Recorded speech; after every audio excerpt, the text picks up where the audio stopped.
Snow is falling, cocoa is calling. The Coffee Loft series, Fall Collection.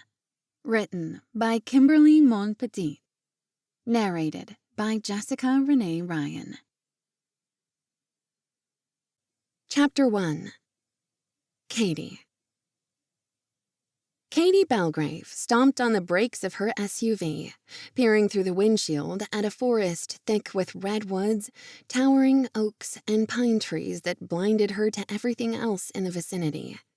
The abrupt move caused the wedding items piled on every surface in the rear of her SUV, including the back seat and the passenger seat, to shift and slide, while she cringed in terror at potential breakage. Thank goodness nothing fell to the floor. Wedding paraphernalia was coming out of her eyeballs. Even so, Caitey threw out a hand to prevent the bride and groom crystal goblets, specially ordered by her cousin, Jenna Thornton, aka the bride, from smashing into slivers of broken glass. Jenna had sent Caitey darn good money for the gorgeous things, and she'd had them specially engraved with Jenna's and her fiancé Logan's names in beautiful gold letters. The narrow, winding road was dense with foliage. After several hairpin turns, Caitey's stomach was roiling. Taking the last sip from her water bottle, she was tempted to pull over and get some fresh air after the nearly 4-hour drive from San Diego. So far, after 20 minutes of slow driving up the mountain road from the highway exit, she'd passed estate after estate, gorgeous homes with multiple acres of forest, manicured lawns, and flower gardens. There was money up here, lots of it. Jenna hadn't told her that she was about to marry a millionaire. Address numbers disappeared a mile behind Caitey. How would she find the right place? Pausing on the empty road, she consulted her phone map again. She startled when the British-accented AI woman's voice suddenly announced, "You have arrived." "Oh, yeah?" Caitey muttered, gazing at dense trees and a road that curved endlessly. "Brilliant." Taking her foot off the brake, the vehicle slowly inched forward. And that's when she spied an address marker about 200 yards further on. Well, maybe not.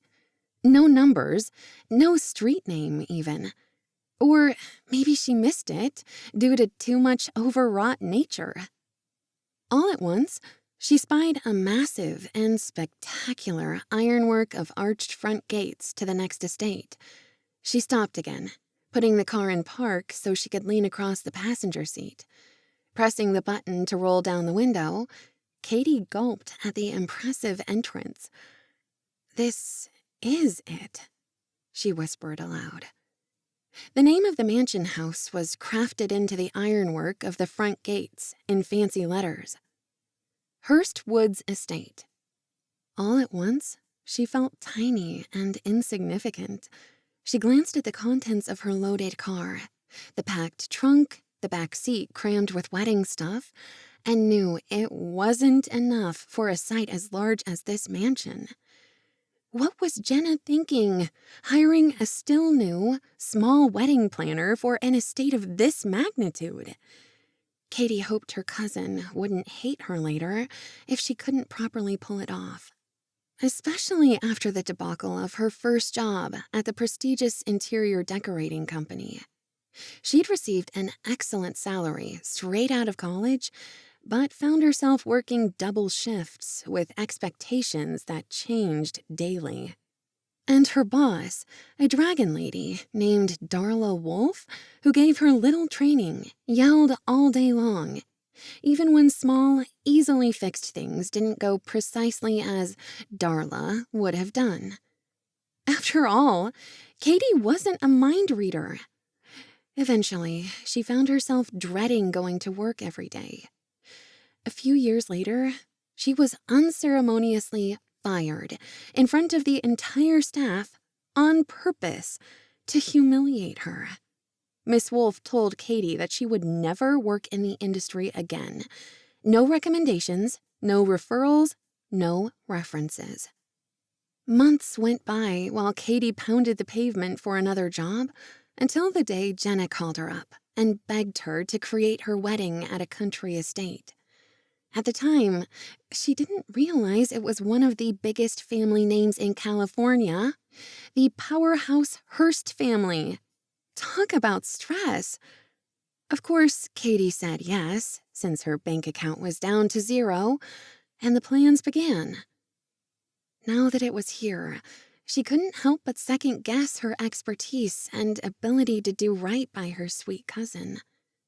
Caitey took a sip from her water bottle, stuck her Nissan SUV in park, and exited, walking apprehensively toward the massive double gates. How did she get inside? No one appeared to be on the premises. She couldn't even catch a glimpse of any actual house through the forest of trees. Then she saw the keypad and remembered that Jenna had given her a code to use since she would be the first to arrive. Pulling out her phone, she found the gate code and entered it. Slowly, the double gates began to open. "Yikes!" she cried, returning to her vehicle and jumping into the driver's seat. Hurriedly, she backed up so the 3,000-pound gate wouldn't pick up her car and push it across the road and over the cliff. A niggle of excitement shot up her throat as she entered, tires crunching on the gravel, at the sight of the oversized gate closing shut in her rearview mirror. She prayed she could pull this wedding off. Her cousin said they would all pitch in and help, but the wedding party would be much too busy, and guests were, well, guests. At least there was still a full day, tomorrow, before the first guests arrived. Caitey rolled down the side window, and a cool cross breeze wafted across her cheeks. The temperature had lowered dramatically from the freeway. She had to be 2,000 or 3,000 feet higher than the Pacific Ocean coastline. Overhead, the dense trees rattled their leaves while Caitey leaned forward to peer through the windshield at the twisted limbs of old oaks and a carpet of pine needles and grasses that muted any sound. Nerves knocked at her throat, nibbling away at her confidence. This was not typical Southern California weather in the fall, which was usually mild. But she was in the mountains now. Summer was a far distant memory, and autumn was fast disappearing too.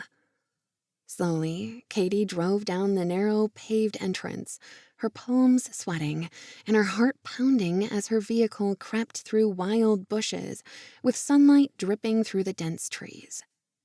This was exactly how she pictured Manderley Estate on the coast of England, that iconic and mysterious house on the cliffs of Cornwall, overlooking the ocean from her favorite novel, Rebecca, by Daphne du Maurier. "Last night, I dreamt I went to Manderley." Except it was today, more than a decade after she read that book as a teen. But she was driving in a coolish California afternoon in early November. There was no idyllic British countryside or ocean waves pounding in the distance. Might there be a romantic pond or lake somewhere on the property? A potential location for the wedding reception? At the moment, the only thing before Caitey's eyes were overgrown trees, brambly bushes, and half a mile of deep woods.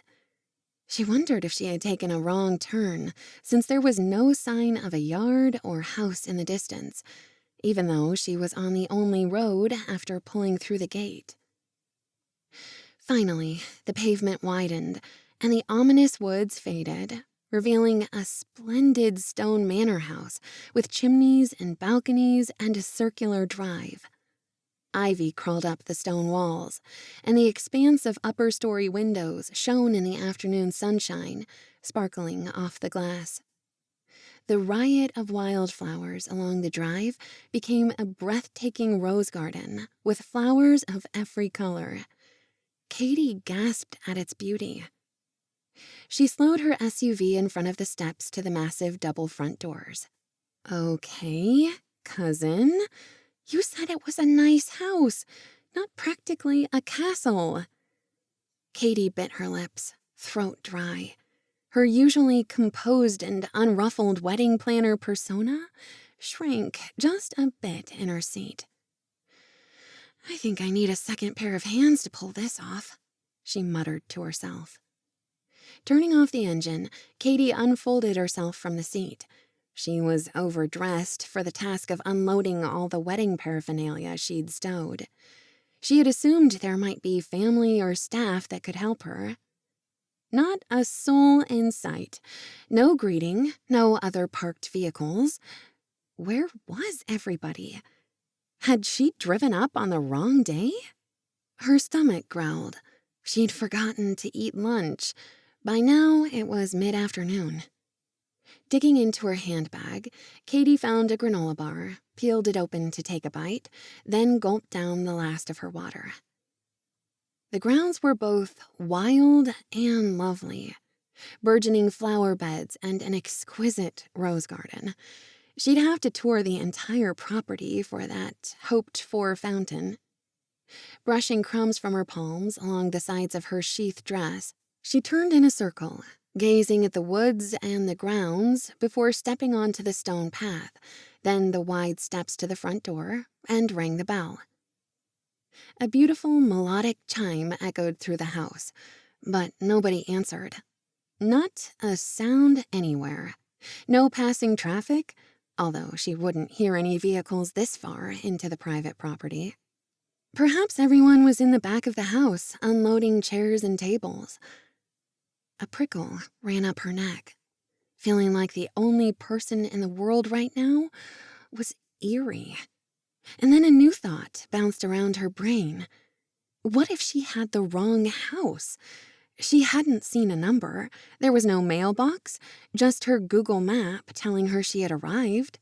But the code Jenna had given her opened the property gate, so she was in the right place. Whirling on the ball of her foot, Caitey decided the only thing to do was drive around to the back of the house and find any sign of life. Or people. A dark shadow flitted in the woods when she lifted her eyes. Her heart clutched with anxiety, and Caitey swallowed hard. It must be one of the groundsmen, or maybe just a squirrel. The shadow moved again, but it was not a bird or a squirrel. The shadow was human. "Yoo-hoo! It's the wedding planner here," she called out, her voice snatched away by the open expanse of the property. "Anyone around?" Silence, except for a breeze rustling the oaks and pines. Impatiently, she hurried down the stone steps, climbed into her vehicle, and inserted the key into the Nissan's ignition, bringing the engine back to life. That shadowy figure moved closer to the circular drive when she put her car into gear to drive around to the back. It was a man in a black suit, crisp white shirt and tie, watching her from inside the forest, a shadow of darkness against the thicket of trees. A pair of binoculars dangled from his hands. Caitey's heart jumped into her throat, a gasp of fear freezing her into place. But the man stayed in the shadows, not coming forward to greet her. He must be a groundskeeper. But since when did gardeners wear $3,000 Armani suits? Chapter 2. Caitey. Caitey rolled down her side window. "Is anybody there?" she called again, but her voice was now hoarse and timid. Wait a minute. The man in the Armani suit wasn't there any longer. He was gone, just like that. Had she dreamed him up? Or had he disappeared because he was an apparition? She blew out a long, shaky breath. Was she losing her mind? Stress-induced apparitions reminiscent of all the past spooky books and movies she'd enjoyed over the years? Caitey had to admit that she was easily influenced. Hiding under the bed covers and reading mysteries was her favorite thing. But afterward, she had to sleep with the light on. Her mother would find her huddled underneath the blankets and then throw them off to make a game out of seeing her there. as if she was still 4 years old and they were playing hide and seek. "Phew, Caitey," she would exclaim, as if she'd been searching for hours. "It's a good thing I found you. Otherwise, this nice cup of hot cocoa would go to waste." Then she'd give her a wink. "Or I'd have to drink it myself."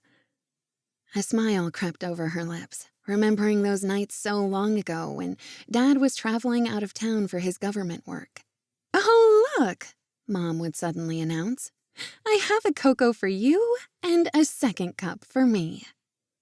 Then she'd perch on the edge of the bed while they drank their cocoa like proper ladies, sticking their pinky finger out and speaking in a British accent while they discussed books or movies for hours. Whenever she had a stressful wedding, Caitey desperately wished her mother was here helping her. Mom was Mrs. Organizer Specialist herself. Her personality and talent came in handy when the embassy in Portugal, where her parents had been living the past 5 years, had to plan a dinner, a gala, or special meetings with heads of state. "I desperately need to hire an assistant," Caitey muttered, glancing in her rearview mirror as she drove around the circular drive to the mansion's rear. Laughter gurgled in her throat, like she could afford an assistant. Not. But her parents would arrive tomorrow, flying in from Lisbon to attend Jenna's wedding. She couldn't wait to see them and have an extra pair of hands. She knew Dad would spend all his time with his brother-in-law, Uncle Alexander Thornton, Jenna's father. Caitey peered through the windshield as she turned the corner.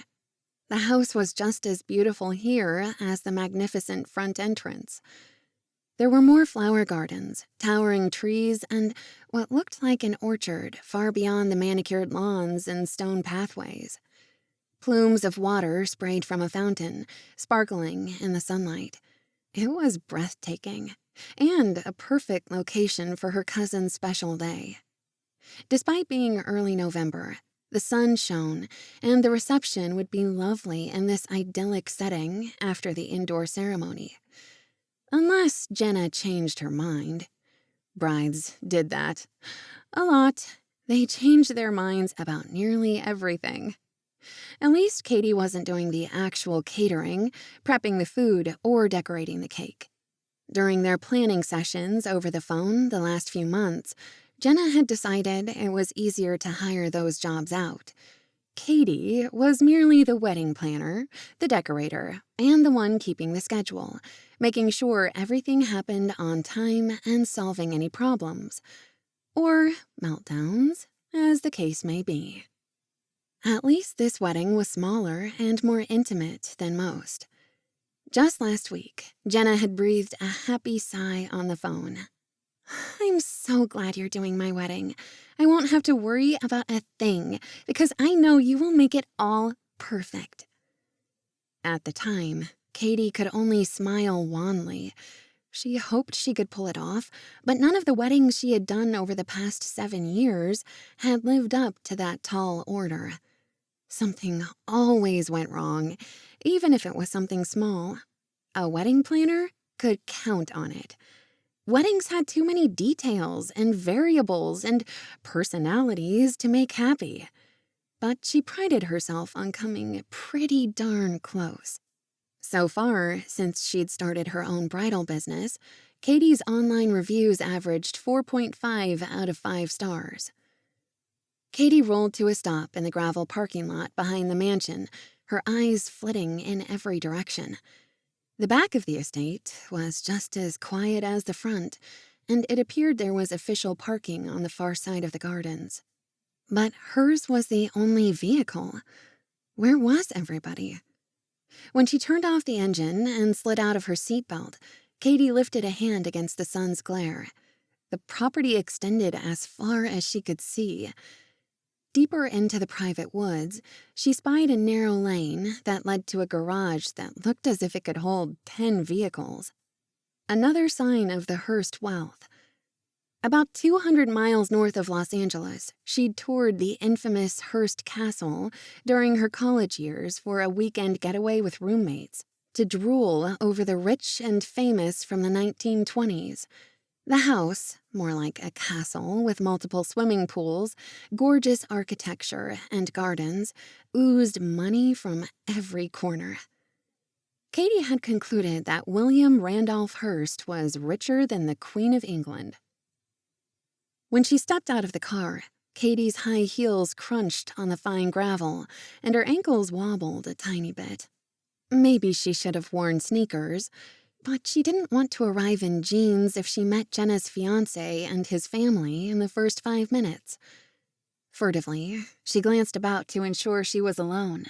And then Caitey laughed at her silliness. The dude in the woods had spooked her, but he was probably just an early arriving family member taking a walk through the trees. Even so, who wore a suit to go walking in the woods?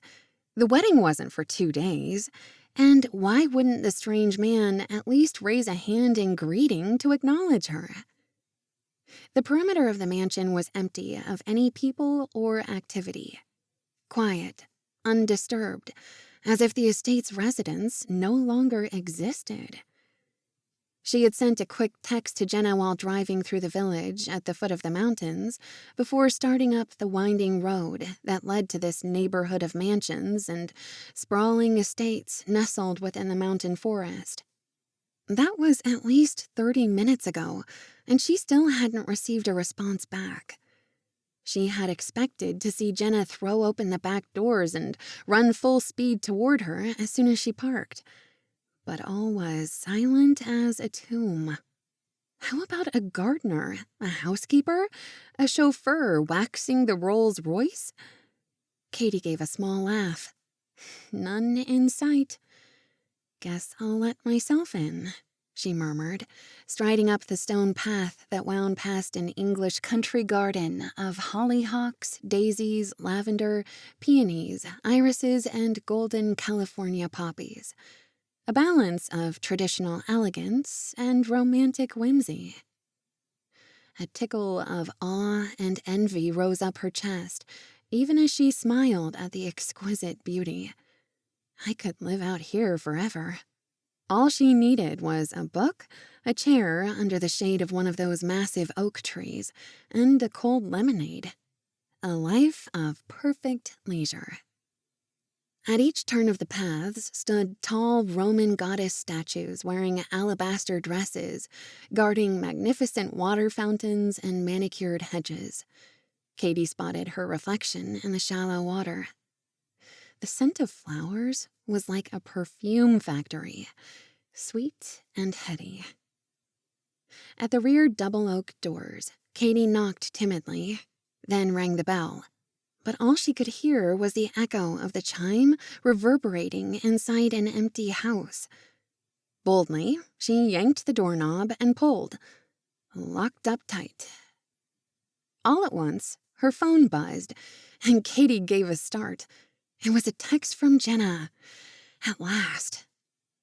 Are you at the house yet? Caitey quickly punched at her phone. Yes? Where are you? Jenna sent an upside-down smile.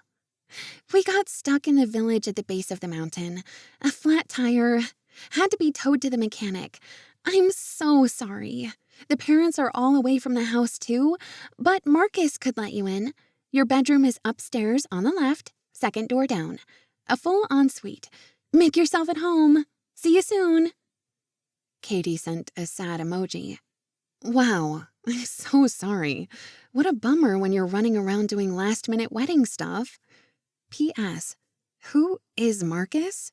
There's no one here but me. Well, if she didn't count the spooky dude hiding in the woods. She waited a minute, staring at her phone, but there was no response. She plopped onto one of the wrought iron benches and tried not to be annoyed. The sun was hot on her head, and her water bottle was long emptied. The front and back mansion doors were locked, except she hadn't looked for a side door. 10 minutes later, after checking every side door, garage door, and first-floor window, Caitey was ready to scream when Jenna finally texted back. Hopefully, they were almost here. unfortunately, she had started hoping too soon. "I'm so sorry, honey. We're still waiting for the car to get fixed, and we're about a 20-minute drive from you. At least we're in the village you passed on the way up the mountain, and not Santa Barbara. So it'll be about an hour until—" The message stopped, as if Jenna had disappeared. Caitey groaned. "What?" Then, suddenly, Jenna continued. "On second thought, get back in your car and drive down to our little mountain village. There's a Coffee Loft shop on Main that recently opened. Get yourself a cold drink, a frothy latte, or hot chocolate with those giant marshmallows, and tell them you're my cousin. Ta-ta!" Immediately, Caitey dialed her cousin's number so she could speak in person, but it went straight to voicemail. What the heck? Annoyed, she growled in her throat, listening to the birds singing in the pine trees. There was no sign of the lurking guy, thank goodness, but she still stared in every direction. It was freaky being alone while a man lurked in the shadows of the woods. Despite the lovely gardens perfumed by roses and lavender, Caitey did not plan to sit here by herself for 5 minutes, let alone an hour or two. Chapter 3. Marcus. Marcus Stirling checked the security cameras around the Hearst property, one by one, to ensure they were all working properly. He loved being back at this family estate and in the dense woods, working at what he did best, surveillance. So far, 2 cameras had stopped recording, and 3 others needed new batteries.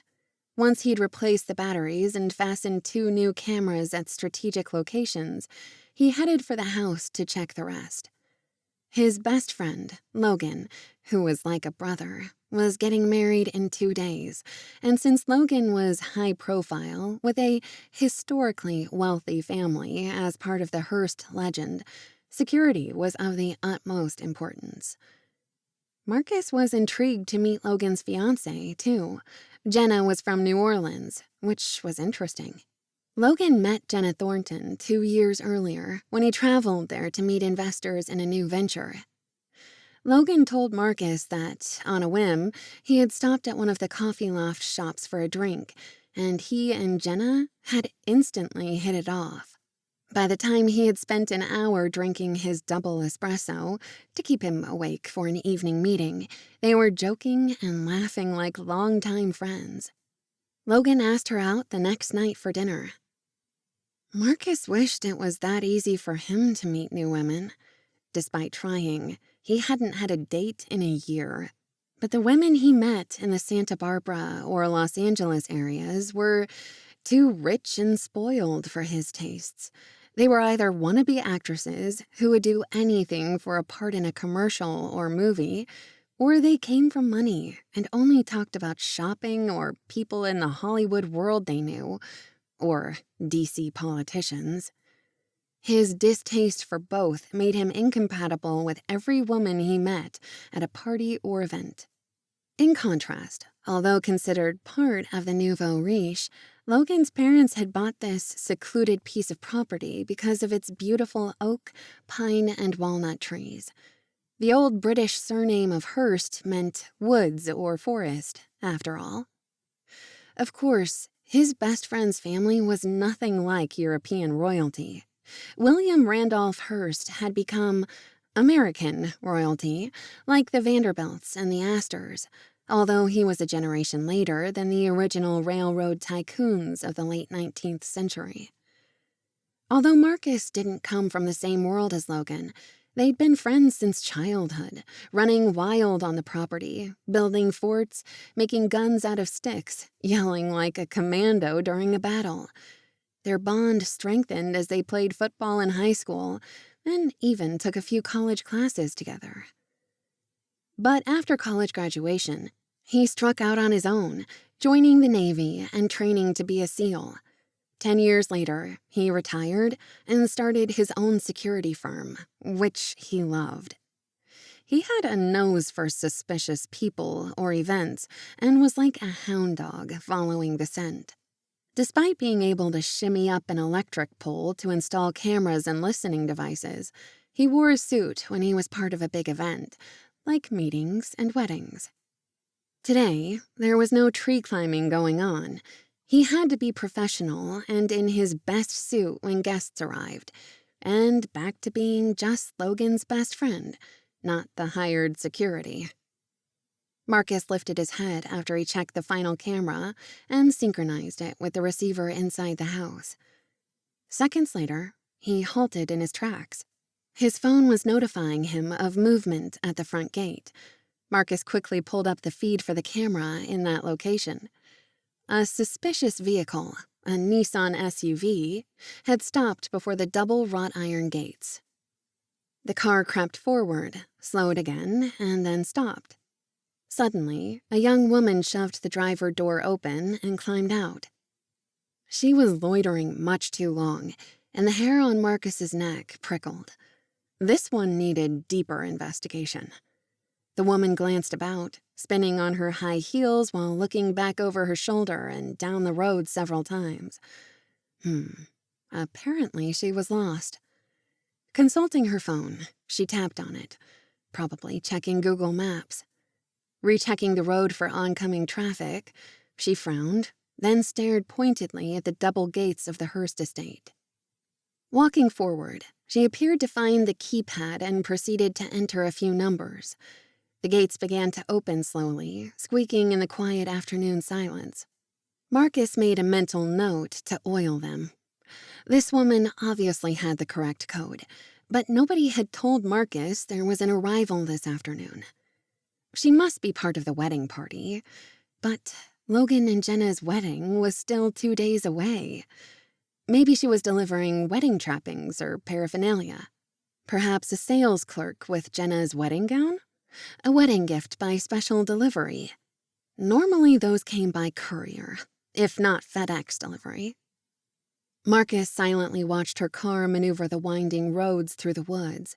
He sprinted at times to keep up with her, his feet not making a sound on the soft dirt. Skirting the tree trunks, he remained out of sight while she passed. She pulled around the circular drive and stopped. A moment or two later, the woman stepped out of her car and shaded her eyes from the afternoon sun. Marcus knew there was no one at home, but this woman didn't know that.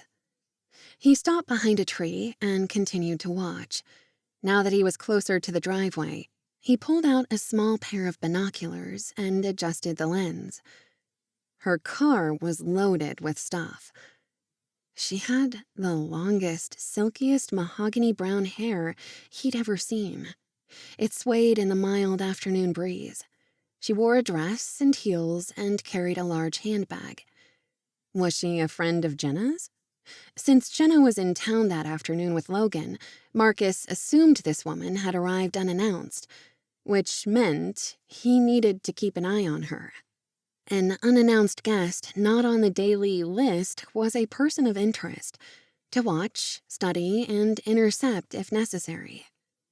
Slowly, Marcus moved forward, staying behind the trees but never taking his eyes off her. The woman quirked her chin to the left, toward him, and her facial features came into view. He was startled to see how perfectly interesting she was. A perfect straight nose, a generous mouth with ruby red lips, and wispy bangs that drifted across startling cornflower blue eyes. These new binoculars were terrific, with up-close and personal details. Marcus sucked in a breath. She was absolutely beautiful. Not in a flashy, look, I'm a model way, but with a natural, fresh beauty he normally didn't see in Southern California, where women dressed to the nines and wore an inch of makeup, especially in Beverly Hills or downtown Santa Barbara. Marcus let out a breath that turned into a low whistle. This woman had great legs and an hourglass figure. A tingling sensation ran down his neck, spreading throughout his limbs. The young woman slowly turned in a circle to take in the estate, holding a hand over her eyes from the sun's glare while she called out, twice. She bit at those remarkable lips of hers, and suddenly froze. Marcus froze too. Without thinking, he'd stepped out from behind the tree where he'd been hiding. He was in full view of her now. He'd foolishly dropped his incognito self. She gave a start, staggering backward while staring daggers at him. He stared back, his limbs melting. Hopefully, she couldn't determine what he was doing in the woods. From the expression on her face, he'd freaked her out. Hurriedly, she climbed into her vehicle and drove to the back of the house. He'd not just startled her, he'd frightened her. He was a stranger, after all, lurking in the woods while the entire Hearst family was in the village running errands. Unfortunately, he'd updated the cameras on the estate too late. Logan had asked him a week ago since he wanted no trouble during the week of his wedding, and Marcus had only just now completed the task. There had been prowlers on the video feed the previous month. The images appeared to be kids. He had yet to figure out how they got over a 12-foot wall or the gate. That was his next step. Find any breaches in the wall perimeter or any loose boards in the rear fence line behind the garages. In the videos, the boys darted behind trees and climbed some of the older ones with low-hanging limbs. Perhaps they were playing hide-and-seek. The Hearst woods were the perfect spot. He and Logan had spent a lot of time enjoying adventures in their childhood days and even into their teens. The rear grounds of the estate were just as good. The perfect place to get lost, mentally, and hide out from the parents until dinner time, when their stomachs were growling so loud they were convinced they would starve to death. Logan would hold his stomach and moan, "I'm starving." "No, I'm starving," Marcus would challenge. "What's for dinner? Is Gus cooking tonight?" "The grown-ups are having quiche Lorraine, red wine, and a healthy salad." "That's an exact quote from Gus to my mother." "Yuck. Do we have to eat the salad too?" Marcus groaned. "We're having hamburgers, chips and sodas. At least, that was the order I put in for us. We'll see if Mum gives in." Then a sly grin would cross Logan's face. "She usually does when you're visiting. Mom likes you." "She has to like me. I'm like her adopted son." Of course, that wasn't true. Even though there was no relation, it often felt like they were brothers and Marcus was at home here, as if he belonged. Being careful not to be seen again, Marcus skirted the circular drive and moved carefully down the perimeter wall. He'd been having an internal debate about whether he should approach the beautiful woman and talk to her, but finally decided to stay put so he didn't blow his cover of being security as well as a guest. Oops, there she was again. Out of the car, trying the back doorbell, but Marcus knew nobody was home at the moment. Even if Gus was on site, he never answered the door while prepping dinner. Where was Logan and his fiancée Jenna? They had been gone a long time. Obviously, they were expecting this new woman today. Her Nissan was practically leaking wedding stuff. Now she was on her phone, talking to someone. Most likely Jenna, he deduced. Pressing her lips together in frustration, the woman jumped up from the garden bench where she had been sitting for a few minutes and jumped into her car again, peeling around the property, heading back up the long drive to the front gates on the paved mountain road. Marcus could see her on the cameras. Once she got to the top of the road, the woman pressed the buttons on the keypad and the gates opened. After driving through, her SUV disappeared back down the mountainside, toward the village, because that was the only thing at the edge of this forest. Chapter 4. Caitey. Caitey's tires spit gravel as she peeled out of the Hearst Estate. She flew down the winding mountain road, then slowed in case another vehicle came around one of the sharp curves. She wasn't upset with Jenna, or anyone, really. She was just tired after driving so many hours up from San Diego, especially during rush hour and bumper-to-bumper traffic. Her right calf was aching from all the starts and stops, at least 100 times. Then there was the accident on Highway 5 and the horrendous traffic through the Los Angeles area. She was hungry because she hadn't eaten any lunch, her water was long gone, and she'd hoped to be safely ensconced in her guest suite with all the wedding paraphernalia unpacked by now. But Caitey had spotted the Coffee Loft shop Jenna mentioned on the phone when she drove through town. Thankfully, her drive back to the village was passing quickly, and she was almost there. Coffee or tea wasn't her thing, but she assumed they had cold drinks, and hopefully snacks, or she'd fall over and faint from hunger. A giant donut sounded perfect right about now. Jenna hadn't told her exactly where the Coffee Loft was located, but the village at the bottom of the mountain only had one main street, so it wasn't like Caitey would get lost trying to find it.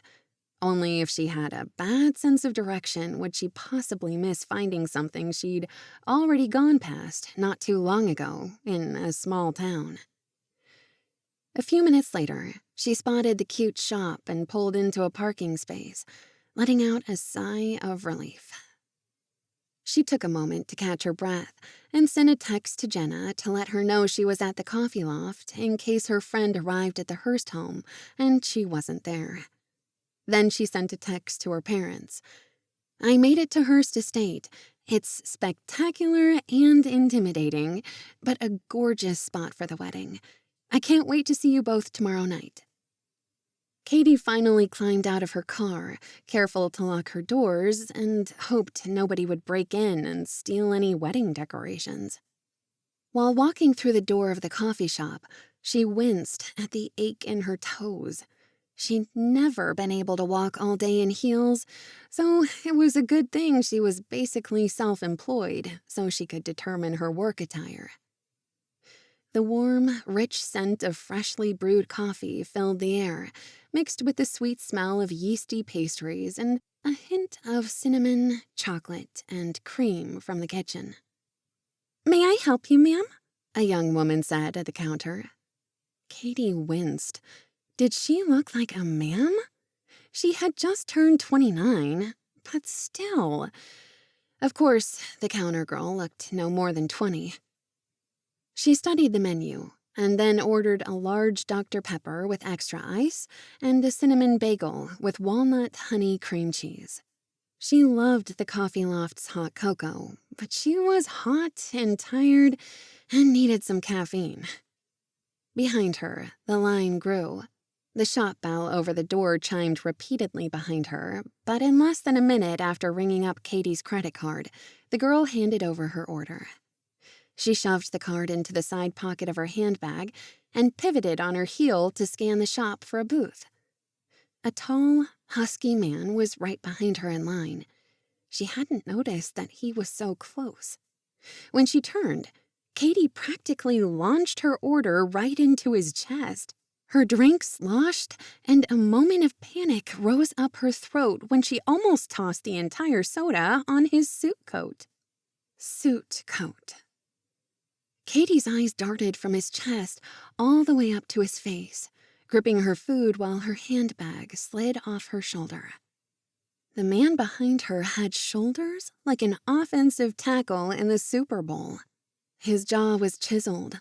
Those lips were full and dreamy, topped by deep chocolate eyes and thick dark brown hair, in the perfect short and sleek masculine haircut. His expression was one of interest, but a touch of amusement sparkled in his eyes, as if enjoying her shock while she tried to hang on to her drink. A shiver ran down Caitey's body at their close proximity. Then she narrowed her eyes. "You," she said in a hoarse whisper. "You were that guy in the woods, right? Am I right?" He blinked at her as if she was speaking Martian. She stepped backward, nerves on high alert, palms turning sweaty. Are you some kind of stalker? Caitey was tempted to throw her bagel and drink into his face, but the man quickly stepped backward, as if sensing danger, holding up his hands. Whoa there, I'm just a customer like you. When Caitey called him a stalker, the rest of the line whipped their heads toward them. One woman took a quick step back, distancing herself. The other customers just seemed grumpy at the delay. A man said, "Move out of the line, please." Embarrassed, Caitey clutched at her order and stepped aside, her face burning. The room blurred and then cleared as she spotted an empty table by the picture windows. She walked toward it, head down, doing her best to ignore the rest of the room. Thankfully, it wasn't too busy. Mid-afternoon was in between the lunch and dinner rush. Setting down her drink and bagel plate, she sank into the chair and put a hand to her hot face. Her body stayed rigid. Caitey desperately wanted to glance behind her, but she did not want to let that guy know she was looking at him. Setting her handbag on the empty chair next to her, she blew out her breath and took a big drink. The burn of cold Dr. Pepper was a rush of sanity and slowed down her pounding heart. Opening the two sides of her bagel, she spread the cream cheese on it and took a tiny bite. She sensed a shadow moving in close and jerked her head up mid-chew. It was him again. She had hoped he'd get his order and leave. Caitey couldn't get rid of the image burned into her eyes of that man staring at her from the shadows of the woods. Talk about freak out. "May I sit down?" his low, masculine voice asked. Caitey gulped and almost choked on the bite of bagel. "No," she blurted out on instinct. His features and voice softened. "I'm terribly sorry I startled you back at the house. I didn't mean to. I'm not a stalker. At all." He paused, gazing at her, his eyes roving her face appreciatively. It had been a long time since Caitey had been looked at in that manner. It was disconcerting, but also nice to be admired. His chocolate brown eyes latched onto hers and held them for a tiny moment. His lips turned into a smile with perfect white teeth. And suddenly, this guy looked like a Boy Scout. Impish, friendly, puzzled, and apologetic. "May I explain?" he asked, gesturing to the empty seat across the table from Caitey. I guess so," she finally murmured. "It is a public place. I don't intend to make another scene." He slid into the chair opposite her. "Neither do I. By the way, I'm Marcus Hearst. Well, actually, Stirling. I mentioned Hearst so you'd know who I'm connected to." Caitey sat up straighter. "Hearst? You're related to the Hearst family that owns the estate? You are the guy I saw. What were you doing lurking in the woods?" "I wasn't lurking, just doing reconnaissance." "Uh-huh. Reconnaissance? Is there going to be a skirmish?" she quipped. "How are you connected to them?" "Logan Hearst is my best friend. I take care of the cameras and video for the estate's security, especially when there's a big event, party, or meeting. Or family reunion, which doesn't happen that often. Mostly weddings and funerals are when family gets together, right?" A smile crept over Caitey's lips. That was funny. She blew out her breath. "You were installing cameras," she stated. He nodded. "Putting in new ones, checking the old ones. Not just the woods, but the rear grounds and the house, too." "But it's a gated estate with a keypad for security. Does it require so many cameras?" Marcus chuckled. "You'd be surprised at some of the sneaky hooligans who manage to get in. But when the family isn't in residence, it's necessary to take precautions." "Are you really related to the Hearst family?" As in, the William Randolph Hearst newspaper tycoon? Not me. Logan, my best friend since we were kids, is the heir. He's 4th or 5th generation, of course. It's a British name. Caitey gave a tiny smile. I gathered that. I noticed your vehicle was quite packed. Do you have something to do with the wedding? Oh, yes, Caitey said with a laugh. I'm Caitey Belgrave, Jenna's cousin. Our mothers are sisters, so our last names are different, but I'm the wedding planner. That's my, occupation. He smiled again, and Caitey found herself gazing in awe at his teeth, which were absolute perfection. I've heard of wedding planners. It's a good idea since Jenna lives in New Orleans, but she and Logan decided to have the wedding out here. It is a lovely spot, and more intimate and personal when it's a family home. I'm eager to see the house. I live in San Diego, so I'm in the same state. Just had to fight the afternoon traffic, which is a bear. Ah, it all makes sense then. He sipped his drink, blowing across the top to cool it. It appeared to be hot cocoa with whipped cream. Caitey wasn't listening very closely. She couldn't help staring at his beautiful mouth again. Not overly full or wide, but perfectly suited for his face. Perfect for kissing. Good grief! Where did that idea come from? She didn't usually fantasize about strangers, not even movie stars, for that matter. It had been a long time since she'd fantasized about anyone. Chapter 5. Caitey. When Caitey lifted her eyes to his again, she gave a start. Marcus took the opportunity to gaze at her. He watched while her eyes floated across his lips and then rose to his eyes. She blushed and picked at her bagel. She was taking tiny, careful bites and glancing about the room. Jenna hired you for her wedding, then? He said, pulling her nervous attention back to him. Are you close cousins? Oh, yes. Jenna hasn't always lived in New Orleans. We both grew up in San Diego. She moved there several years ago and loves the history, architecture, and the casual lifestyle.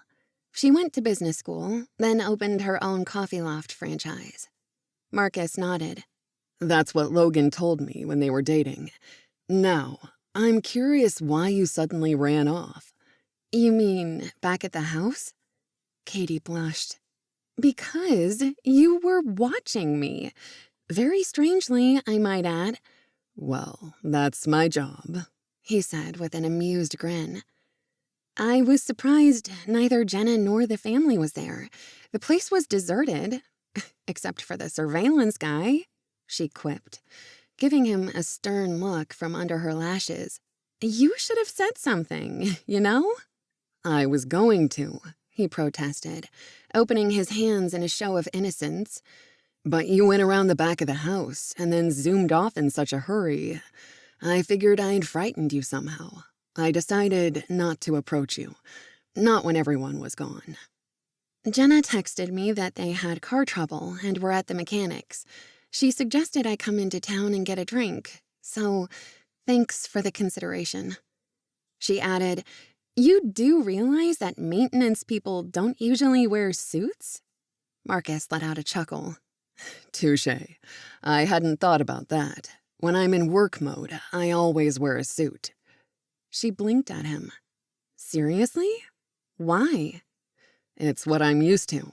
I wore a uniform for too many years, and now I wear suits. Caitey cocked her head at him. May I ask what sort of uniform? UPS delivery guy? Electrician? TV repair guy? Marcus found himself leaning in closer, his hands cupped around his mug. She was teasing him, and he discovered that he was grinning. In addition to her professional dress and high heels, she was funny and adorable, too. None of the above, I'm afraid. I hope I don't disappoint you when I admit I'm a retired Navy grunt. Special Forces for part of it. His voice trailed off for a moment. When you say special forces in the Navy, what are you referring to? He gave her an unassuming smile. SEALs. Wow, Caitey whispered. I'll bet you have some wild stories. I'd tell you all my secrets, but they're classified, he said with a big grin. She returned the smile. If you told me, you'd have to kill me? Something like that. Now they both laughed. So, did all that dangerous classified work lead you to this job? Marcus nodded. Yeah, I loved the Navy, actually, and wanted to keep doing something similar afterward, so I went into intelligence and spy ops. That's the reason the Hearst family hired me. I still do high-end security jobs for politicians and celebrities who are coming in for an event. You'd be surprised at how much demand there is in Southern California. Caitey blew out a breath.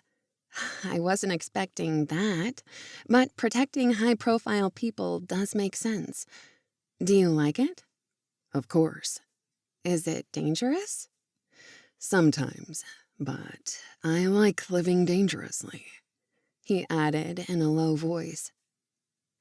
There was a slight pause, and he watched her finish her soda. Her body language showed nerves, but Marcus didn't want to make her feel nervous. His instincts were always to protect, serve, rescue, and help others. He grinned, glancing at her plate. Are you going to finish that bagel? Oh, she gave a little laugh. Guess I wasn't as hungry as I thought. Do you want it?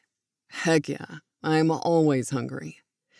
I suppose tramping through woods and climbing trees makes a person hungry.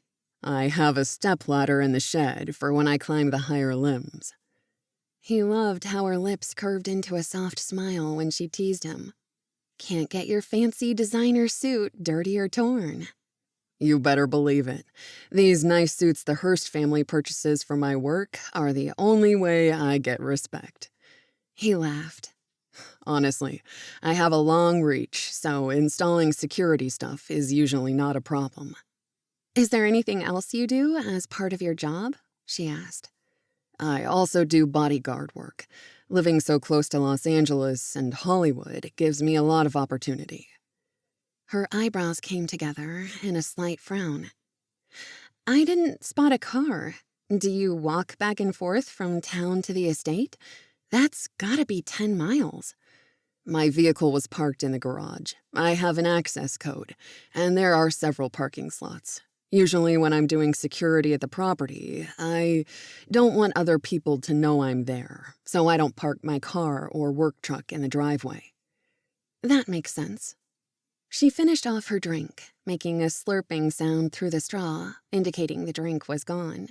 She gave an embarrassed laugh, and Marcus chuckled too. Her next question came out of the blue. Did you follow me here to the Coffee Loft? It startled me to see you right behind me. Yes. And no. Logan called to tell me they were delayed getting a tire fixed.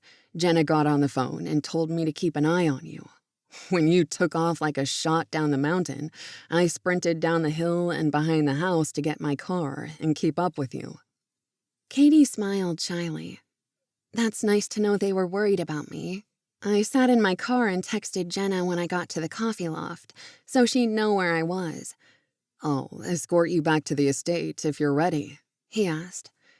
I suppose that's a good idea, she said hesitantly.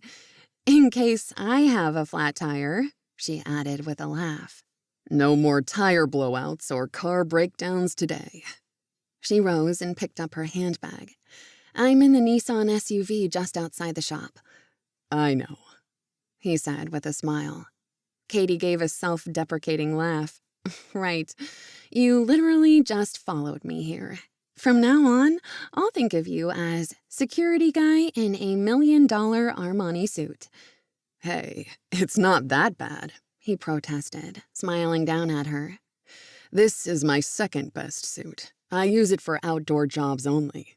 Wow, you must be a pauper while you're at work, she said, her grin lighting up her entire face and dazzling blue eyes. He couldn't take his eyes off her. But she was reserved and careful, which was smart. I almost forgot, he said. Just remembered that Logan and Jenna want me to bring back iced coffees for them. She said that dinner isn't until 7 tonight, and they've been waiting at the auto place most of the afternoon. Will you wait while I grab those to go? Of course, she said, waving a hand toward the order counter. There was a lull in customers. Only 2 teenage girls giggling in a corner were left in the shop besides them. After ordering, Marcus pulled out his wallet to grab his credit card while Caitey darted forward, reaching toward the tiled floor. She appeared to be studying whatever she picked up quite intently. She finally glanced up at him. I think you dropped this photograph. Fell out of your wallet. He froze for a moment. Thank you, he said stiffly, taking the photo from her hand. Their fingers brushed. And it was like that moment in the old movie, Somewhere in Time, when the past and the present collided, and the world seemed to tilt. The photograph was a wallet-sized image of his old girlfriend, a studio glamour pose in which her hair and makeup were professionally done. She wore an off-the-shoulder red evening dress, the same dress she had worn on the night of their engagement dinner celebration, 4 years earlier.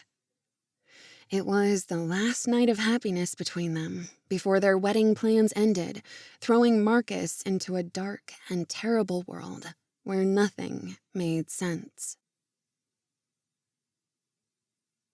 Chapter 6. Caitey. Without thinking, Caitey hurriedly scooped up the fallen photograph. It was pure instinct when someone dropped something. Marcus was fumbling with his wallet and credit card while maneuvering the cardboard coffee tray to take back to the house for Jenna and Logan. He took the photo without so much as a glance, stuffing it into the pocket of his slacks, not back into its place inside the wallet. Caitey didn't ask who the woman in the photo was, although she was dying to know. The woman was beautiful and serene, with an affluent look about her that was instantly obvious. Perhaps it was just a glamour photo taken in a professional studio, but she was certainly gorgeous, her makeup and perfectly coiffed blonde hair flawless. Caitey glanced up into his face, but Marcus took care not to look at her. He didn't appear flustered, just incredibly calm and collected, despite how fast he hid the photograph. No apparent embarrassment, but that might just be his training. Maybe the woman in the picture was his sister, or a friend, or perhaps something more. The late afternoon sun was lowering when she reached the Hearst Estate 20 minutes later. Marcus pulled ahead to lead her through the gates, using a remote control device so she didn't have to key in the code, and around to the rear gardens and double-carved doors. After parking, Caitey grabbed her purse from the front seat just as Marcus opened her car door, sweeping his hand with a flourish. Milady Caitey, please let me escort you. You're too kind, sir, she quipped in return, careful not to take his hand to help her disembark. The chill in the air bit at her cheeks. The crisp, pine-scented air of the winter forest sent a tiny shiver down Caitey's back. A comforting fireplace and the faint smell of spiced cider would be perfect. It was November, after all, but 3 weeks before Thanksgiving. They were in warmer Southern California rather than the Sierra Mountains in the northern part of the state, where it might already be snowing, but that didn't preclude the possibility of chilly weather or rain, especially this time of year, most notably in the evening hours. The wedding was planned for late afternoon, followed by a sit-down dinner inside the mansion where they could build a roaring fire and nobody's teeth would chatter. A surge of enthusiasm bloomed in Caitey's chest. This was the fun part, putting all the pieces of a happy wedding together. Let's go inside and say hello first. Marcus said enthusiastically, carrying the cardboard Coffee Loft tray with the drinks he'd purchased for Logan and Jenna. Then it'll be all hands on deck to help unpack your car. It won't take but a few minutes. Thank you. That's very thoughtful of you, Marcus, she said, saying his name for the first time. Clutching her handbag, Caitey took a deep breath and walked up the granite steps while Marcus opened the double doors. The moment she stepped across the threshold, Jenna knocked her over to give her a huge bear hug. "You're here at last!" Jenna cried out. Caitey hugged her back while Jenna whispered in her ear, "I can safely presume that Marcus took good care of you?" "Of course. We just got a drink at the Coffee Loft. Thanks for suggesting it." "So?" Jenna drawled, taking Caitey by the arm to pull her aside the moment Marcus slipped out of the room. "What do you think? He's very handsome, as is Logan, although you haven't met him yet. I know I'm talking like a giddy teenager, but I am giddy with love and my wedding." Caitey lowered her voice so as not to be overheard, omitting the details of seeing Marcus in the woods. "Well, of course he's good-looking. I have eyes, don't I?" Jenna's vivacious personality reflected a great passion for life. Her radiant smile lit up her face, which was framed by loose waves of blonde hair that fell around her shoulders. Her eyes, a deep shade of hazel, revealed sparks of fun and warmth, but also determination and strength.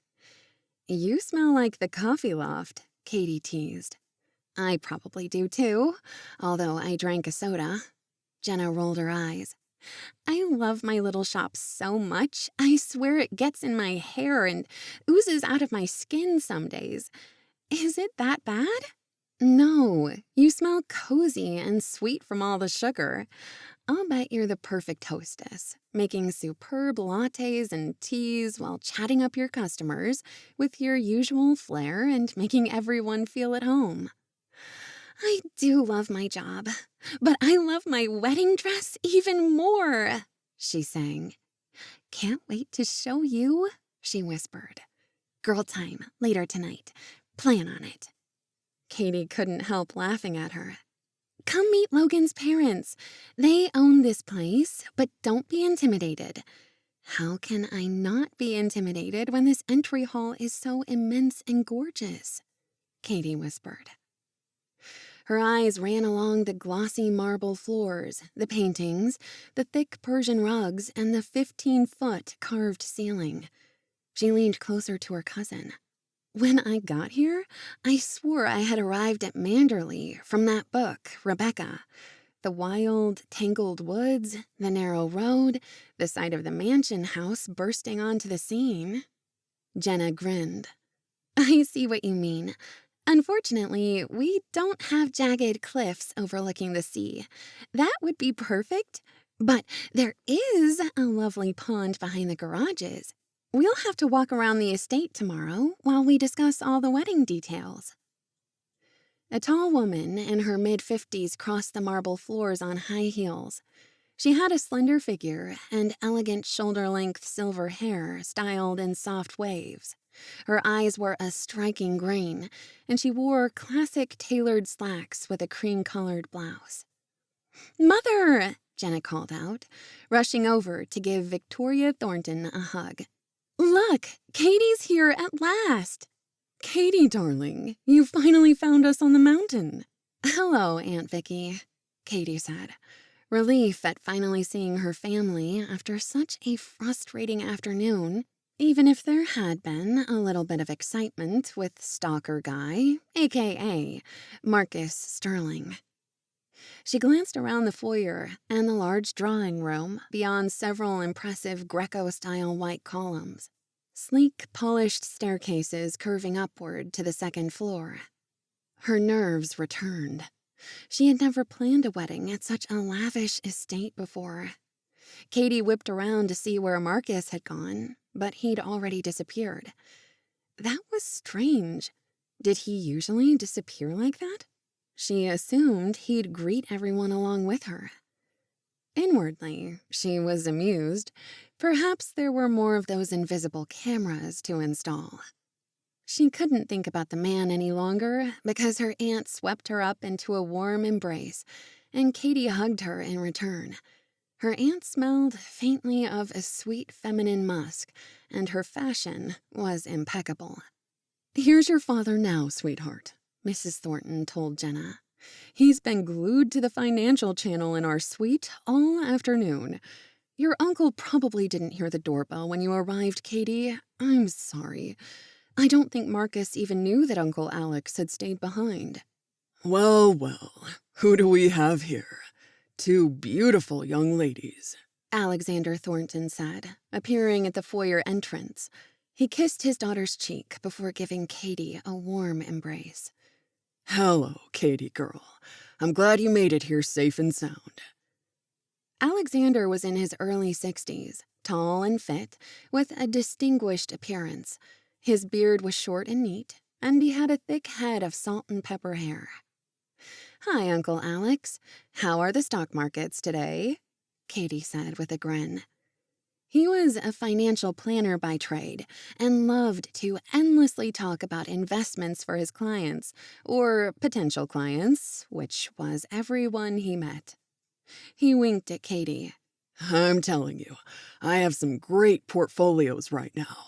Stocks were booming this morning, but dropped off again. I think they should have rung the closing bell 3 hours earlier, and then we could all have had a rich, good night's sleep. Perhaps it's because East Coast time is 3 hours later than the West Coast? Jenna teased her father. Are you ready for this wedding, my dear?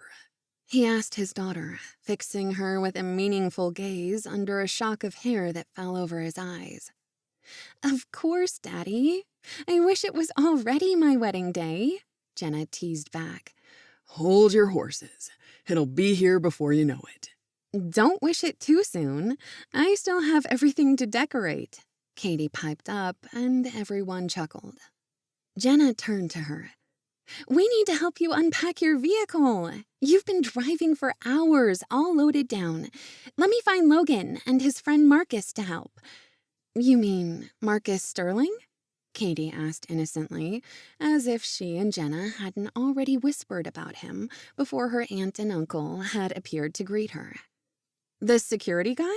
What a coincidence, Aunt Victoria exclaimed. How could you possibly know the man? Caitey blinked. We ran into each other at the Coffee Loft. Aunt Vicky's forehead wrinkled into a frown. I'm still confused. Wouldn't he have just been another coffee customer at the shop?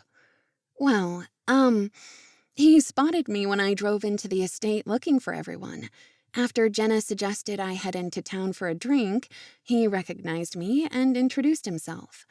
He's Logan's best friend in all the world, Jenna told her. They grew up together, inseparable, and college roommates.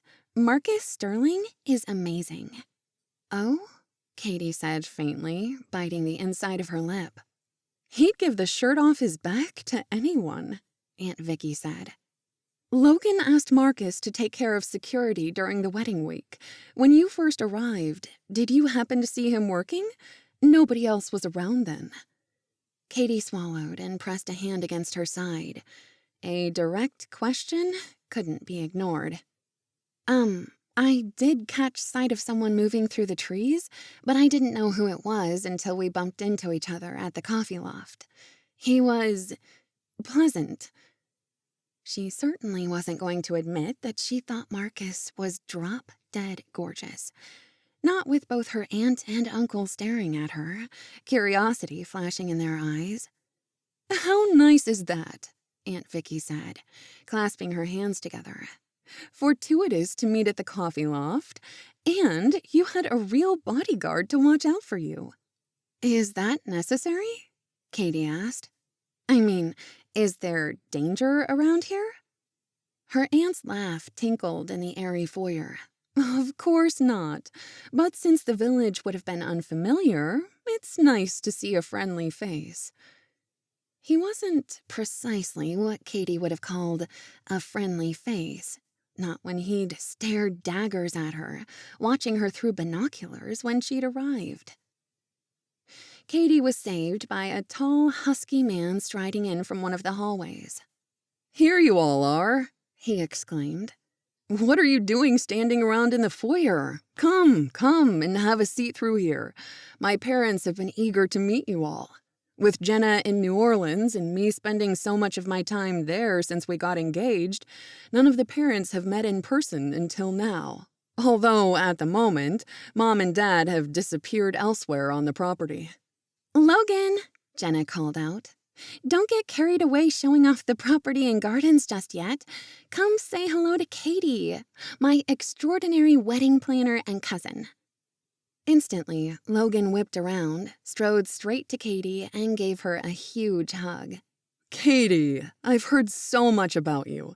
I think you're Jenna's favorite person in the world." "It's great to meet you at last," she said, overwhelmed at his energetic presence. Caitey could see how a woman would be attracted to him, and Jenna's eyes were drooling with love for her groom. Logan Hearst was in his early 30s and had a stocky, athletic build. His dark hair was short but styled, and his face was clean-shaven, like that of his best man, Marcus. His eyes were a hazel color that radiated kindness, along with a charming smile.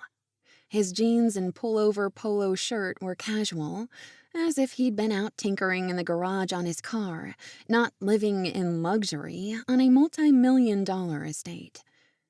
"I beg to differ on the favorite person in the world," Caitey said with a smile. "I think that honor goes to Jenna's bestie in New Orleans, Marina Cormier." Logan cocked his chin and eyed her in a mischievous manner. "Perhaps a tie, then. But blood is thicker than water, don't you think?" "You make a good point," Caitey conceded. Jenna leaned in conspiratorially. "Did I tell you the news? She and Wade are expecting a baby." "That's wonderful," Caitey told her. "I'm sure it's difficult to travel, depending on how far along she is. She's 6 months along, but they're determined to be here." Logan waved them past the magnificent row of foyer columns and into an impressive great room filled with multiple sofas and chairs, lovely carpets, and wallpapered in golden grain from the top of the snowy white wainscoting to the high ceiling. A grand piano sat in one corner, next to exquisite picture windows that filled the entire back wall, overlooking the gardens, far lawns, and trees. Beyond the glass, Caitey spotted beautiful patios, a pergola, a swimming pool, a hot tub, a pristine white gazebo, and the flower garden she'd sat in while trying to figure out where everyone was. She followed behind, wondering when to retrieve her luggage and unload her car. There were so many things about the wedding to discuss with Jenna. She had never attended a private home wedding or overseen a wedding in an estate house this regal and gorgeous. It was hard not to be intimidated. At least she had Jenna, and she knew her aunt and uncle. Well, and Marcus, she supposed, a tiny bit. But he was an enigma, and she wasn't sure how much she could trust or rely on his help. Jenna was such a casual, friendly, and down-to-earth owner of a simple coffee shop that seeing her here was also disconcerting. The imbalance had rattled Caitey. That's what came from marrying a rich man. Would Jenna keep her shop in New Orleans? Would she move to Santa Barbara? Caitey had so many questions, it was hard to keep them to herself. Jenna leaned closer, as if she could read Caitey's mind. "Isn't he dreamy? Come on, he's playing host right now, but you'll meet my in-laws soon enough." "Any time for a cousin talk?" Caitey asked, giving Jenna a wink. "I only have a million questions." Jenna returned a secret smile. "Tonight, my room. Now follow me. I must show you the rest of the house. Remember, I need to unload my car? I'm sure everything is crushed by now after all day long." "Of course," I get so excited about everyone arriving. We'll get the guys to help, and it'll go fast. Jenna halted. Hold that thought. Here come Logan's parents now. Oh, sorry. Just his mother. His father is a trial attorney in Santa Barbara, and he'll be home later for dinner. A woman in her late 50s pushed through a set of double French doors from the garden side. She carried a bag of golf clubs and was wearing a beautiful pair of white slacks with a deep blue blouse. There's a golf course on the property, too? Caitey whispered. Jenna gave a quick nod. It was installed by the previous owners decades ago. 9 holes far behind the garages on the back acreage, with bridges and a pond for golf balls to fall into, she added with a grin. Quite lovely. We're fanatics about golf, Mrs. Hearst said, striding forward. You must be Jenna's cousin, Caitey, our famous wedding planner. We've all been so eager to meet you. Jenna quickly spoke up. Caitey, this is Mrs. Hearst, Logan's mother. Please call me Isabella, my dear. What a grand week we're going to have. Although the weather is cooling a bit now that November arrived last week. We're spoiled living here, but at our mountain elevation, winter comes a tad early. But usually not until at least December, she added in a stern, joking tone. So, no worries about Logan and Jenna's nuptials. It's the wedding of the decade. Isabella Kensington Hearst's expressive green eyes sparkled with humor. She immediately took Caitey by the hand and gazed at her with interest. Has anyone shown you to your room, Caitey? Caitey shook her head. Not yet. We will remedy that immediately. Before I forget, I'm assuming you brought wedding decorations and all sorts of fun things for Jenna and Logan's nuptials? Oh, yes, they're all in my car. That blue Nissan SUV parked in the rear parking lot beside the gardens. Mrs. Hearst nodded. Perfect. We will get these strapping young men to help you too, sweet. She rang a little glass bell sitting on one of the tables in the drawing room, and a gentleman in his mid-60s appeared through a side door. He wore an impeccable black suit, complete with a black tie and pressed slacks. He carried himself with the dignity of a retired military officer, and his silver hair was cut short. Yes, madame, he said to Mrs. Hearst in a solemn British accent with a slight bow. Caitey sucked in a breath, blinking at the grandeur of this moneyed estate. She stole a glance at Jenna and widened her eyes. The Hearsts actually had a butler? In return, Jenna smiled sweetly and winked at Caitey. Mrs. Hearst went on. Miss Caitey, this is Reginald. He's been with the family for decades. In fact, he's like family. I apologize that he wasn't here when you first arrived. It's his day off, but we begged him to see us through the dinner hour and evening, and he'll be with us through the wedding. Maggie, our housekeeper, will take you upstairs to your room. Reginald, would you please organize these young men to unload Caitey's vehicle? Place all the wedding things in my study for the moment, and we'll sort through it after dinner. Yes, ma'am, he said. Shall I require a key to get into the trunk? No, Caitey said quickly. I left it unlocked. The back seat is full, as is the trunk, and, the passenger seat. Perfect, Mrs. Hearst said, as Logan and Marcus appeared in the foyer again. Reginald headed for the rear French doors, Logan and Marcus trailing behind and making jokes. At the last moment, before disappearing through the door, Marcus turned to glance behind him, and Caitey's heart jumped into her throat. What did that look mean? His eyes on hers sent a shiver up and down her spine. Marcus Stirling was unlike any other man she had known. So strong and virile, plus confidence galore without being obnoxious.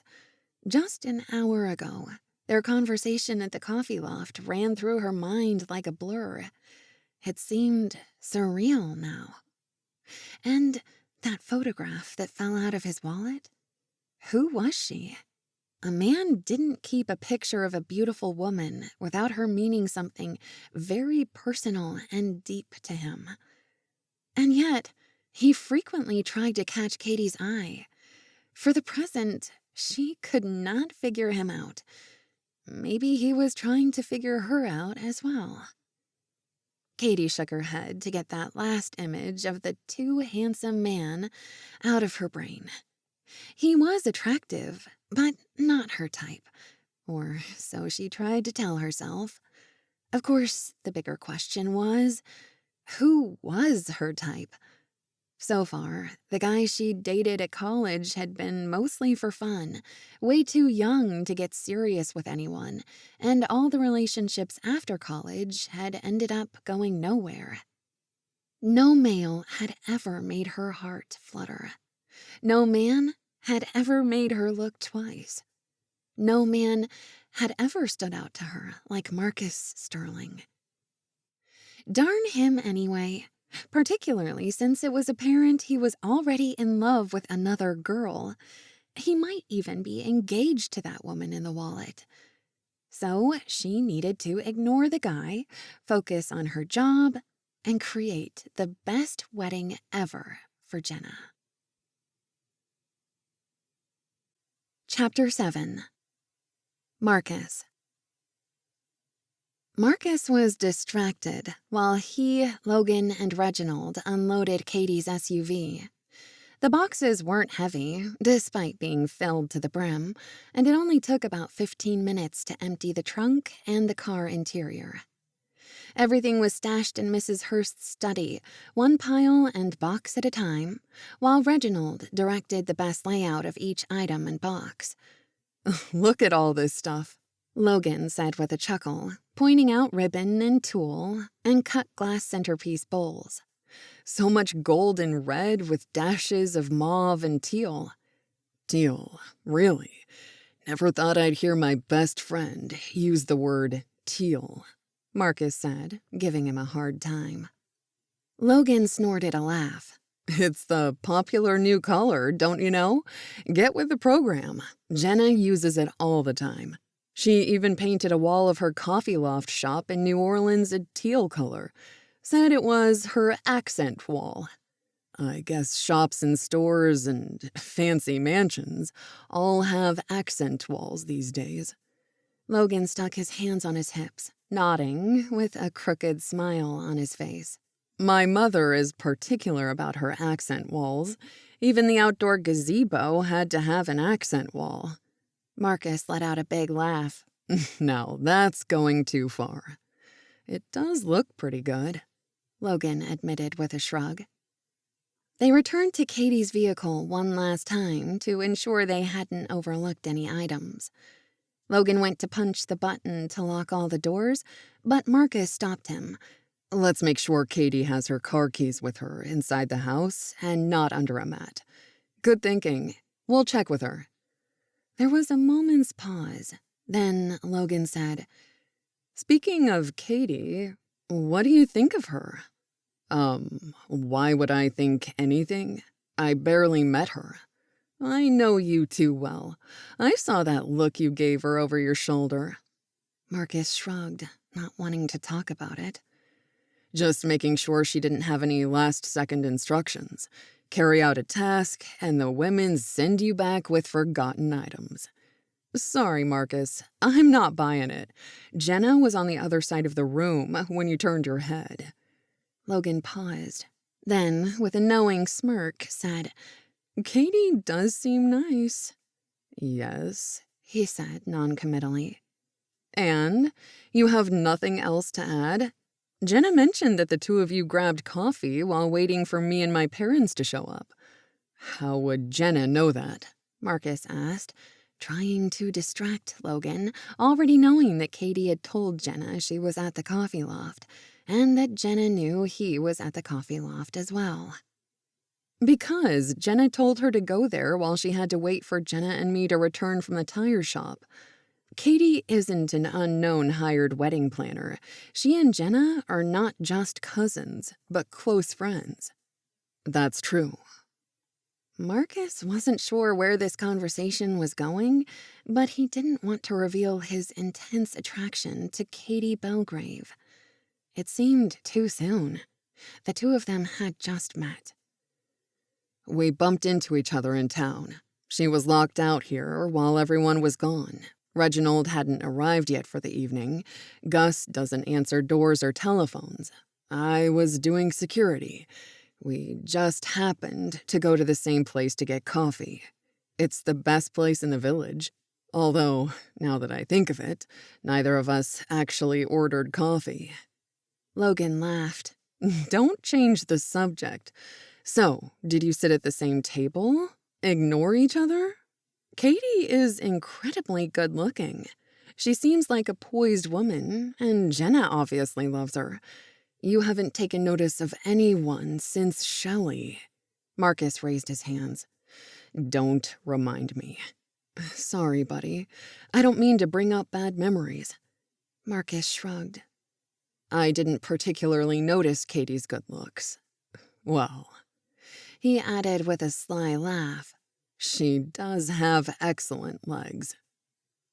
There was a moment of silence while Marcus hoped Logan would drop the subject. Instead, his friend narrowed his eyes. How long were you there? I wasn't watching the clock. Logan chuckled, shaking his head. That tells me you didn't just order a drink and leave. You stayed. You got a table. You two had a little mini date. Marcus lifted his hands to stop him. We did not have a mini date. Caitey hardly looked at me or spoke to me.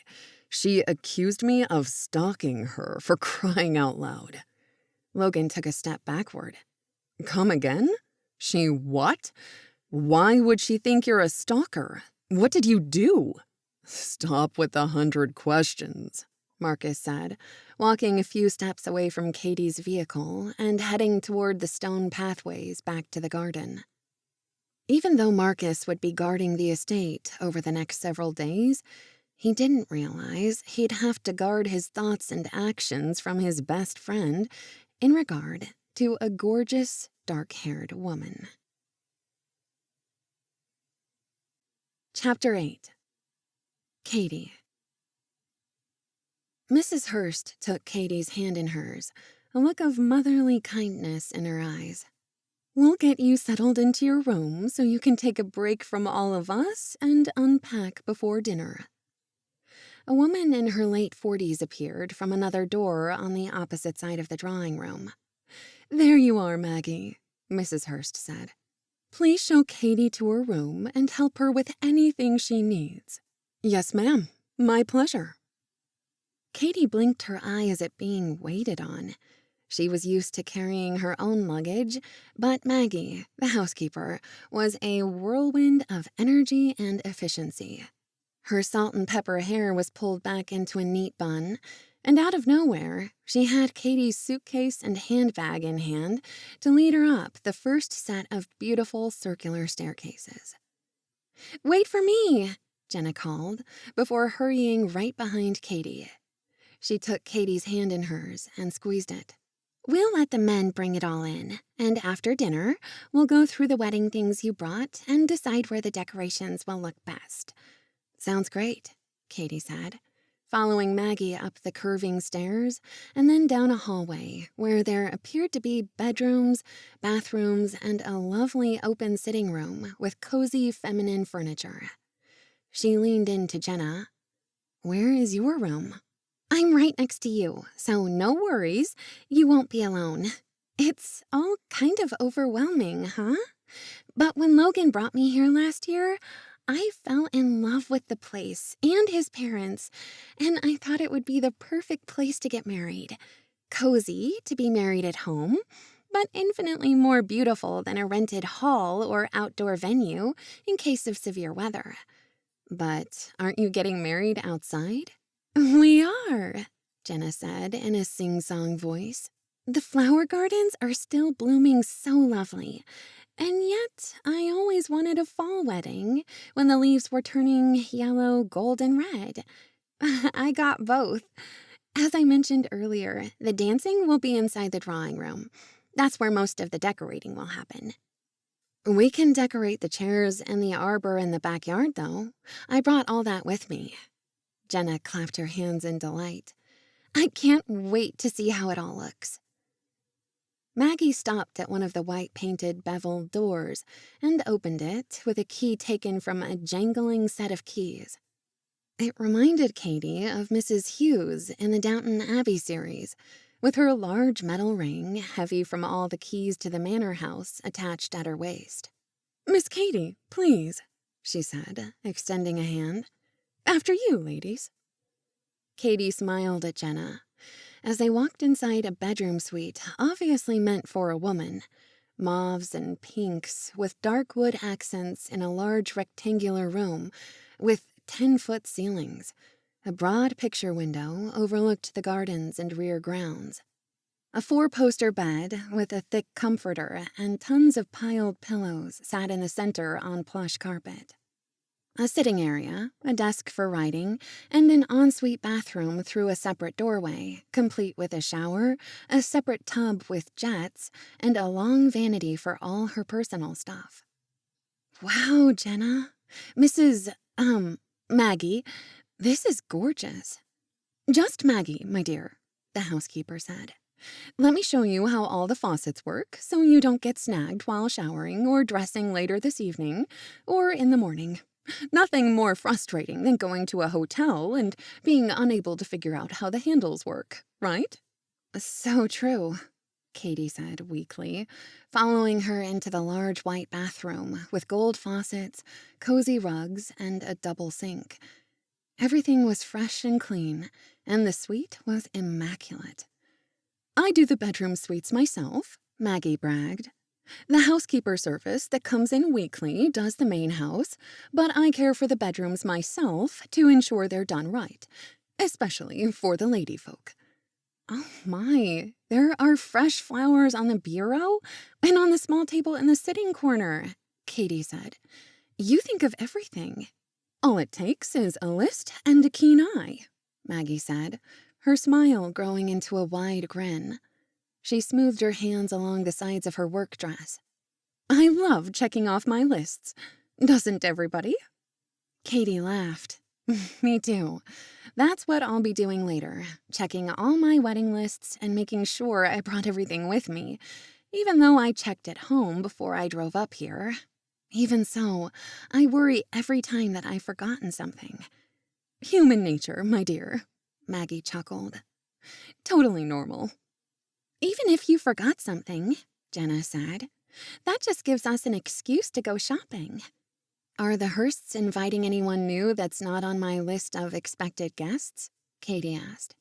"Nope," Jenna said, her eyes going to the ceiling as she thought out loud.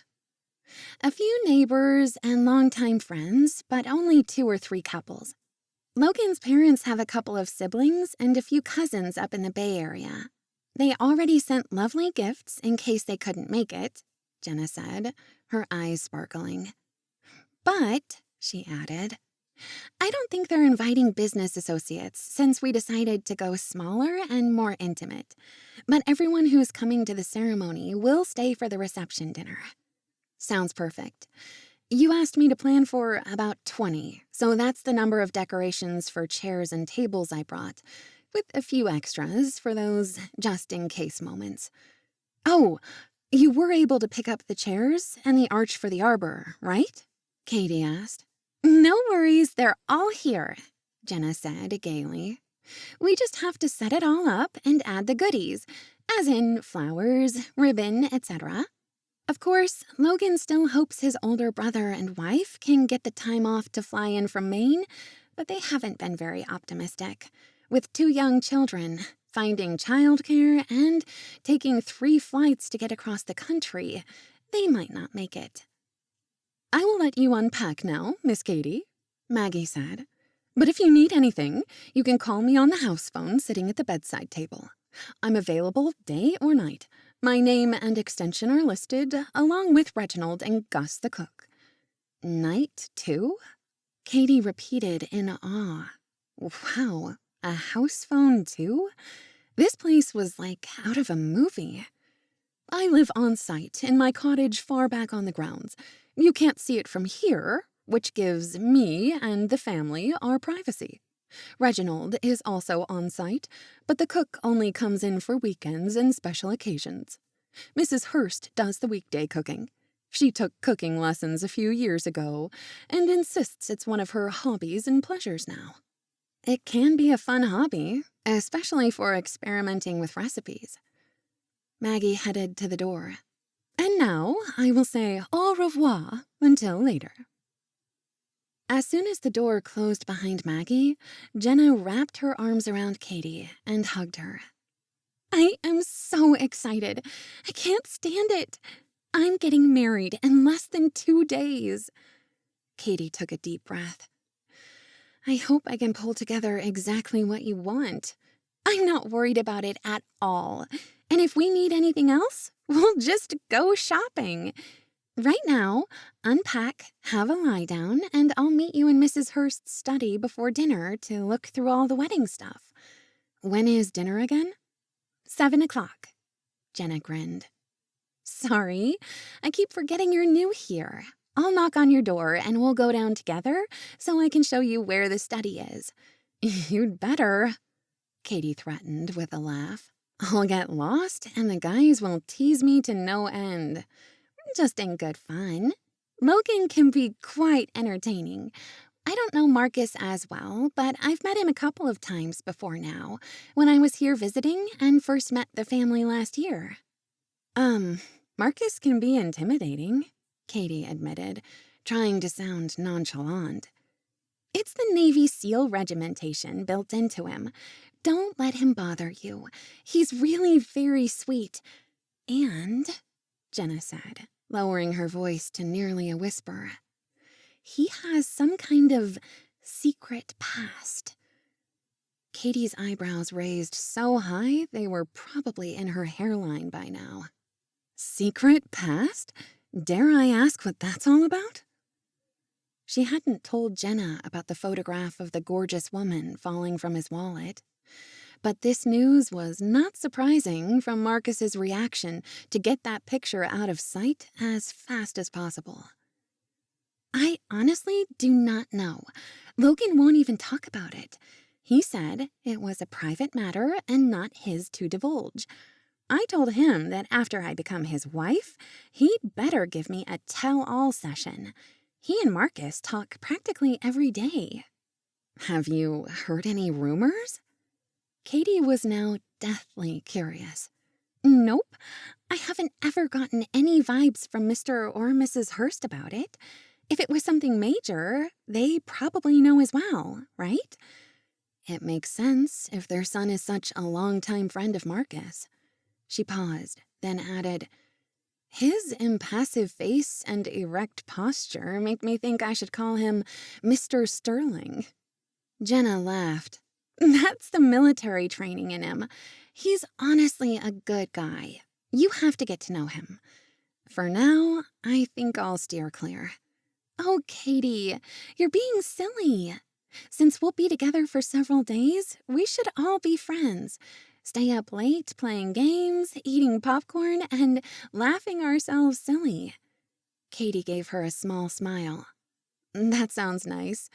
I haven't done that since I last visited you in New Orleans a year ago. By the way, how are you and Logan making your long-distance relationship work? He moved to New Orleans a few months ago. I thought I told you. I'm sorry, Jenna cried. I've been busy opening another Coffee Loft franchise in the suburbs. Building, staffing, and the grand opening have taken over my life the past year. I knew it would, Caitey said. Have you bought a house together yet? I remember you saying that you were house shopping. Yes, and we're moving in after our honeymoon. It's being painted right now, and all our furniture is in storage. Can not wait. Caitey reached over and embraced her. This is like an exotic trip for me, too. Okay, my beautiful cousin, Jenna said. Take a break after your drive and craziness today. I'll see you in a little while at dinner. When Caitey closed the bedroom door and sagged against it, Fatigue slammed into her. A lie down was precisely what she needed, especially to get some energy back before dinner with everyone in a couple of hours. The idea was intimidating. This house was intimidating. The Hearsts were genuinely nice and welcoming, but their worlds were vastly different. After unpacking her suitcase, hanging up blouses and dresses, and laying out her makeup bag in the bathroom, Caitey slipped off her shoes, climbed onto the gorgeous bed, moved aside some pillows, and stared at the beautiful four-poster damask hangings. Staying here was like a vacation, except for the wedding work, because it was like living in a castle.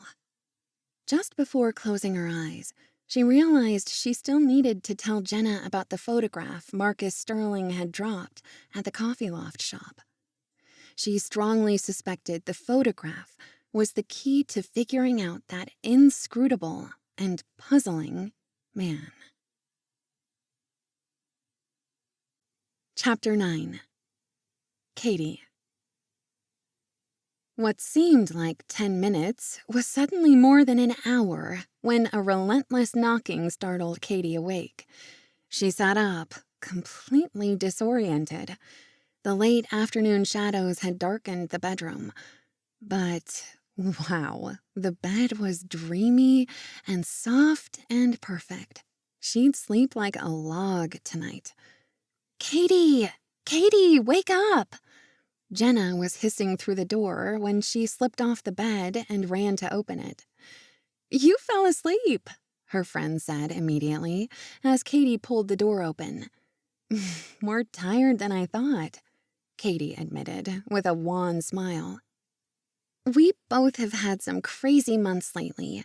You did 2 weddings recently?" "Yours is the 3rd one this autumn season," Caitey admitted weakly. "Yikes! I hope you got paid well. And I'm sorry I piled my wedding so soon after the others." Caitey's lips broke into a wide smile. "Well, first of all, I received a very nice bonus from one of the weddings and went shopping. And second of all, I've been looking forward to your wedding the most, of course. That dress you're wearing is beautiful on you, but we'll probably have to don jeans for the decorating party." True. Caitey's stomach growled. "Hope I didn't miss dinner." "I would never do that to you. I remembered to set my alarm. I'm excited to go look at what decorations you brought. Let me comb my hair and freshen up first." In the bathroom, Caitey brushed her teeth, ran her fingers through her thick hair, and then added a touch of color to her lips, checking that her mascara hadn't smudged. When they arrived downstairs, Mrs. Hearst was nowhere to be seen, but she had left the door open to her study. The contents of Caitey's SUV were neatly stacked on tables and desks, but the heavier items were on the floor. "Here, Caitey," Jenna said, handing over a glass of lemonade that had been on a tray on one of the open spaces of the desk. "I figured I wasn't the only one feeling parched. It's homemade by Maggie. I raided the kitchen before I woke you up." Caitey took a sip, and then another. "Wow, that's delicious. Just what I needed." "Show me everything," Jenna said excitedly. "Where should we start?" "Let's discuss the ceremony first, then the outdoor reception. Any differences between the people attending the ceremony and the dinner reception?" "No. Everyone has been invited to both. We figured about 20 people, and it's still about that. If Marina and Wade are here. Less if they don't make it." Caitey rummaged through the first box, pulling out her detailed notes and a timeline of events. Her cousin rushed forward and tugged out a charm bracelet from the smaller box. "You still have this?" Jenna asked, her face lighting up with amusement. Caitey bit her lips, embarrassed. Would Jenna make fun of her sentimentality? "Of course," she swiftly replied, trying to exude confidence. "A charm for every wedding I've planned and executed successfully." The pewter and gold-plated or glass charms were all couples dressed in their wedding finery, The grooms with the top hat, the brides with flowing gowns and veils. Her very first charm had come from the bride as a thank you gift for planning a successful Caitey's first ever wedding. The amount of work just about killed Caitey, but it was so gorgeous, with no major problems, that she was proud of her accomplishment and the beautiful little charm of the couple. The bride had even painted their faces and eye colors. So far, the bracelet boasted 10 little silver charms. Jenna's and Logan Hearst's wedding would be the 11th she had executed over the previous few years since striking out and building her own business. Jenna fingered each charm, smiling, and then lifted her eyes. This is super cute. Maybe it's just superstitious, but I hope it brings me luck. So far, 10 out of 10 have been pretty darn good, and all 10 couples are still married. I consider that a roaring success. Indeed, Jenna said with a small laugh. It must have been the secret sauce in the cake. Or the rum, Caitey said, giggling. A major coup d'etat of revenge after getting fired from my old job. Indeed. I love these silver bells you found. They'll look great lining the patios, like we discussed. Perfect for a fall wedding, Jenna said, digging into one of the boxes and pulling things out. Look at this ribbon. It matches the shade of silver and the mauves you wanted perfectly. I'll string it between the stakes with the bells, which makes a better and more elegant rope line than regular old rope, of course. Jenna gave her a humorous smirk. But not nearly as effective as actual rope, where you can strangle the drunk guest making passes at the women. Quite true, Caitey retorted. I ordered the flowers for the arch that you wanted, 20 black, comfy chairs for the guests, a rug for the aisle, hanging lamps, and lots of tulle that I'll decorate with roses and lilies. When do we pick all the rest of it up? Jenna asked. Tomorrow for sure, so we can get it all decorated. Except for the flowers, of course.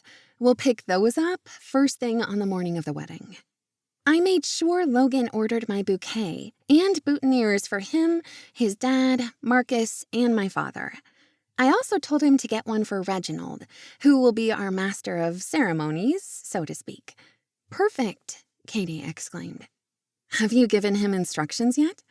He'll usher all the guests to the ceremony outside, and then the wedding party into the drawing room afterward, and make sure everyone is seated properly. He told me, with a tiny, wry smile, that he would be honored, and I know he'll be splendid.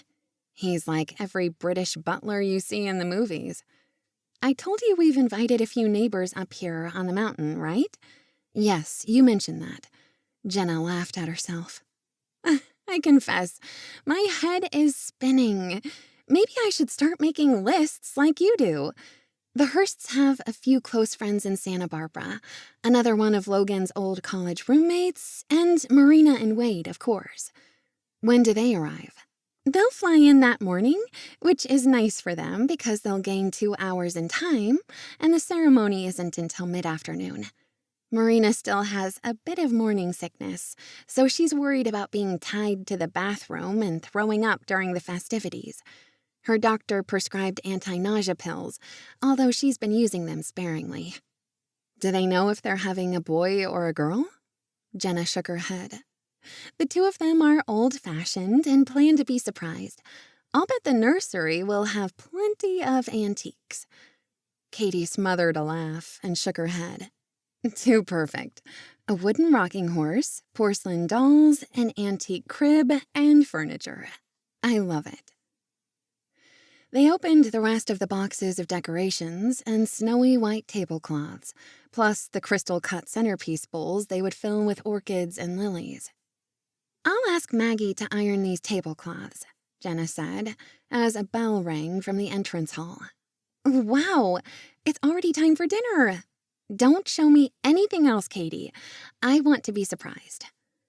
Caitey had just opened her mouth to finally ask about the photograph of Marcus Stirling, since she was dying to get the scoop on the woman, but she was skunked again. She would have to wait until after dinner. The dining room was magnificent, with gold and green wallpaper, a mahogany table, and fine china and crystal goblets for ice water and red wine. Caitey ate the tender beef bourguignon, observing the rest of the group's banter. They all knew one another so well that she felt more of an outsider than she thought she would. At least she had been seated next to Jenna at one end, so all eyes weren't on her while she attempted to properly cut her food and appear as refined as the rest of the group. Mrs. Hearst turned to her. "How is your suite, Caitey? I hope it's suitable and to your taste." "Oh, it's gorgeous. Such a beautiful room, with a perfect view of the gardens. Even the bed is soft and cozy. I admit, I laid down for a bit." "As you should. You had a long day of driving." Sitting next to her was her husband, Charles William Hearst. He had a sturdy build and a jovial expression, as though he loved a good joke or two. His hair was beginning to gray, and his full, hearty laugh matched his warm eyes. Dressed casually in slacks and a dark green button shirt, Mr. Hearst appeared completely comfortable with who he was. An attorney who never got rattled, even-handed, with an approachable demeanor. "Where did you drive from, Caitey? North or south?" Mr. Hearst asked now. "San Diego. Well, actually, Coronado Island is where I grew up. Normally, my parents aren't too far away when they're not living overseas for my dad's job with the government. But I'm currently living in their house, the house I grew up in, while my father's working at the American Embassy in Portugal." "How fascinating," Mrs. Hearst exclaimed. "Are your parents able to attend the wedding when they're living so far away?" "Oh, yes. They're flying in tomorrow evening," Caitey replied. "My mother is Aunt Vicky's sister, so they wouldn't miss Jenna's wedding for the world." "Coronado Island sounds like a great place to grow up," Mr. Hearst said. "It is," Caitey admitted with a smile. "So beautiful and laid back." Marcus suddenly spoke up, his eyes on her face. "You must be a beach girl, then," he asked with a teasing smile. Caitey blinked her eyelashes at him, quirking her mouth. "I was always at the beach as a kid, but now it's a treat. Once you become an adult, it's hard to get away for fun, isn't it?" "Very true," Mr. Hearst immediately agreed. "Can't remember the last time I went to the beach. How long have you been a wedding planner? Our new daughter-in-law is quite enthusiastic about you." "Jenna is completely biased," Caitey said with a laugh, and the rest of the table laughed with her. She finally began to relax a little, while trying not to stare too much at Marcus Stirling across from her. "How long has wedding planning been your career?" 7 years now. I majored in business with a minor in interior decorating, which fits me perfectly. Besides, I adore weddings. They are such happy occasions. I admit I've attended more than my share over the last decade. All my college roommates, my older brother who lives in Georgia, a neighbor, and a good friend from high school are now married. At least I could capitalize on their nuptials, she added as a joke. The rest of the table laughed at that, and Caitey was glad she could relax a little. This environment was so very different from how she grew up, but so far, everyone had been welcoming and friendly. The only person she wasn't sure about was Marcus Stirling. His secrets intrigued her, even more so since his mostly quiet demeanor during dinner. "That is very true," Mr. Hearst said. "Even if a wedding is stressful for the bride and her mother, I, of course, speak from personal experience, and I'm just the father of the groom." Everyone around the table chuckled at that. "The estate is the perfect spot for a wedding," Caitey said. I visited Hearst Castle with my family when I was 11, and then again during college with friends. I was sure that I'd been transported inside an enchanted fairy tale. At 11, I hoped to spot a princess around every corner. Everyone around the room chuckled at her description, but the women nodded in agreement. The original Hearst home is quite a magnificent piece of real estate. To put it mildly, Mr. Hearst added. We live as paupers in comparison. The answer to your question is yes. He is my third great-grandfather. He had 5 sons, and the third son is my great-great-grandfather. I never knew them personally, of course, he added with a chuckle. Their lives are as foreign to me as the King of England. It's beautiful, and the gardens and flowers are magnificent. We're lucky they bloom most of the year, Mrs. Hearst said with a smile. The wedding is just in time to use it. Probably the last outdoor event we'll enjoy until spring. We do get a bit of snow up here in the mountains during December and January, despite only being a 2-hour drive from the ocean. That's part of the beauty of living in California.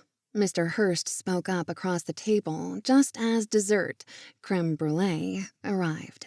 Served by stately Reginald in a crisp white shirt and cufflinks. We get every kind of weather. Jenna leaned in to whisper, "The cook makes this himself. You will eat so good this week that you'll put on 10 pounds minimum." Caitey grinned. "I've been forewarned." When she glanced up, she noticed that Marcus was stealing glances at her. He'd been doing that most of the dinner hour.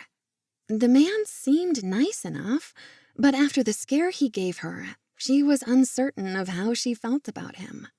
And she still only knew a little about his background. But the attraction was definitely there. Caitey touched her spoon to the dessert to break the crackly glazed crust. Taking dainty bites to make it last longer, she closed her eyes at the cuisine's excellence, better than any restaurant. When she swallowed, Marcus caught her eye again and smiled at her. He raised his spoonful of creme brulee in a toast toward her, and Caitey wished she could smother the tingling sensation of attraction running down her spine. There was something there, some sort of connection, but she was determined not to give into it. Marcus Stirling was still an unknown quantity, and there were secrets in his chocolate brown eyes. Did she want to know more? Or was that entirely too risky? Chapter 10. Marcus. When Marcus woke up the following morning, he found himself tangled in his sheets, one leg hanging over the edge of the bed. He'd slept poorly, which was an understatement. Weird and crazy dreams all night long. He kept mixing up Caitey with that woman from his past. Why was his subconscious doing that? Caitey was beautiful and exciting, a little shy. No, not shy. She was a bit standoffish. Well, that wasn't it either. He was having a tough time defining her. During the time they'd spent at the Coffee Loft, there was a wariness about her, despite him trying to put her at ease. He'd failed when he exposed his presence in the woods by staring at her like a weird stalker. He had to work harder now to earn her trust. When he spotted Caitey's pure, innocent beauty, her pale skin and dark hair, he'd halted like someone had shocked him with an electric wire. And after gazing at her superb and sexy legs, he lost his breath for a moment. That kind of attraction terrified him too. He was afraid of losing his heart again to the wrong woman. He hadn't been in any sort of relationship since Shelley. Attending weddings was the worst. He was only here at the estate because of Logan. He'd do anything for this family. After all, they were like family to him. More than that, since they took him in when his parents had a nasty divorce. While his mother worked full-time and tried to keep the household functioning, Marcus was often on his own. Mr. and Mrs. Hearst often told him he was like a second son. A knock came at his door, and he finally rolled over and staggered to his feet. When he cracked it open, Logan was standing on the threshold, wearing running shorts and a sweatshirt. You ready? He asked. Marcus blinked. Ready for what? Our morning run? Logan furrowed his brow. Hey, you okay? Are you sick? Because you look pretty terrible. Marcus rubbed his eyes, fighting the magnet of sleep. Thanks for the vote of confidence, bro. Just one of those rough nights. He shrugged while Logan gave him a sympathetic look. It happens sometimes. Are you referring to your past life as a Navy SEAL or something else? Can I plead the fifth? He paused and gave a sardonic smile. Or all of the above? Let me throw on my shorts, and I'll meet you by the back door. Logan gave a thumbs up. I'll grab my running shoes. See you in the rear gardens. We'll run the perimeter and check the cameras. Sounds good. Marcus burst out from a side door connecting a hallway to the kitchen 3 minutes later and jogged to the rear gardens. Flowers continued to hang onto their stems, but he noticed that some of the bushes had started to shift into winter hibernation. Petals had begun to drop. This wasn't warm and mild Arizona, after all. Good thing the wedding was happening soon, so Jenna would have her colorful garden photographs. Marcus had overheard Maggie say something about the wedding cake being ordered from a local bakery, but Caitey would decorate it with flowers and affix the cake topper. He'd happened to spy the piece on one of the kitchen counters.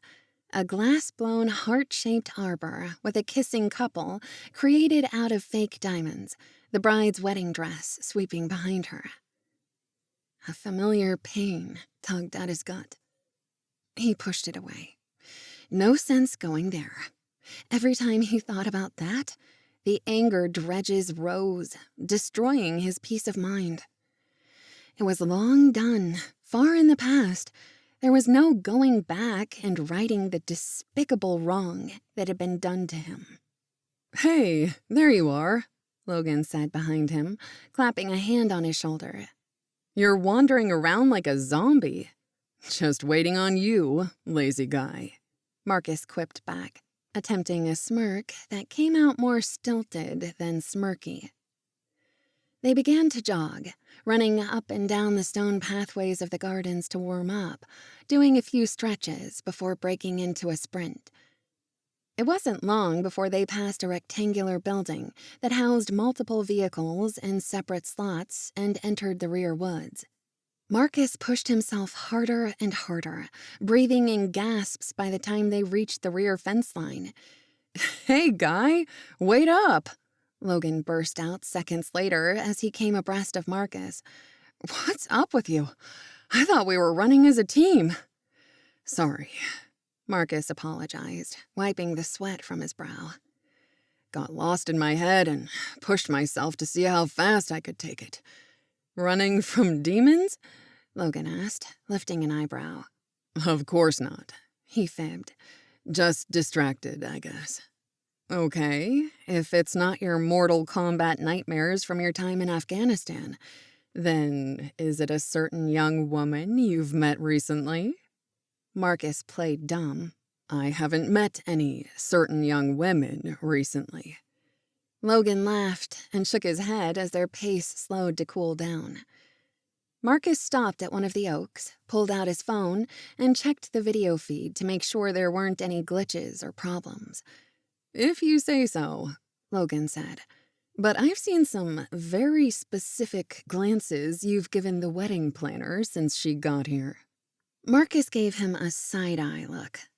Making conversation at the dinner table doesn't mean anything. If you say so. But I don't recall any conversation between the two of you. Just a lot of glances from you. Logan appeared to drop the topic of conversation while they spent the next 30 minutes making the rounds of the cameras below the house, then hiking back up the slope to the woods near the entrance gates. You see anything on the video feed from the last 24 hours? Jenna and I hope we don't get paparazzi trying to get in. Even though we're not personally famous, the family name still has a reputation for local interest. Jenna was stopped in town last week by an obnoxious reporter wanting details after he saw the announcement in the paper. That's too bad. Did it turn into an altercation? Marcus asked. Logan shook his head. No, but she jumped into her car and peeled off, from the grocery store no less. Who knows how the dude knew she'd be there? Wow, bad timing. The guy was probably just a lucky roving reporter and spotted her. Nothing is turned up on the camera feeds, so no worries. Of course, he didn't admit that Caitey Belgrave was on the digital feed. No reason to. But he'd indulged that once to see her pretty puzzled face as she searched for any sign of life at the estate when she had arrived yesterday, swiveling on her high heels while he admired those fine legs of hers. But the camera had also caught her shock and real fear when she spotted him coming out of the woods. Seeing that had bothered him. He'd been stupid to stare at her like that and make her afraid.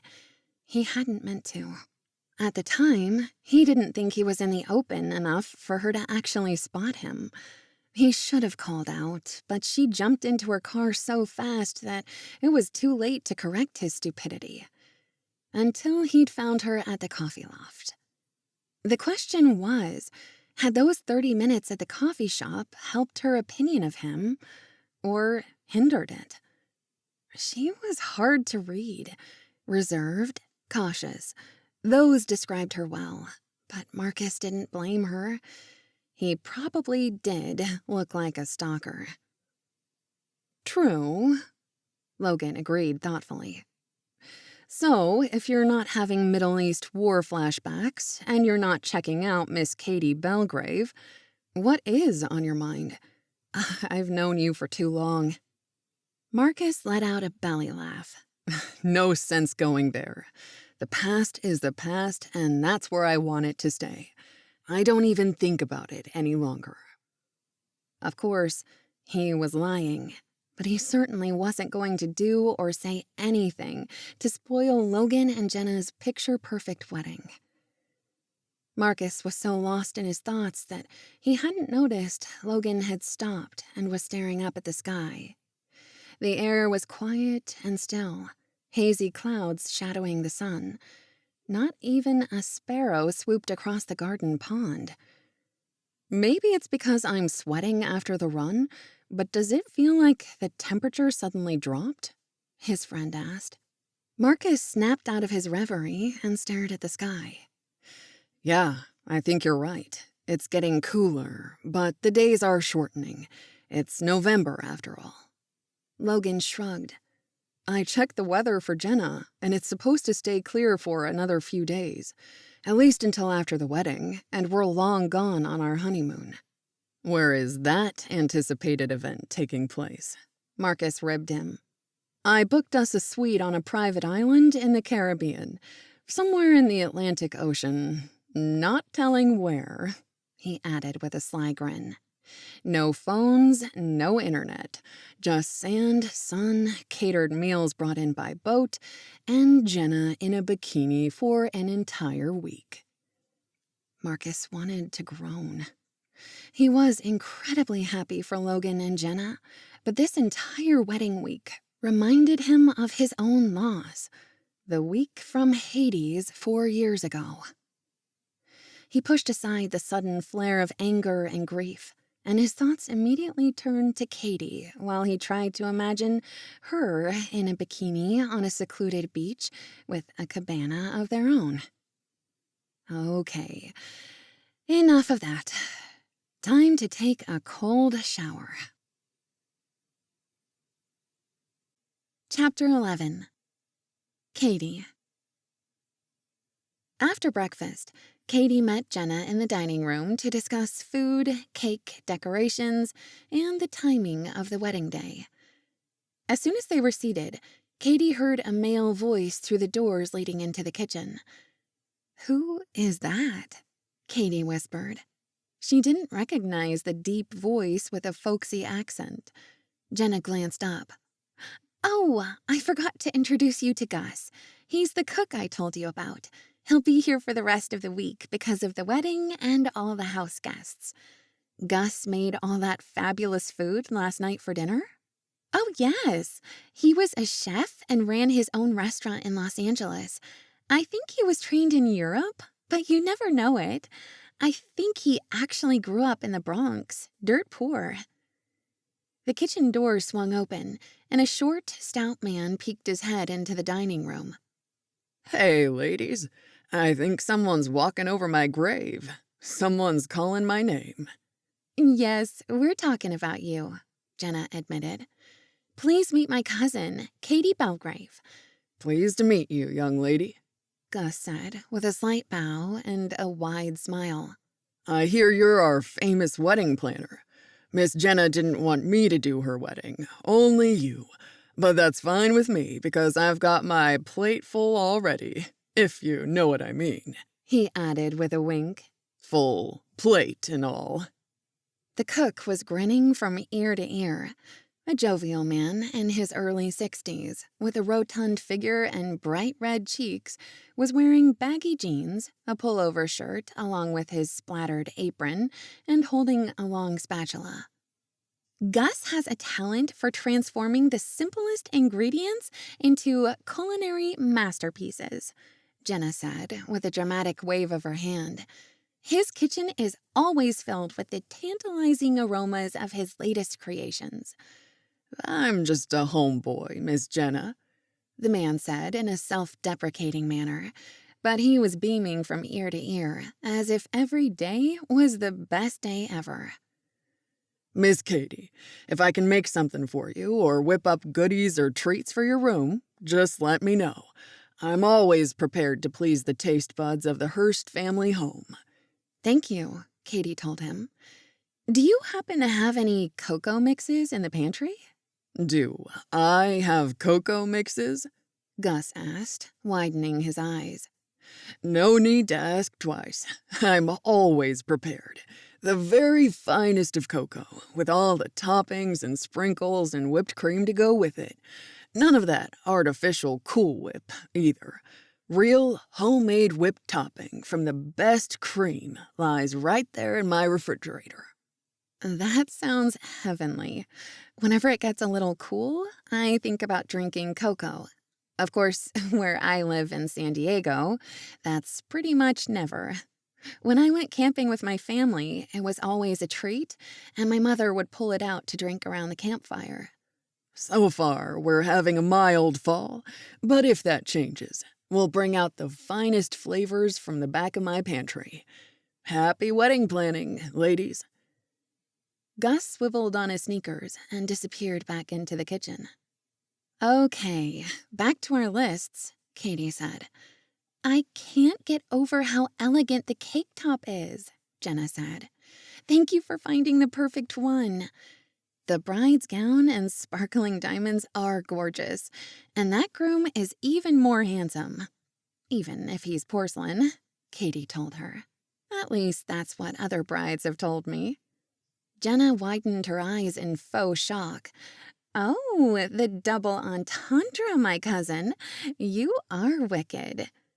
She shrugged her shoulders. "It only makes me cross my fingers to find a good guy, too. But wow, are they scarce these days. Maybe I should start getting on my knees and praying. Nobody seems to want to get married." Jenna nodded. With Logan's background of a philandering great-great-grandfather and great-uncles, who are all long gone now, of course, all of which sure had a lot of affairs and mistresses, it's hard not to worry that it runs in the genes. "I do like Logan now that I've met him," Caitey assured her. "He's very kind and seems like a happy man. His parents were so welcoming yesterday. I'd been nervous about meeting them and hoping all my past wedding fumbles and job catastrophes wouldn't make them leery of me. They would never hold that against you. After all, you're my cousin. But I never told them anything about your wicked witch of the West boss. That is water long gone under the bridge, girl. Caitey gave a wry smile. When I first arrived, I was quite intimidated, but this gorgeous estate is the perfect spot for your wedding. I must admit, watching Logan a little to ferret out his nature, but he's so down to earth. Besides, he's constantly looking at you and grinning like a kid at Christmas time. Really? Well, that's nice to know. Caitey let out a snort of laughter. As if you hadn't noticed. She began singing in a deep voice, playing the role of Logan. And I've only got eyes for you. The feeling is mutual, believe me, Jenna said, laughing at her antics. I never tire of gazing at him. How lucky that he happened to come into my coffee loft that day. We hit it off immediately and have been inseparable ever since. Our wedding day cannot come soon enough. It'll be here in less than 48 hours. There's still 48 hours? Jenna said, feigning shock. More than that before we leave for our honeymoon. Do you have one of those paper chains we used to make as kids for Christmas to count down the days? Of course. Caitey burst out laughing. Okay, I don't believe you. Let me see.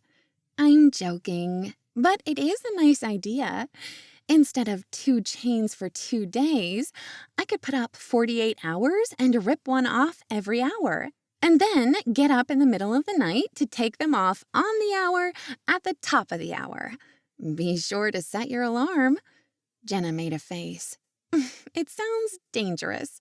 I'll be falling over with fatigue while walking down the aisle, as if I'm drunk. Caitey put a finger to her chin. Good point. A tipsy bride doesn't make for a good showing to the guests. They'll be gossiping behind your back for decades to come. I wrote down some notes on where everything should go. I did too. I was checking out the house after dinner last night. Let's make sure we're on the same page. Caitey spread out her notes on the kitchen table. Tomorrow is decorating day. I called the shop where I reserved a few more decorations in case we needed more, and they said they won't be ready until tomorrow morning. But that works since the wedding isn't until 5 o'clock and the shop is only 30 minutes away. But we'll need the men to help carry tables into the drawing room for the wedding dinner, which will keep the dining room free for regular meals. Gus and Reginald will help, of course, Jenna said. That part should go fast. I have the tablecloths and centerpieces for the tables, plus a set of 3 candles of varying lengths to put inside these exquisite glass cylinders I found that will line the path to the wedding arbor. Oh, I like that. Roses and carnations and baby's breath to circle the glass containers for the dinner table centerpieces. I also got goblets engraved with your and Logan's initials. Every guest keeps one for a remembrance of the day. Perfect, Jenna said. For the garden ceremony, I reserved some gorgeous columned posts to create the pathway to the top where the vows will be held, ending in front of the rose garden with the backdrop of the woods and blue sky. Oh, what about the chairs for the ceremony? Caitey asked. Can we just use the black ones we'll be using for the dinner? They're folding chairs, so quick and easy to set up. Of course, that's what I was thinking too. China and silver from Gus's kitchen, right? Yes. He told me that Reginald will lay the tables as usual. Perfect. When will the cake be delivered? Tomorrow in the late morning, Jenna said. That'll give us time to add the flowers and the cake top. We'll store it in the big walk-in refrigerator, which will be perfect because it'll keep the cake and the flowers fresh. That's a good idea, since we won't have much time to do it the morning of the wedding. We'll all be busy getting dressed and doing any final touches to the decorating before the final guests arrive. I keep forgetting to ask if you confirmed the final details with the minister, Caitey said. Yes, Logan and I met with him last week. He's the family minister, going way back since Mr. and Mrs. Hearst were children. He must be ancient? Caitey asked, raising one eyebrow in a humorous arch. Jenna laughed, shaking her head. I guess he was fairly young when they were kids, so he's about 75, but not 90 yet. Hey, I'm going to head out to check my car and make sure nothing was overlooked when the guys brought in the decorations yesterday. Nothing left hiding under the seat or in a dark corner of my trunk. I'll go with you. 2 pairs of eyes are better than one, as they say. Jenna linked arms with Caitey and squeezed her hand. I'm so happy you're here to do this with me. It means the world. It feels like one of those adventures we used to make up when we were 8 years old. So true. A couple of minutes later, they reached her car parked in the lower garden near the fence line, where the lawns became dirt before the woods began. Caitey popped open her trunk and rummaged around, but it was stark and empty. Then she opened all 4 doors, and the 2 of them looked under the seats and inside the seat pockets. Found something, Jenna cried. Caitey lay sprawled across the back bench seat, sticking her hands underneath to feel in the darkness. What? A picture frame of you and me when we were kids, Jenna said slowly. I'd forgotten about it. Weren't we adorable back then? But why is it in the car? Caitey felt a blush rise along her face. It's not for the wedding, of course. I brought it to remind me to check and see if you wanted to put up some pictures of you and Logan on the table with the guest book. I found one that's really beautiful. It wasn't on the official list, but consider it an early wedding gift. Oh, that's a great idea. I have an album of pictures from the past couple of years of dating. Never thought about putting up photographs. We could create a collage against a background. Wedding guests always like to see the happy couple evolve in their relationship. Plus, it's fun when there's a couple of silly or goofy photos along with the professional studio shots. I'll put it together before I go to bed, Jenna said. Won't Logan be surprised? All at once, a chill wind rose from the northeast. The oaks and firs trembled in a sudden gust. The driver's door slammed shut with a loud bang. Caitey popped her head up again, sitting up in a hurry. What was that? Jenna pulled the passenger door closed and gave a slight shiver.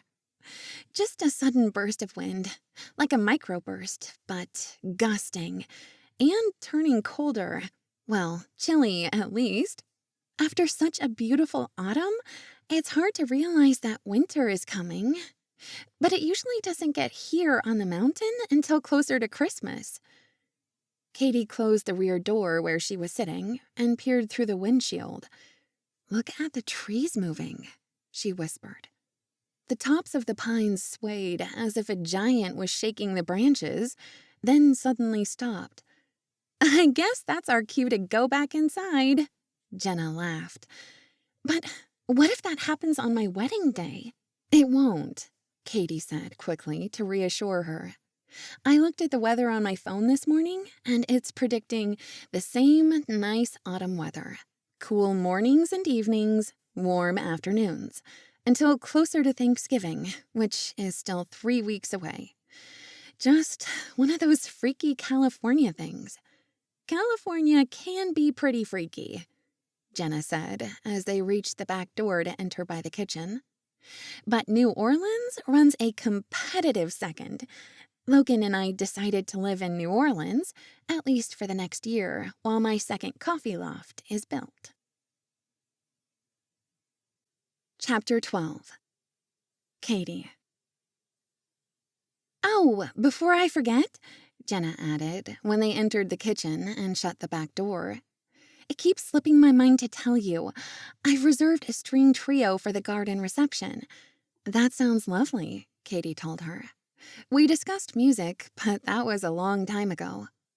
I've requested they play Pachelbel's Canon while Logan and Marcus, his best man, walk down the stone pathway and up to the arbor. Then I appear at the end of the walkway, and everyone gasps in awe, of course. But, she drawled, slowing her words. Before that... What? Caitey asked. What did you forget? Well, I, bought a bridesmaid dress for you, she said, her voice rising with enthusiasm. Now, before you protest and say no, please wear it as one of my attendants. It seems weird not to have at least one attendant, even for a small home wedding. You are not just my cousin, but one of my closest friends. Caitey bit her lip as she blinked at the sudden emotion. Wow, Jenna, thank you for that. I consider you to be the sister I never had. I'd be honored to be your bridesmaid. If I can fit into the dress. Of course you will. You never seem to gain an ounce. Caitey grinned. Hopefully I haven't, after eating Gus's cooking last night and this morning. It'll be fun to dress up. I fondly remember dress-up days when we raided our mother's closets and put on their costume jewelry. Jenna paused, and then her eyes widened as she clapped a hand across her mouth. No! I never bought any wedding earrings! How could I forget to take care of that? An older female voice spoke up behind them. Jenna, Mrs. Hearst said. Caitey, are you in the kitchen talking about wedding details again? I'd love to be a part of it. As would I, Jenna's mother echoed as she followed Mrs. Hearst inside. Hi, Aunt Vicky, Caitey said. We didn't mean to leave the mothers out. I know I'm just the mother-in-law, Mrs. Hearst said. But us girls need to stick together against all the men wandering this house. Plus, who doesn't adore a good wedding? Especially for one's own son. One of the biggest days of my life, as well as Logan's and yours, Jenna, she added with fondness. I couldn't ask for a better daughter-in-law. Jenna walked around the table towards her. Gosh, thank you, Mrs. Hearst. That means a lot to me. Please, Isabella. Jenna gave a little laugh. I'm sorry. It feels strange to call you by your first name. I know we've only met a few times before now, but please, no more formality. Jenna turned to Caitey and quickly interjected. Logan's parents came to New Orleans to visit us right after he proposed, and the ring arrived. That's when we chose a date. It's hard to believe it's here. I'm getting married tomorrow. Mrs. Hearst was nodding. Your wedding is a beautiful event you'll never forget for the rest of your life. Please, call me Mom, or Mother like Logan does. When he turned 15, Mom was no longer an option. It was Mother, just to tease me and sound like a British gentleman who graduated from Eton. And then his teasing happened to stick, and that's what he calls me. That sounds like boys, Caitey said with a laugh. My brother, George, as well as a whole slew of male cousins on my dad's side, do the same thing. Drives their mothers crazy. Will your brother be able to attend the wedding, Caitey? Mrs. Hearst asked. Aunt Vicky shook her head. I'm afraid my nephew and wife recently had a baby, and she's not up to it yet. Not to mention, traveling with a newborn is difficult. Totally understandable. Mrs. Hearst empathized. Weddings are often difficult to schedule with big families. Speaking of fake British accents, Jenna piped up. I've heard Logan do that British accent thing with you myself, she exclaimed, as if it had just occurred to her. I'll have to give him a hard time, or force him to speak that sexy British to me all the time, she added with a devilish grin. After all, Pride and Prejudice is Jenna's and my favorite movie, Caitey told her. Aunt Vicky turned to her hostess. I must admit that being here at your beautiful home is like stepping into a Regency movie, Isabella, or visiting a British manor house on tour, except I get to stay in one of those divine bedroom suites, plumbing and all of the indoor amenities included. Mrs. Hearst's eyes twinkled. Don't forget, I'm only here by marriage. Shall we take this meeting to the dining room table where we can spread out more and Gus doesn't have to put up with our chatter and giggles? Gus popped his head out from the pantry, where he'd been organizing shelves and unloading groceries for the wedding breakfast and dinner. Don't mind me, ma'am. Just counting the eggs, so to speak, to make sure we have everything ready for the big day. You're such a dear, Gus. Thank you, Mrs. Hearst told him, rising from her chair. Even so, seeing what we're doing might be easier at the bigger table. Caitey and Jenna quickly ran upstairs to their bedrooms to get their planning notes for the wedding before returning to the adjoining dining room and the older women, where the four of them sat up at the large table. Being here again after the previous night's dinner sprouted Marcus Stirling's handsome, rugged face floating in front of Caitey's eyes. Mentally, she roamed along his shoulders and torso. His suit coat showed off that masculine physique that made her entire body sizzle, like bacon on a griddle. Add some fluffy, syrupy pancakes, and she'd melt like hot butter all over him. When Caitey looked up, she saw both Mothers and Jenna staring at her. She cleared her throat and stared down at her wedding list, running a finger along each item. "Everything okay, Caitey?" Jenna asked, a smile swirling along her lips, as if she knew what her cousin was thinking.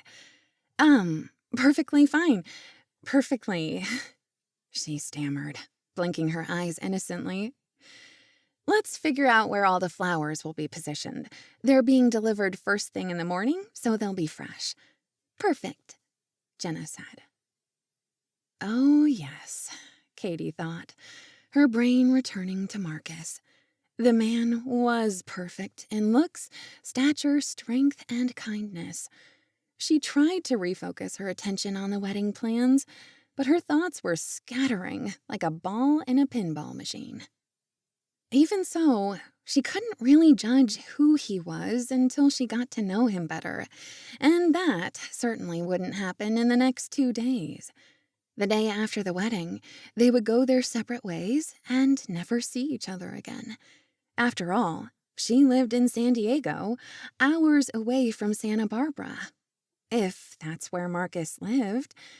Or did he fly in from somewhere else? All at once, she wasn't sure. What a ditzy daydreamer she was becoming. Her daydreaming was one of her personal faults, but an asset when it came to planning unique weddings for her brides. "I think I saw the men outside laying the carpet and the chairs," Mrs. Hearst said. "This table is already laid for dinner, so perhaps our little meeting is done for now. Right after dinner tonight, Reginald will set it for the wedding luncheon. That will be one less task in the morning before the ceremony. Shall we go check on our husbands, Victoria?" she asked Mrs. Thornton. Jenna and her mother jumped up to head outside, and Caitey slowly followed. She hoped the outdoor setup was finished. The wedding dinner menu had long ago been ordered, and Gus was ready. Her stomach tightened at the thought of running into Marcus. Before this puzzling reaction to that man continued, she had to find out more about that man and his past. Trailing after Jenna, Caitey sidled up next to her, while Logan, Marcus, Uncle Alexander, and Mr. Hearst finished tacking down the plush red carpet. "Oh, look at that, Caitey," Jenna said in delight. "I get to walk the red carpet. I'll feel like a movie star." "I thought it was a great idea of yours. So much fun on your wedding day. Besides, you are a star, the bride, the woman everyone will be admiring." Even to Caitey's ears, her own words sounded stiff. Her chest heaved watching Marcus, not wearing his suit coat, but in a tight t-shirt that made his biceps bulge and his chest ripple. She abruptly plopped onto one of the chairs to catch her breath. Purposely, she turned her head to gaze across the gardens to admire the beautiful roses, but the attempt didn't work to keep him out of her line of sight. The guys kept moving about. Tinkling water fell like soft rain from the fountains. The tall glass cylinders etched with gold that she had bought for the ceremony were placed along each row of chairs, from the rear chairs all the way to the end of the red carpet, where the arch was currently being assembled by Marcus and Logan. In the morning, she would place a trio of white and gold candles into each glass cylinder that would be lit before the ceremony. Her eyes betrayed her because she had no self-control, latching onto Marcus again, while he and Logan set up the archway where the bride and groom would stand for the ceremony. Gold and red royal colors. The entire thing would be covered in a cacophony of colorful blooms when the flowers arrived. Jenna plopped down next to her, smiling with happiness at how beautiful it was turning out. "Are you okay?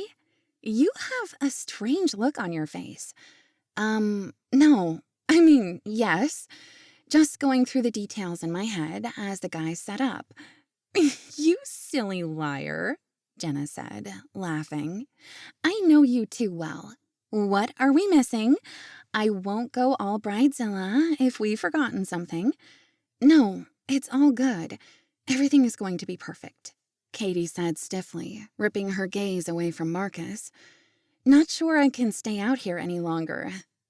The guys are almost done, except for that, you know, flowers along the arches and surrounding the candles we'll set up later?"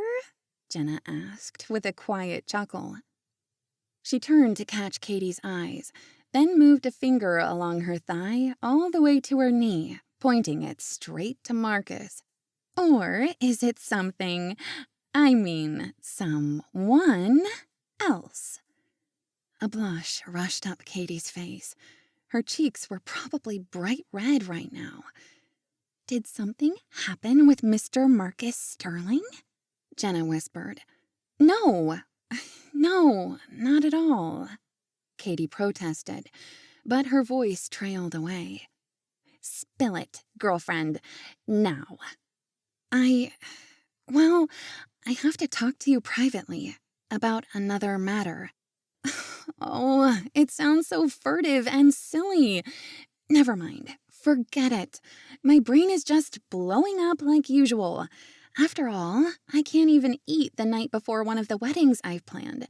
Sleep is non-existent as my brain agonizes all night long." "Now, that's not a good idea," Jenna chided her. "You will eat, even after dinner. Gus has homemade brownies in the pantry. Tonight, we raid them. Right now, you are coming with me." Her cousin tugged on her arm, and they walked around to the perimeter wall, where the stone paving ended in the pathway toward the front of the mansion. Here, there was a second row of goddess statues and a second small pond. Jenna perched on a bench and pulled Caitey next to her. "The sun is dropping, and it's getting colder. I'm glad the ceremony will be in the early afternoon and short, so we don't all turn into ice cubes." "There's a definite chill in the air," Caitey agreed. When silence fell for a moment, Jenna burst out laughing, poking at Caitey's arm. "My stomach is anticipating that delicious dinner Gus is making. So spill it, Caitey girl. I have a sneaking suspicion this is about a man named Marcus Stirling." "Are you the bride or my psychiatric counselor?" Caitey said, stifling her laughter. "Both at the moment. Did something happen with Marcus? Or am I just pulling all these weird vibes out of my imagination?" "Nothing happened. Honestly, really nothing. Except he scared the bejeebies out of me yesterday. As you can see, he's perfectly harmless and terribly gorgeous, Jenna said, putting on a high society accent. Of course, not as handsome as the groom, but then I'm biased. Okay, I'm about to smack you if you don't spill that little secret making your lips twitch. My mouth is twitching? Caitey asked, horrified. Well, I exaggerate, but you know what I mean. I can practically read your mind. Remember the Coffee Loft accidental meetup yesterday when you were all in town and I was stuck? Of course, I'm rather good at remembering the day before in my life. Now Jenna's lips twitched with amusement. Okay, smarty pants. Well, as we were leaving, Marcus pulled out his wallet to get out his credit card, and out fell a photograph of a woman. A gorgeous woman. Prettier than anybody I've ever seen in my life. His mother? Jenna joked. I haven't met his mother, of course, Caitey teased in return. But no, she was not his mother. She was no more than 30, absolutely stunning, like a model or a movie star. Was she blonde? Big green eyes? Like Marilyn Monroe or Vivian Leigh, except that actress had gray eyes, I think. I'll have to watch Gone with the Wind again sometime. Blue, Caitey said absent-mindedly. How can you be sure? Trust me, I've only watched Gone with the Wind about 15 times. My mother loves it, and we've been watching it every year since I was 11. But some people say that Scarlett's eyes were blue-gray. I remember visiting you for New Year's when we were about 15, and we all watched it together. It was my first time to see it, and I cried my silly eyes out. Caitey turned her head at the same time Jenna turned to look at her. Their eyes locked. Then they laughed. Okay, back to the big question at hand, Jenna asked. I don't know for sure who she is, but I've heard her mentioned between Marcus and Logan. After all, they've been besties since they were children in elementary school. And she was an old girlfriend. That's pretty vague. Why would he carry a photo of an old girlfriend from eons ago? Have you ever met her? No. I met Logan 2 years ago, and this woman was from about 4 years ago, give or take a few months. Why would he still carry her picture? It might be a mistake, Jenna said, vaguely. Like he forgot he still had it. How could he forget a picture? Maybe it was stuff behind the credit card and he'd forgotten about it? He acted so strange about the whole thing. As soon as I picked it up and Marcus realized I'd seen the woman in the photograph, he quickly stuffed it into his pocket, followed by his wallet. A bit of red crept over his face, and then he pretended nothing weird had happened at all. Jenna murmured, musing on the topic. If a photo dropped from my wallet or purse, I might have joked and said it was my brother or an old friend, or somebody robbed me and swapped out my wallet. That brought a smile to Jenna's lips. Okay, spill the rest of the story before I shake it out of you. I don't know why I'm so curious, but it would help to know Marcus better. I don't know whether to keep my distance because I don't trust him or worry he truly does stalk women. I could wake up dead, she added with a self-deprecating laugh. Okay, you know that last part is a joke. Jenna turned to face Caitey. Once more, I can honestly and unequivocally state that Marcus Stirling is not a stalker. Like I told you yesterday, Logan has known him most of his life. He knows his family. I've hung out with Marcus numerous times. He's a really good man. The best. I think yesterday you took him by surprise. We weren't expecting you for another couple of hours. And Marcus actually didn't know you were coming. Logan and I hoped to surprise him with a proper introduction to my dearest, darling cousin. But, flat tire and all.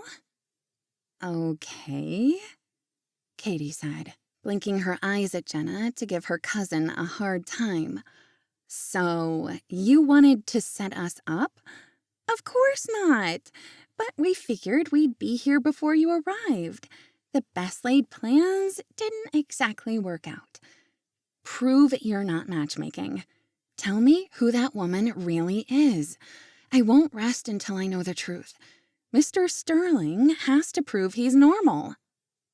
Okay, I will. You deserve it after the scare yesterday. But first, you tell me the truth. My sweet, shy cousin is wildly attracted to him. It was Caitey's turn to laugh out loud.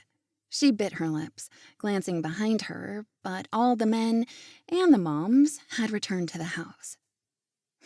Okay, you win, brat. Yes, I find him incredibly good-looking and sexy and funny, and sometimes I can hardly breathe when I watch him work. Now you're talking, honey, Jenna exclaimed. After their laughter slowed, she continued in a serious tone, a sad look on her face. Caitey felt her stomach drop.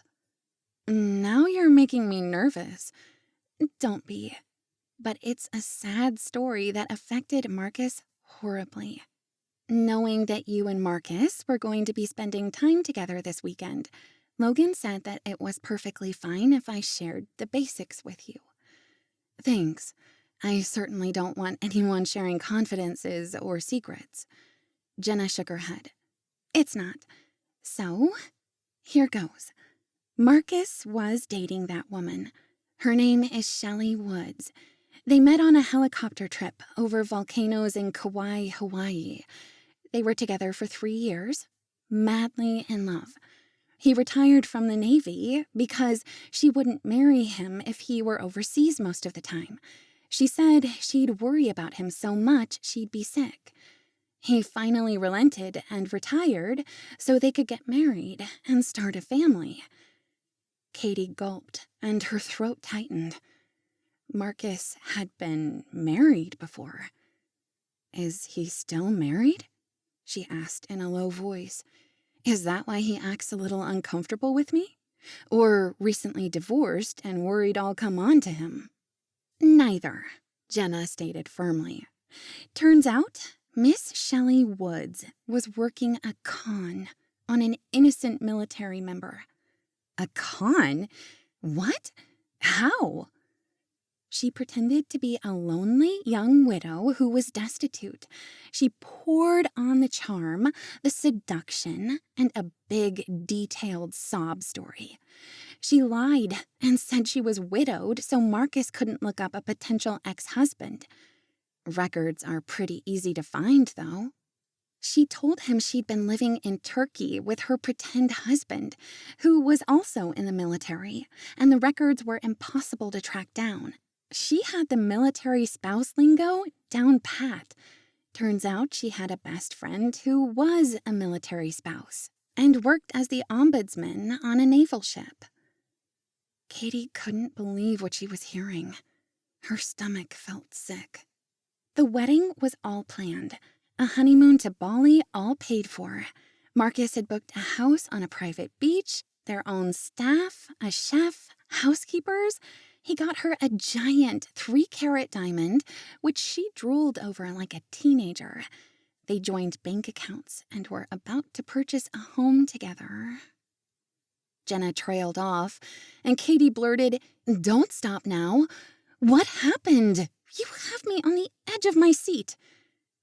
On the day of the wedding, at the church Marcus grew up in, with all of his family and friends and neighbors, the organ playing, Marcus looking incredibly delicious, waiting near the minister for Shelley's big entrance, and nothing. What do you mean, nothing? The first clue that something was wrong was when it was 15 minutes past when the ceremony should have started. But everyone assumed it was Shelley still getting all dolled up like the model she was and dressing for a grand entrance. Marcus didn't think too much of it at the time because his best man, Shelley's brother, was having trouble with the rented tuxedo in the dressing room of the church. At least that's what his father said. At first.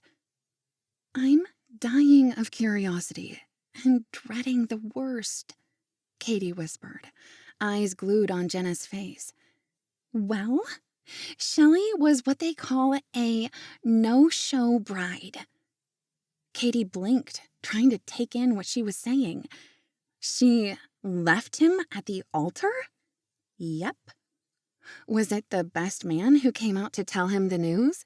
Nope. He was gone too. Both of them disappeared, literally vanished. Nobody has ever seen either of them since. Logan assumes they changed their names. It was all planned, of course. Multiple passports, multiple bank accounts. Heck, we don't even know if Shelley Woods is her real name. I'm sure she and her boyfriend are off somewhere else pulling another con on a new, unsuspecting victim. How horrible, Caitey said, her voice hoarse with sudden emotion. Oh, it gets worse, Jenna said cynically. She cleaned out all the bank accounts. The brother, who was the fake best man, was not her brother at all. He was her lover and had been for years. The entire thing was planned from the beginning? Oh, yes. She knew just what to do and say and tell an unsuspecting, good man to get him to fall in love with her, and then take him for all he was worth. Being military, did he really have that much, though? He wasn't even 30 years old when this happened. Navy guys don't make that much to build a nest egg that quickly. True, although Marcus is good at saving. No, the most important thing is that his grandparents left him an exceptional inheritance when he turned 25. She stole it all. Ah, Caitey said softly, a hitch in her voice. It all makes sense. It was horrible. A nightmare. What can anyone say about Marcus? He's skittish, and it's taking him a while to trust. He hasn't dated anyone since. But I think that is about to change. Why would you say that? Do you have some other female guests attending tomorrow you want to hook him up with? Jenna shook her head, laughing. No, silly. But, she added, staring straight into Caitey's eyes, I feel vibes coming from the two of you. You're both trying to hide it. In fact, you can't stop being annoyed at him. I'm not annoyed, Caitey protested. You won't look at him. You're pretending he doesn't exist. But I know you, and you're lying to yourself. The lady doth protest too much, methinks. Okay. I'm not protesting too much, and I know he exists. Who could not see the man exists? He's kind of, nice. Nice? Come on, girl. Okay, he's wow. Wow with a capital W. Especially when he builds things and climbs trees and other things. So, stop avoiding him, sweetie, Jenna said softly. He's trying not to scare you off. He knows you didn't have a particularly good introduction. You think? Caitey leaned forward, staring at her cousin. And, by the way, Miss Jenna Thornton, soon to be Mrs. Logan Hearst, how do you know these things about his feelings? Or my feelings? Have you been talking behind my back? Of course not. Logan mentioned it. He can see it too, even if you and Mr. Stirling are denying it. Good grief. I'm overwhelmed by that horrible story. Poor Marcus. What a nightmare. She destroyed his trust in anyone else. Caitey rubbed at the goosebumps rising on her arms. At the moment, I'm getting cold. Isn't it time for dinner? Yes, on both counts. Bottom line, dear Caitey, give the man a chance. At least be friends. Don't be afraid of him. He wouldn't hurt a fly. Well, unless you're the enemy with a hand grenade. Then he'll take you out flat in half a second.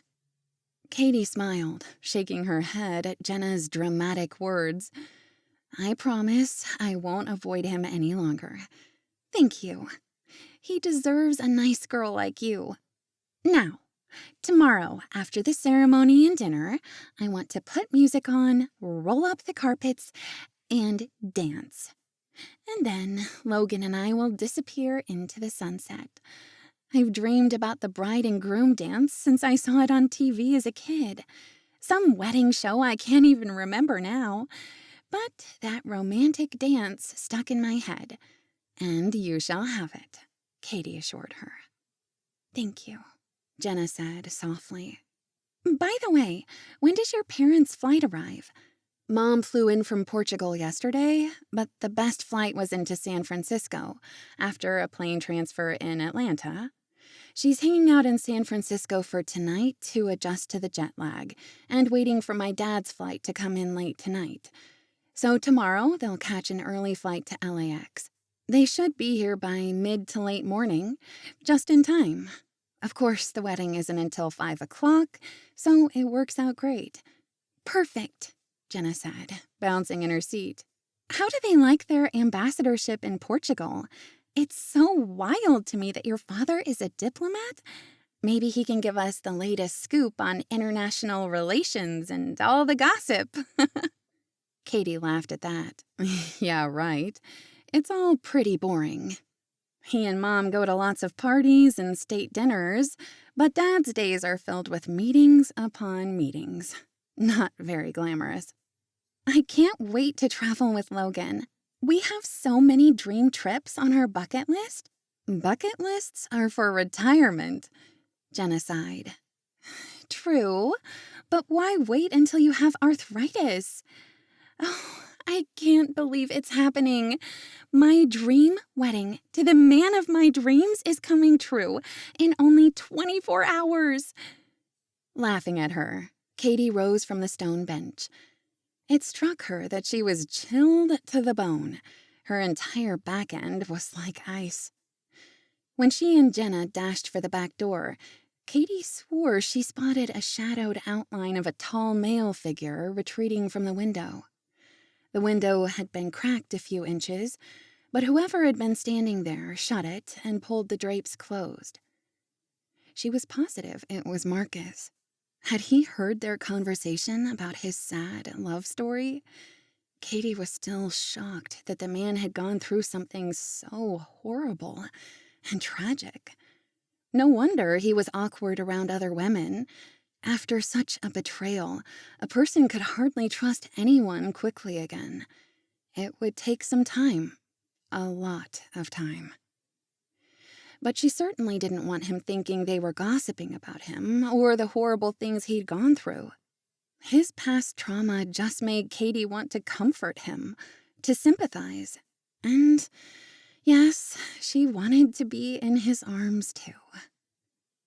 She stepped aside to let Jenna go inside first, and just as Caitey was about to step inside the French doors, she turned back for a moment, just as the sun sank below the tree line, creating shadows among the rose garden and the alabaster Roman goddesses.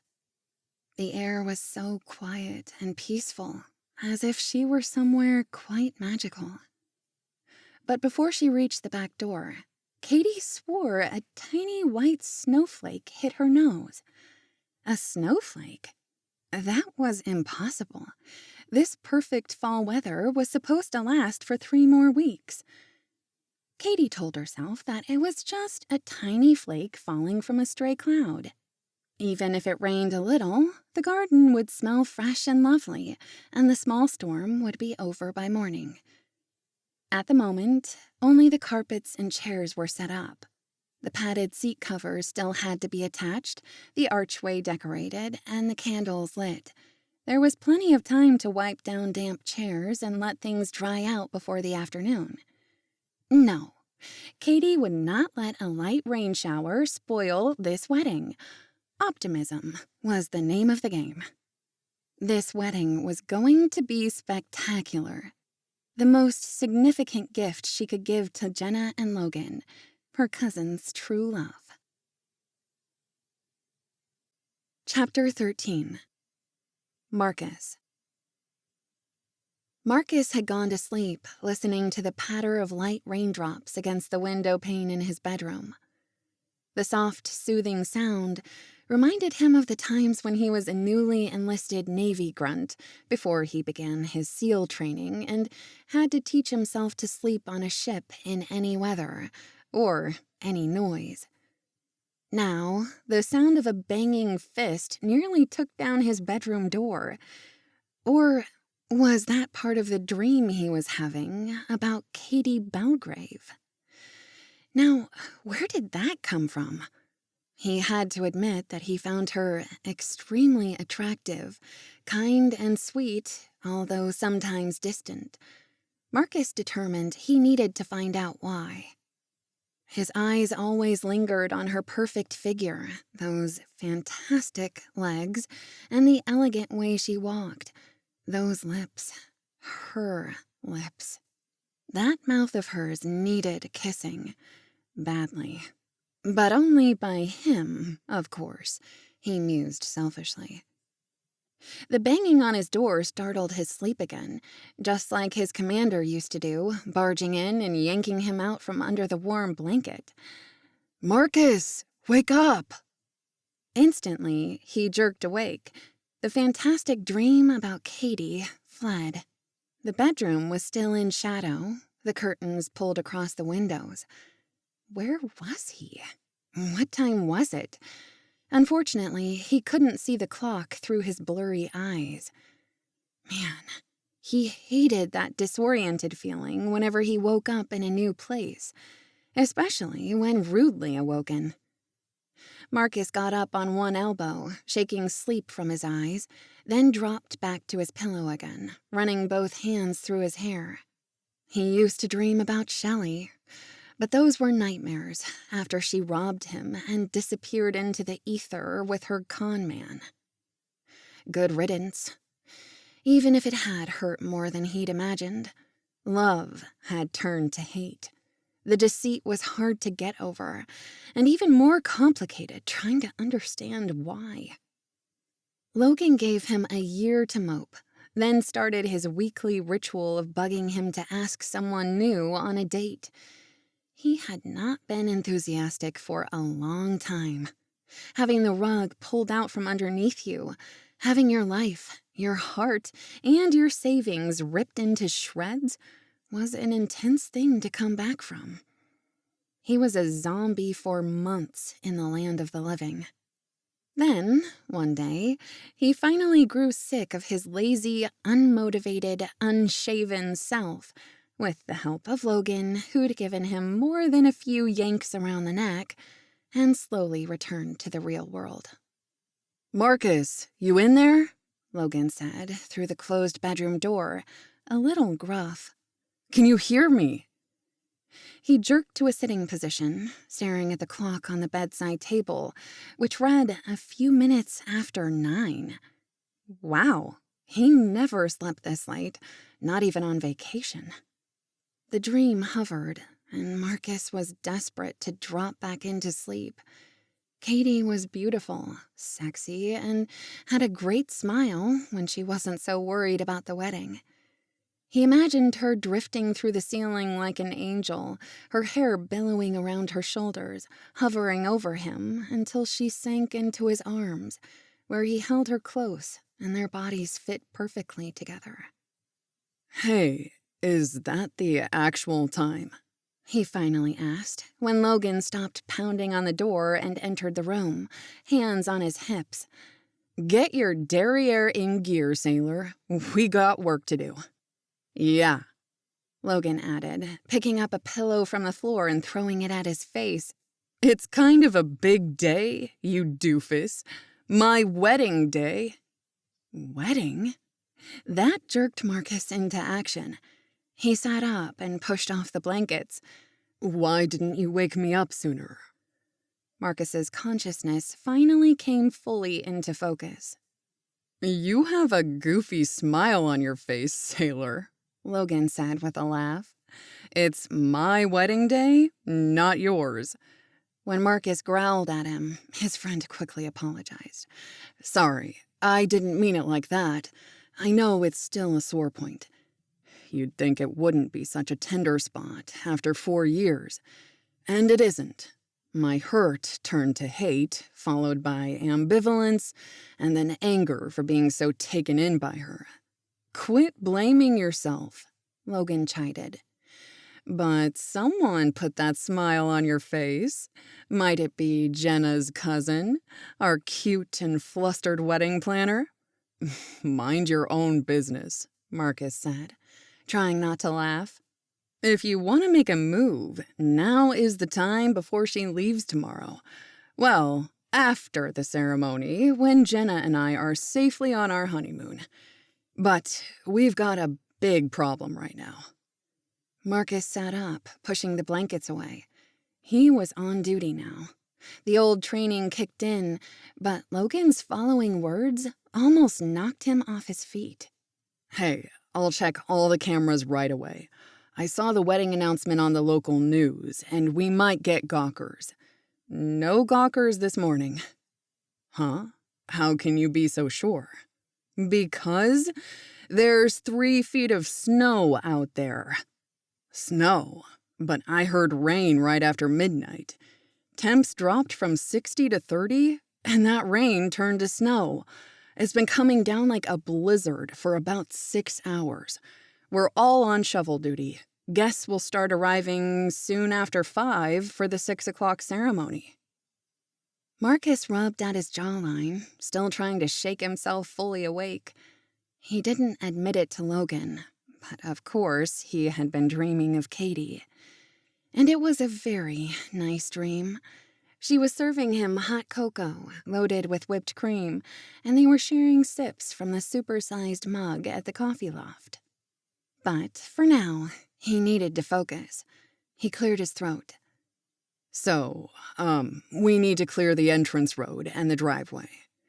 Logan shook his head. No way to clear the road. Not a quarter of a mile piled with 3 feet. We'd need a snowplow. But yeah, the driveway, the patios and porches, and at least parking spots. I'm right there with you, Marcus told Logan. Bummer about the snow on your wedding day. Have you talked to Jenna yet? Just briefly. She sounded a little upset, but was putting on a brave face for me. Her mother is with her, and they're figuring out a new battle plan. Wedding still on? No question about that. I've already been waiting too long to marry Jenna. It's today. Or else, this man will be carrying her off into the wilds and finding us a cabin. Hey, that might be better in the long run, Marcus joked. But I promised Jenna she would have her dream wedding. So there's that. He gave a shrug and a wan smile. Marcus nodded. Yeah, I got you on that point. A woman must have her dream nuptials. Don't jinx it by denying her that on day 1 of your marriage. See you in 5, Logan said, then shut the bedroom door behind him with a firm bang. Marcus jumped up, chuckling to himself. Thankfully, he'd come prepared, knowing this event was in the mountains. Within minutes, he wore long johns, a flannel button-down, jeans, a scarf, and a heavy coat. And thick gloves. After he was dressed and outside, he and Logan retrieved shovels from the outdoor garden shed and began moving snow. Reginald had unlocked one of the garages and rode out on a snowblower. Marcus whooped. Now that's what I'm talking about, he called out to Reginald, stiff in a thick coat and knitted cap, and collar up since it was still lightly snowing. Giving a salute as he passed, the older man drove the snowblower to the front driveway, while Marcus and Logan fist-pumped into the air. That machine would save them a ton of work hours, and they didn't have hours, but the property was huge, and this would take a few hours. He and Logan stayed in the large courtyard area behind the house, removing every speck of snow from the stones, the outdoor furniture, the Roman statues, and the flower gardens, which were looking very stressed, brown and sagging. Poor roses and lilies. It had been a mild autumn, but overnight it turned to deep January cold and snow. At least a storm up here doesn't affect LAX. That's true, Logan agreed. We do have a few more people flying in. Caitey's parents, for instance. I think they landed this morning. Knowing that Caitey's father was an ambassador made her backstory to Marcus even more intriguing. Had she ever lived in Portugal with them? He couldn't help thinking about the woman while he mindlessly shuffled and threw piles of snow away from the courtyard and main walkways that would be used from the parking area to the house. What was she doing right now? Had she and Jenna gone into full panic mode over the unexpected 3 feet of snow? Chapter 14. Caitey. Caitey rolled over in bed and then sat up with a start. The room was cold, noticeably colder than yesterday. She grabbed the extra blanket from the end of her bed, wrapped it around her shoulders, and checked the thermometer on the wall next to the bathroom. It was only 61 degrees in the bedroom. No wonder she was freezing. She pressed a few buttons to turn up the heat and stood under one of the overhead vents, but she couldn't stand there indefinitely while the room slowly warmed. A hot shower would do the trick much faster. Rummaging through the closet where she'd hung up her clothes, she grabbed a pair of jeans, socks, and sneakers. This morning was furniture moving day in the drawing room for the ceremony and food prep. Guests would begin arriving in just a few hours. The blue dress she'd worn yesterday wouldn't do for all the physical labor. Before she arrived, Jenna had hung up the bridesmaid dress Caitey would wear in the guest room's wardrobe. She ran a hand down the satin bodice, admiring the deep burgundy color and lovely bodice lace. It was floor-length and absolutely beautiful. Princess-like, in fact. It reminded her of all those dress-up days she and Jenna had enjoyed as little girls, complete with crowns and cheap jewelry, and lots of giggling and delight. Of course, there was no crown today, but a set of burgundy and fake diamond jewelry, earrings, and a necklace fit perfectly with the dress. It was so weird to remember their childhood. More than 2 decades had passed since those idyllic and distant days, but there were many fond memories. And now Jenna was getting married. It didn't seem possible. Caitey turned on the shower to heat the water and jumped in to get cleaned up quickly. After finishing in the warm water, she wrapped the towel around her and hunted for a blow-dryer in the bathroom vanity drawers. The bedroom was still chilly, causing her to shiver slightly. And then Caitey remembered those tiny pricks of icy raindrops she had felt on her face last night.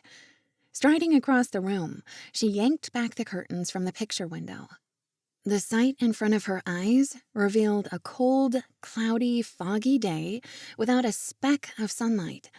Above a world of blinding white, a literal blanket of pure white snow.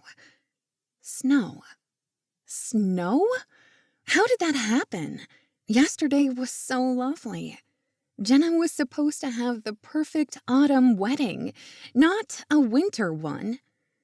Caitey pressed her nose against the cold glass. That was not a dusting of snow, but literally piles of snow. A blizzard had swooped in while they slept. No! She had to get a move on, find Jenna, and figure out this wedding. 3 feet of snow changed everything. Hopefully her parents had retrieved their rental car and were on their way up. She hoped they saw the weather forecast last night and had made it an early morning, checked out of their hotel right away, and were already downstairs, not taking any chances of being late due to the snow and road conditions. Caitey tried to breathe. All would be well. It had to be. Her phone buzzed repeatedly as she ran from the window to snatch up her phone, still sitting on the night table by the bed. Text messages were pouring in. The first came at dawn from Jenna. A snowstorm assaulted my wedding day. How did we miss this? Did we ever come up with a contingency plan? I'm so discombobulated, I can't remember. Caitey typed back. Yes, the plan is just to move the dinner reception inside instead of the rose garden. It will all work out. Promise, she added, with all the enthusiasm and optimism she could muster. Jenna must be going out of her mind with stress and worry. Meet you downstairs for breakfast in 20 minutes. The following 3 messages were from her mother. She had missed the one sent about midnight. Dad arrived in LAX late tonight. Flight was delayed. Too tired to drive up to the Hearst Estate. We got a hotel room. See you in the morning, sweetheart. Then came the sad news. We picked up our rental car first thing this morning and heard from the Hertz agent that there was snow in the mountains. What's it like up there? Is it very much? Do we need to rent chains for the tires? I'm sure Jenna is highly disappointed. The last message from her mother beeped as Caitey was reading. We drove up the mountain road and are now stuck. All vehicles have officially been closed to the mountain. Sheriff's orders. He cited dangerous, slick, and treacherous roads. Sadly, there was an accident too, and it will take hours to clear it all up. That's why the local officials closed it until the snowplows arrived. There are law enforcement, official vehicles, and tow trucks everywhere. Caitey wrote back. Can you sneak past and drive really carefully? Her text was written to be more of a joke. She certainly didn't want her parents to get hurt or their vehicle to slide off the mountain. Mom wrote back. No, sweetheart, and I'm quite sure your father isn't up to dragging our vehicle off-road and shoveling snow while wearing his best suit. She added a smiley emoji, and Caitey knew they were both being playful. But it was so disappointing. Despite video chats every week, she hadn't seen her parents in months. Hopefully we can get up there tomorrow, sweetheart. We'll spend the night in Santa Barbara and keep in touch. Caitey sat down on her bed with a thud. They weren't going to make the wedding. Not at all. She jumped when a final message from her mother came through. Please give Jenna and Logan our best. We are so happy for them. Take lots of pictures. Caitey's phone clattered to the carpet. She wanted to cry. The perfect wedding day was turning into ruins. Jenna must be beside herself. She needed to get downstairs pronto. Quickly, she dressed in jeans and a warm sweater top, then blew out her damp hair with a hairdryer she found in one of the drawers, and then applied her makeup. She was not appearing downstairs in the public rooms without blush and lipstick. Not when Jenna's and Logan's mothers were so gorgeous every minute of the day. Even her own mother, as an ambassador's wife, wore classic dresses and heels, along with getting her hair done every few weeks. There was always some meeting, luncheon, or function to attend. When a certain Mr. Marcus Stirling roamed the house with those devastating looks and macho chiseled jaw, she had to look as good as possible. Caitey gave a little shiver just thinking about the guy's shoulders and muscular chest, along with deep brown eyes like melting chocolate. The shivers she always felt when they passed each other were clearly nerves, along with a powerful attraction to such a fine male specimen occupying the same residence as she was. Marcus often gave her a mysterious smile or caught her eyes from across the room or dinner table. Instantly, she was self-conscious and stupidly tongue-tied. At first, he'd intimidated the heck out of her. Well, what girl wouldn't be when some tall, massive man in a dark suit magically appeared out of the woods? But after learning his tragic story last night, she gazed at Marcus with new eyes. He'd been a Navy SEAL in a combat zone. He'd been dumped by a woman who lied and stole his life savings and inheritance. And he was a devoted friend to Logan and the Hearst family.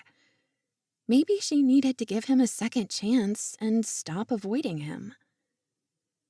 15 minutes later, she grabbed the binder with all the wedding plans and ventured downstairs, searching for Jenna.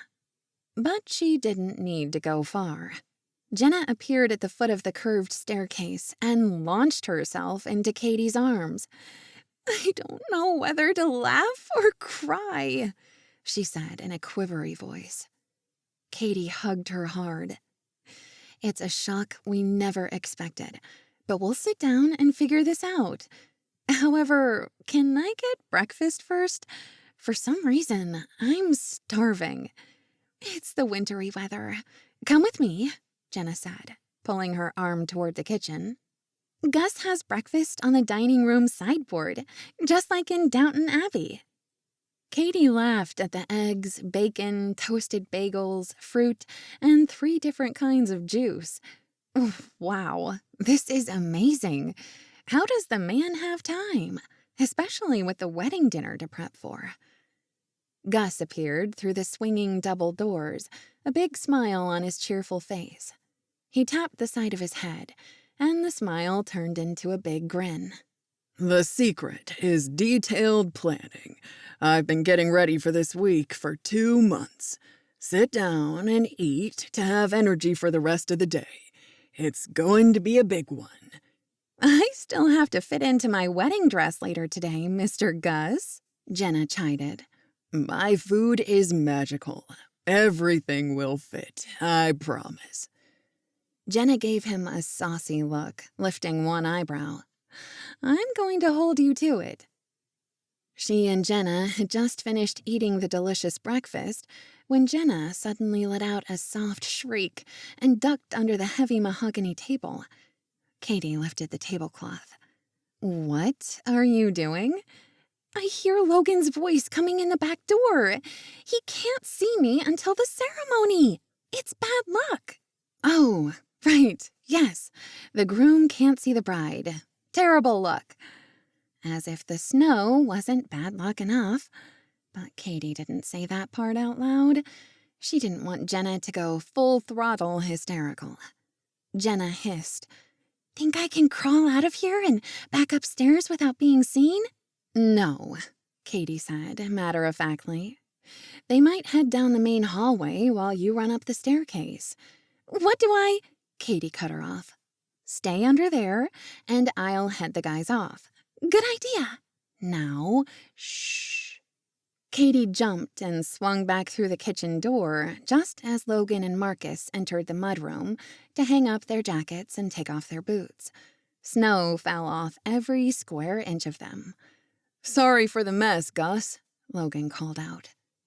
Gus appeared at the door and waved a meaty hand in dismissal. He was a rotund man with the happiest face Caitey had ever seen. But how did he dice onions and tomatoes with such finesse with those fingers? It was a mystery. Snow will melt, the cook said. And then I will mop. We will soon have lots of muddy shoes once guests begin arriving. Caitey leaned against the door jamb between the kitchen and the mudroom. Marcus jerked his head up to look at her while he stepped out of his boots. He gave her a slow, warm smile, and Caitey felt her heart flip-flop inside her chest. The tingles of fascination roared back while she tried not to stare at the gorgeous man in his jeans and flannel lumberjack shirt. The top buttons had come undone while he shook the last snow off, and the temptation to press her lips against the skin of his throat was almost more than she could bear. Biting her lips instead, Caitey averted her eyes, despite wanting to stare at his throat. So far, she'd only seen him in button-down pressed shirts and ties. This was a new look, as if Marcus had become an entirely different man. No stiff security professional with his take-charge veneer any longer. Just a sexy-as-heck man that Caitey found herself fantasizing about. She shook her head to stop the crazy thoughts from torturing her. She was acting like a 16-year-old schoolgirl. She stammered. Can I get you all anything? Towels? A heated blanket? You must be freezing. Logan laughed. We're sweating bullets from the shoveling. I'm heading upstairs to take a shower. Where's Jenna? I need to talk to her. This blizzard coming out of nowhere is insane. Sorry, no can do, Caitey told him, bracing herself for an argument. You don't get to see Jenna until she walks down the aisle, she sang gaily. Marcus gave a low whistle, followed by a chuckle. Logan, take it from me. We know the boss around here today is Miss Wedding Planner, in capital letters. Caitey gave him a sideways glare while trying not to laugh. Then her skin sizzled as he gazed at her most curiously, as if he was seeing her in a whole new light. She stared back, trying to sternly flash her eyes, but then she stifled a laugh because he merely grinned as if he knew what she was thinking. Good grief, what was going on between them? Where had this chemistry come from? Or had it been there all this time while she tried to ignore it and push it away? Jenna and I will discuss the snow, any delays, and the change-up of plans. We have a lot to talk about, and I'll let you know what you need to do later on. Stepping toward the door between the kitchen and the dining room, Caitey scanned the place for signs of Jenna. Their dirty breakfast plates still sat on the polished table. "Jenna?" she hissed. Slowly, the draperies on the far wall next to the windows overlooking the rose garden shifted and rustled. Jenna's head peeked out. "Is the coast clear?" "Not yet, but I left you under the table, and now you're behind the curtains. Stay there while the guys go upstairs and get showered." Caitey clamped her mouth shut the moment Logan and Marcus came through the dining room on their way to the foyer and the staircases. "No!" she cried, worried Logan would spy Jenna behind the curtains. "Go through the other doors to the drawing room first." Marcus raised a finger to his lips and made a shushing noise. "Your secret is safe with me," he said, his words low and sexy as his eyes darted toward the draperies. The shivers his voice created raced down Caitey's neck like a runaway freight train. Logan paused at the exit doors that led to the marbled foyer, glancing back over his shoulder. "Will you tell Jenna that we need to talk?" Jenna's voice came from behind the drapes, muffled as she tried to squelch a giggle. "Caitey and I have it all figured out. Don't worry, Logan. Leave it to the wedding planner." Her fiancé whipped around, trying to spy out where Jenna was hiding, and then he chuckled and shook his head when he saw the draperies rustling. "You are one silly, adorable woman, Jenna Thornton. I can't recall the last time I hid behind any curtains. Guess there's a first time for everything." "Caitey and Marcus will take care of everything," Jenna replied, "while I spend the rest of the hours until the ceremony making myself beautiful." "You couldn't be any more beautiful than you already are, my love," Logan said. "Even when you're hiding behind the curtains. I have to admit that there are days it feels like we're living inside a comedy." Caitey burst out laughing, and then shooed Marcus with her hands, pushing him toward the door, along with Logan. No peeking and no eavesdropping, she admonished the two men.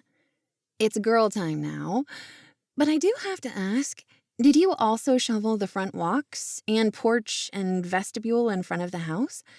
Don't worry, we know how to do the job right, Marcus said, with a wink of his delicious brown eyes.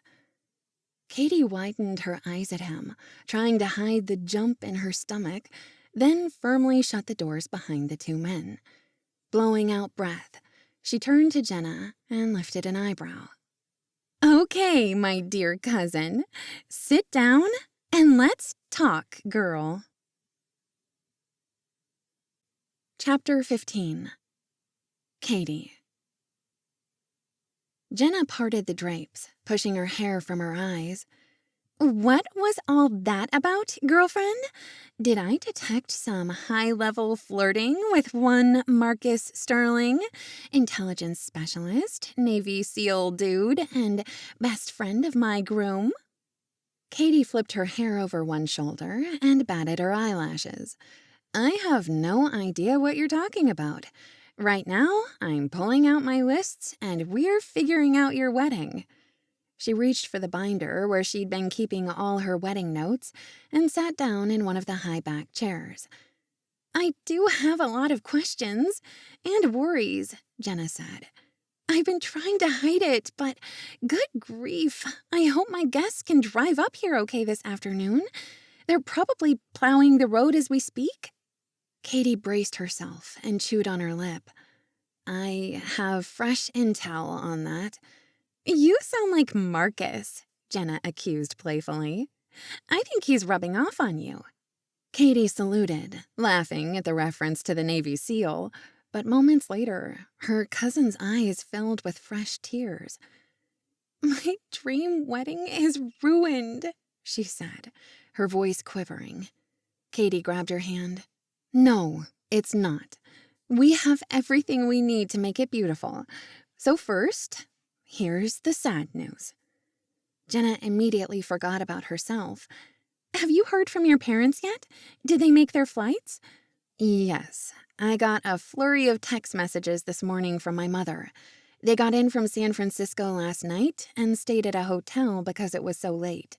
This morning, they picked up their rental car and were stopped at the bottom of the mountain. What? The blizzard was that bad? Yeah, Mom said that the sheriff and deputies are blocking the roads heading up the mountain because it's so icy. And there was a bad accident, so the entire area is filled with emergency vehicles. They had to turn around and ended up getting a hotel room in Santa Barbara. That's terrible, Jenna exclaimed in a faint voice. Then she jerked her chin up. What about my wedding cake? The bouquet and boutonnieres? They're supposed to be delivered soon. Have you looked at your phone for messages? Jenna started. I've been so distracted by the snow and my head whirling about how and where to do the ceremony. Where's your phone now? Jenna patted her pockets and looked up in a daze. I have no idea. I must have left it in my bedroom. Let me run and get it. She jumped up and bounded upstairs, returning in 60 seconds while scrolling wildly through texts and phone calls. Sinking into her chair again, Jenna blinked back the tears filling her eyes. The bakery can't deliver. Authorities turned her away. The flower shop as well. And I had an eye-catching and gorgeous bridal bouquet picked out. Caitey reached out to embrace her cousin, and they held on to each other for a long moment while Caitey tried to figure out how to fix the big mess this day had turned into. Guess it's no use crying over spilled milk, Jenna said, her voice shaking. The wedding isn't going to happen. I hate to say this, Caitey said softly. The closed roads mean your other guests and friends won't be able to attend either. You're right. and I wanted to show off my stunning dress," she added with a wan smile, even though her lips were quivering. The next instant, Jenna's phone rang. She swiped the screen. "Yes," she said solemnly to the person on the other end. "Yes, I understand. Please, don't worry yourself. There's nothing to be done. It's just a bad luck day. But thank you for calling." She let the phone clatter to the table's surface. "Well, that's that," she said in a low, tortured voice. She lifted her eyes to gaze at Caitey, her eyes filling with emotion. "The minister marrying us lives farther up the mountain, and he's stuck in his driveway." Her phone buzzed again, and Jenna scanned the message. "Good grief! Can this day get any worse? The string trio can't make it, but I should have figured that out already."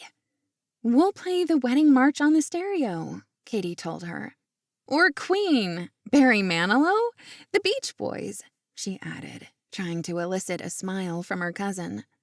"Whatever you want, honey. I think it's obvious that both the ceremony and the wedding dinner will be inside, the ceremony in the drawing room, and the dinner right here in this elegant dining room. Gus is on duty and ready to do anything we need. He's truly a dear, isn't he?" "He is," Jenna agreed in a quiet voice. "Okay, I guess all of that will work, but I'll have to muse on a good Queen track for a while," she added with a trembling smile. Caitey pressed her hand against hers. "This morning has been a big blow, but I promise I will give you the most beautiful and romantic wedding, and you will be filled with joy at marrying the man you adore." A single tear finally spilled from Jenna's eyes. "But if the minister can't get here, there is no wedding." Caitey pressed Jenna's hand with hers, leaning in close to whisper, "Hey, if all else fails, we can have Marcus go online and see what it takes to be an officiator for your wedding. Maybe there's an instant certificate he can print out. It means pulling double duty, best man and officiator, but at least you can actually get married, and it'll be legal. And I'll be the wedding planner and DJ, and—" "Thank you for that, Caitey," her cousin said with a wan smile. "I'm so glad you're here. Without you, I'd be a bigger basket case than I already am." "You know what? I think you should go lie down for the next several hours. Let me take care of everything down here. I want to create a magical fairyland while you catch up on your sleep, so you will look beautiful and radiant to walk down the aisle." "Really? And leave you with all the work?" "Don't you worry. I have lots of helpers I can recruit." "Like me," said Mrs. Hearst from the dining room doorway. She strode in with Jenna's mother right behind her. "I'm not the bride's mother for nothing," she teased her daughter. "Give me a list and we'll get it done." She put an arm around Jenna's shoulders. "I'm ordering you back to your room. Sleep, shower, and then I'll be up after lunch to help you dress and do your hair." Mrs. Hearst leaned in close, as if telling a secret.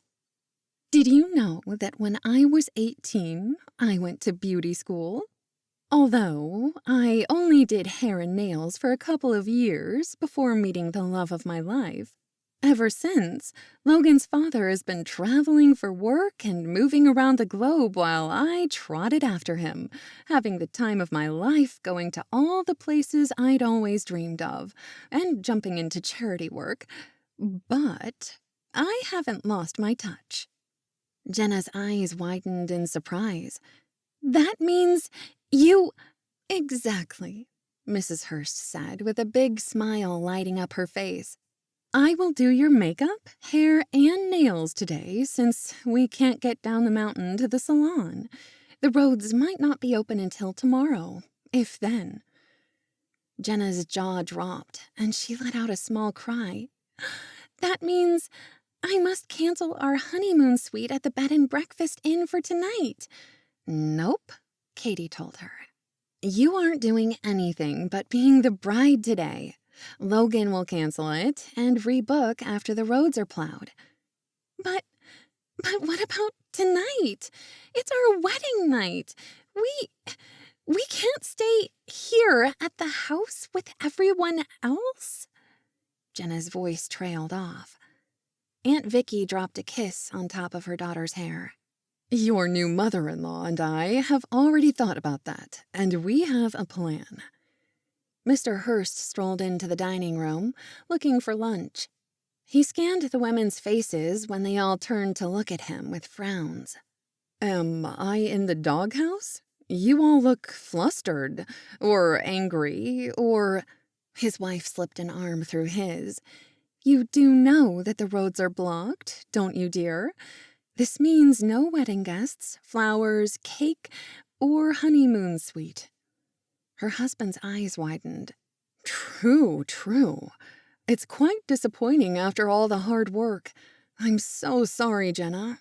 Do you want to reschedule the wedding? Jenna shook her head. All of my vendors and the musicians have already canceled the orders. At least they can't deliver until the roads are cleared, which could take days. We have no idea when we can get off the mountain. But I guess when the cake is delivered, you all will be feasting on sugar for a week afterwards, while Logan and I are on our honeymoon. And the flowers will scent the house for days, or wilt and fall apart, just like my wedding is. Oh, Jenna, Caitey said, fighting back her own tears at the desperation in Jenna's voice. This blizzard has socked the mountain like never before. Once-in-a-century freak storm. Time for Plan 2, which we are creating this very moment. Mrs. Hearst widened her eyes. It's terrible, but it's our son's wedding day, darling, she told her husband. We're rallying everyone to pull this off for Logan and Jenna. Of course, Isabella. Right. Just let me know where I can pitch in, Mr. Hearst said. I had an idea, his wife said. As an attorney and previously on the county board, do you have the legal authority to perform the wedding? The minister is stuck too. Good thinking. I'm not sure, but let me find out for certain. Oh, what about Caitey's father? I understand he's a United States ambassador. There's a better chance of him being able to perform a wedding ceremony than I am. Caitey spoke up. My parents flew in yesterday, but it was extremely late. They attempted to drive up here this morning, but were stopped due to the accidents and the road being closed. We won't see them until the roads are cleared, in a few days. That's not good news, Mr. Hearst said. I'm sorry my sister and her husband won't be able to make it, Aunt Vicky said. I spoke with them an hour ago, and they're so disappointed to miss your wedding, Jenna. I'm still trying to wrap my head around the fact that this entire day is completely upended, and it's already going on noon. Jenna's face turned red while she tried to remain composed in front of everyone. Caitey piped up. Jenna, it's time for you to head up to your room and relax while we finish preparing. This wedding will move forward, she added firmly. That's the spirit, Mr. Hearst said. Now, I will go into my office and call about marrying you and Logan. Where did he and Marcus go? Haven't seen them in the last few hours since I spied them outside clearing the snow. Everyone in the dining room glanced at each other as Gus pushed through the swinging doors with a giant tray of sandwiches, chips, dip, and cookies for lunch. Time to eat and get that energy back. And pardon me for eavesdropping, Mrs. Hearst, as I was maneuvering this tray of food. Logan and Marcus just finished bringing in the wet chairs from outside after scraping all the walkways. Caitey grabbed Jenna's arm. Go hide. Then she grabbed a paper plate, loaded it up, and shoved it at her cousin. Take this upstairs before Logan sees you. Eat, take a nap, and then shower. Showtime is in 5 hours. 5 hours? Jenna squeaked. You're crazy. Caitey gave her a secret smile. Just you watch me, But first, follow me." She took Jenna's hand and moved toward the doors that opened into the beautiful marble foyer. She did some quick reconnaissance and spotted Logan striding back outside to get another load of chairs. "Hurry upstairs, now, before he sees you." "Aye, aye, Captain Caitey," Jenna saluted, then climbed the stairs as fast as she could. After her bedroom door shut, Caitey waited to see Marcus come back inside the house from the rear gardens. Only Logan returned with the last couple of black chairs. He took a towel and wiped them down, then finished arranging them in rows. "Where's Marcus?" she asked with an innocent tone. "Wasn't he helping you just now?" Yeah, of course. He, had to take off for a while," Logan said vaguely. "But the chairs look good here in the drawing room. We'll have Reginald build a roaring fire, and it'll be nice and warm. Now I'll set up the arbor for the ceremony, right after I bring a load of firewood inside." "Well," Caitey drawled slowly, wondering where in the world Marcus would have gone. The man was an enigma, a phantom at times. "Yeah?" Logan said, turning toward her with a smile. "Oh, Caitey promptly said. "I'm just rethinking the arbor. It'll look so plain and empty without the flowers that were supposed to be here." "Maybe my mother has some garland and ribbons from her stash of Christmas decorations." Caitey gave him a wan smile with a brief nod. Jenna did not want a Christmas theme. She wanted autumn with splashes of color, fresh but elegant sprays of flowers, and ribbon and tulle in warm golds and browns. While Logan returned to the back door to retrieve the aforementioned Christmas decorations, Caitey sighed. Somehow, she had to pull this thing off. She promised Jenna that it would be spectacular. There was nothing to do but haul all the boxes of wedding decorations she'd brought with her that were stored in Mrs. Hearst's study and start decorating. After, she ate a quick sandwich, because her stomach was growling obnoxiously. But mostly, she was left wondering and perplexed about where Marcus Stirling had gotten himself off to. She needed both him and Logan to help her hang and pin. Maybe he was doing his twice-daily rounds of security camera checks. But with all the multiple feet of snow that had fallen, nobody would be lurking about the Hearst mansion today. But where did he watch the live feed to see if any potential property breaches were filmed on those cameras? Was he in some secret room in the house? In an office in one of the garages? She was silly to think about that man. Or was her reckless heart betraying her senses? Every time she was near him, Caitey thought she might swoon, like a character from a gothic romance. Too many questions to ponder now. She had a wedding to get ready for. Pronto. Chapter 16. Marcus. The gardens were shoveled and swept of snow, as were the front porches and open-air vestibule that graced the entrance of the Hearst mansion before the imposing double front doors. He'd helped Logan dry the chairs, and they'd set them up for the ceremony. In the dining room, he could hear Caitey, Jenna, both mothers, and Mr. Hearst talking. Jenna slipped past, bounding for her room. At least Logan hadn't spotted her when he dropped a load of firewood into a box by the fireplace. When Jenna spied Marcus, her eyes grew large and panicky.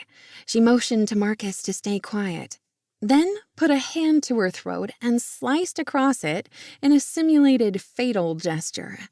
She didn't want him blurting out her name, so Logan spun around to see her. Her soft footsteps turned into tiptoes while the bride disappeared to the second floor, and Marcus kept her secret. Marcus desperately wanted a shower, but he refrained for now.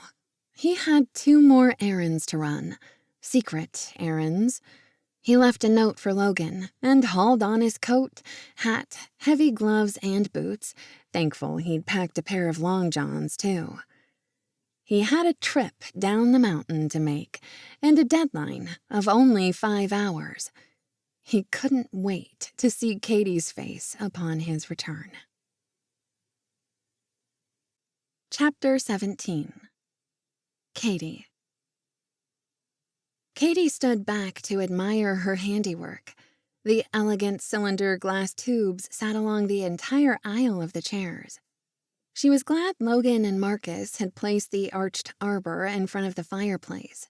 Guests could come in the front door, if they had any actual guests, and be quickly seated with a beautiful view of the drawing room.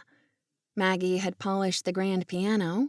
Reginald had jumped in to vacuum the luxurious carpets on the elegant and expansive parquet floor. After lunch, she had talked with Gus about food. That man was prepared for anything. A disaster, an outbreak of the flu, a run on the grocery stores. He was ready.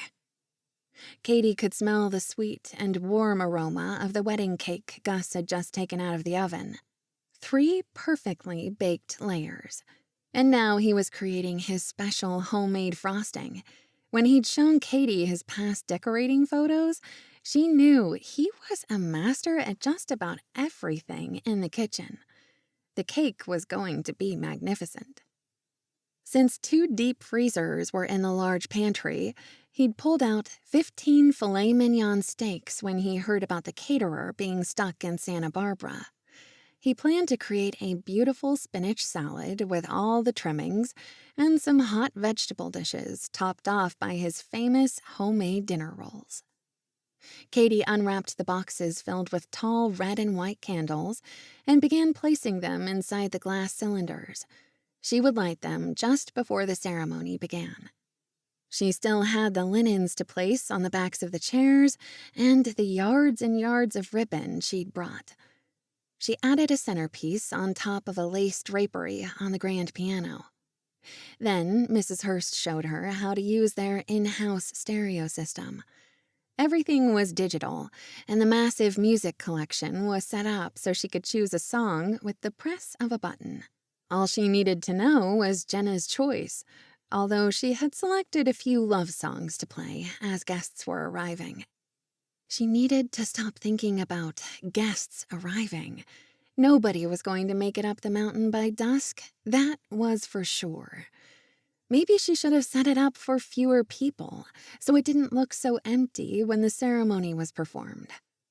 Maggie had been keeping Caitey abreast of the roads, the weather, and the police reports on the radio. At this point, it was just family. So even with the household staff, there were only about 11 of them. A small, cozy group, she had assured Jenna, who she hoped was still resting. Time continued to march on. It was almost time to shower and get dressed herself. Reginald entered the drawing room and set the fireplace with a stack of neat cut logs. He selected a long match and rested it against the hearth for lighting. Caitey stared at the arbor, wishing she had brought more decorations now that they had no fresh flowers. But she had to stop berating herself. Nobody had a clue there was going to be a blizzard this week. Just then, she heard a door open and then slam shut. Mr. Hearst took the stairs quickly, heading straight toward Caitey when he reached the bottom. "Has something happened?" she asked. "I have been on the phone with my secretary and some other attorneys in the area." He paused and gazed at Caitey pensively. "The sad news is that I cannot perform Logan and Jenna's wedding. Attorneys don't have the credentials and are not endowed with any authorization. Any judge may do so, but all the judges I know live an hour away, and with the roads—" "That means the wedding is truly off?" Caitey whispered, almost afraid to speak the words out loud. Mr. Hearst slowly nodded. "We just have to wait for the road to get plowed and salted. Perhaps in a few more days. I hope you're available to stick around, Caitey, he asked. Of course. I promised Jenna she would have her beautiful, wished-for wedding. I kept hoping. I as well. Those two have been waiting a long time. Well, Caitey said, trying to maintain her composure. We'll eat Gus's beautiful dinner, light the fire, and play charades. Unless Jenna is weeping in her room, Aunt Vicky said, overhearing their conversation as she entered the drawing room. My poor daughter. It's practically got me in tears, too. What horrible luck. Of all the years to have a blizzard in early November. How is Jenna doing? I checked on her a few minutes ago, and she's still resting, Caitey's aunt said with a small smile. I didn't want to disturb her, but I'll make sure she's up and showering in about 30 minutes. I know she wanted to get her hair done, all fancy in town too, and that has gone by the wayside. But thankfully, Isabella has offered to help Jenna with her hair and makeup. Until you're in the middle of a wedding, one has no idea of the hundreds of details until things begin falling apart. That's for sure, Caitey said. How fortunate that her new mother-in-law has experience with all of that. I always tell myself that everything works out in the end. She'll be happier once she and Logan can always be together. He studies her, which is funny because Jenna has always possessed a calm personality. She runs her busy Coffee Loft shop with such skill, never frantic, always smiling and polite and unhurried for her customers. Did we ever hear about her friends, Marina and Wade Kennedy? They were supposed to fly in from New Orleans. Just before she laid down for a nap, she got a call from Marina. Their flight arrived fine, but they're also stuck in town, barely snagging one of the last hotel rooms. By the way, have you seen Marcus Stirling around? Caitey asked nonchalantly. I was hoping he might help me move some furniture, she added lamely. Alex and Mr. Hearst can do it for you, although the room looks wonderful already. When the candles are lit, the room will be magical. Her aunt glanced at the grandfather clock. Oh my, it's time to start showering and dressing. I will see you in an hour, sweetheart. She hugged Caitey and hurried up the curving staircase. Caitey watched her disappear upstairs, and fatigue hit her like a brick wall. She inched her way over to a small love seat pushed against the far wall and plopped down. One by one, she ticked off her to-do list. This was the moment she hated, the fear of forgetting something. The downstairs was quiet. She assumed Mr. Hearst was in his study, but perhaps he had already gone upstairs too. Gus was whistling from behind the kitchen doors. Maggie was upstairs, making sure Jenna had everything she needed. And Mrs. Hearst was most likely assembling her beauty tools and makeup palettes to help the bride. It was time for Caitey to start dressing, but she didn't need nearly as much time as Jenna. She was still going through the motions as if the wedding would occur, but the dirty little secret was the fact that there was no wedding. There couldn't be, because there was nobody to marry them. Hot tears pricked Caitey's eyes, thinking about Jenna upstairs. Was she bawling her eyes out? Caitey moved to the surround sound stereo system and selected Christina Perri's romantic song, 1,000 Years. Instantly, those tender, gorgeous lyrics floated all around her, and she stood in the center of the drawing room, closing her eyes while daydreaming of romance and finding her true love. If Jenna and Logan didn't get married today, it would feel like 1,000 years waiting for each other. Her own love story was as far away as the moon, Pluto, or beyond. A tear of frustration rolled down her face at what a disaster this day had turned out to be. Just as the chorus began, the front doors opened and closed with a bang.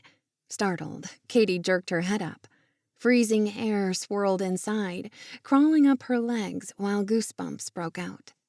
Heavy footsteps crossed the marble foyer, halting at the drawing room doors. Who could that be?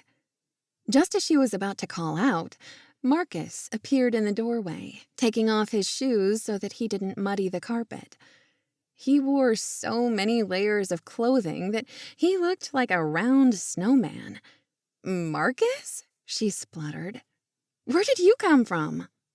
The North Pole, I think. He burst out laughing. It is bitter out there. His face was red, and there were traces of snow crystals on his cheeks, including a pile of snow covering his knit hat. "Why are you wearing so many layers? Earlier, you just had a jacket and gloves on while shoveling snow." "You went somewhere, didn't you?" Caitey accused in a muffled voice. Her brain was trying to catch up with the sight of this man. He was so rugged and handsome, even with snow sticking all over his body and a red nose from the freezing temperatures. Marcus gave an embarrassed laugh. You caught me. I went on an expedition. Caitey stared at him even harder, moving closer as if he had become an electromagnet, drawing her in like a force field, bringing in the mothership. "That's very mysterious. Have you been out in the wilds hiking? Are you a cross-country skier or a wilderness wild man who exiles himself from civilization?" He chuckled, and Caitey bit her lips when she realized that she was flirting with him. No, she wasn't supposed to like this guy, the man who pierced her with his gaze and followed her around the room with his warm, chocolate eyes. "Miss Caitey Belgrave," he said softly, "I have a surprise for you." "A surprise?" she burst out. "For me?" she added with a squeak. Now she was chirping like a bird. But she was also trying to rein in her emotions before he saw that she had been crying at today's disaster, at the romantic love song, at everything that had gone so wrong. Marcus had caught her off guard. That was for sure. "Are you okay, Caitey? Has something happened while I've been gone?" "What hasn't gone wrong?" she said, trembling.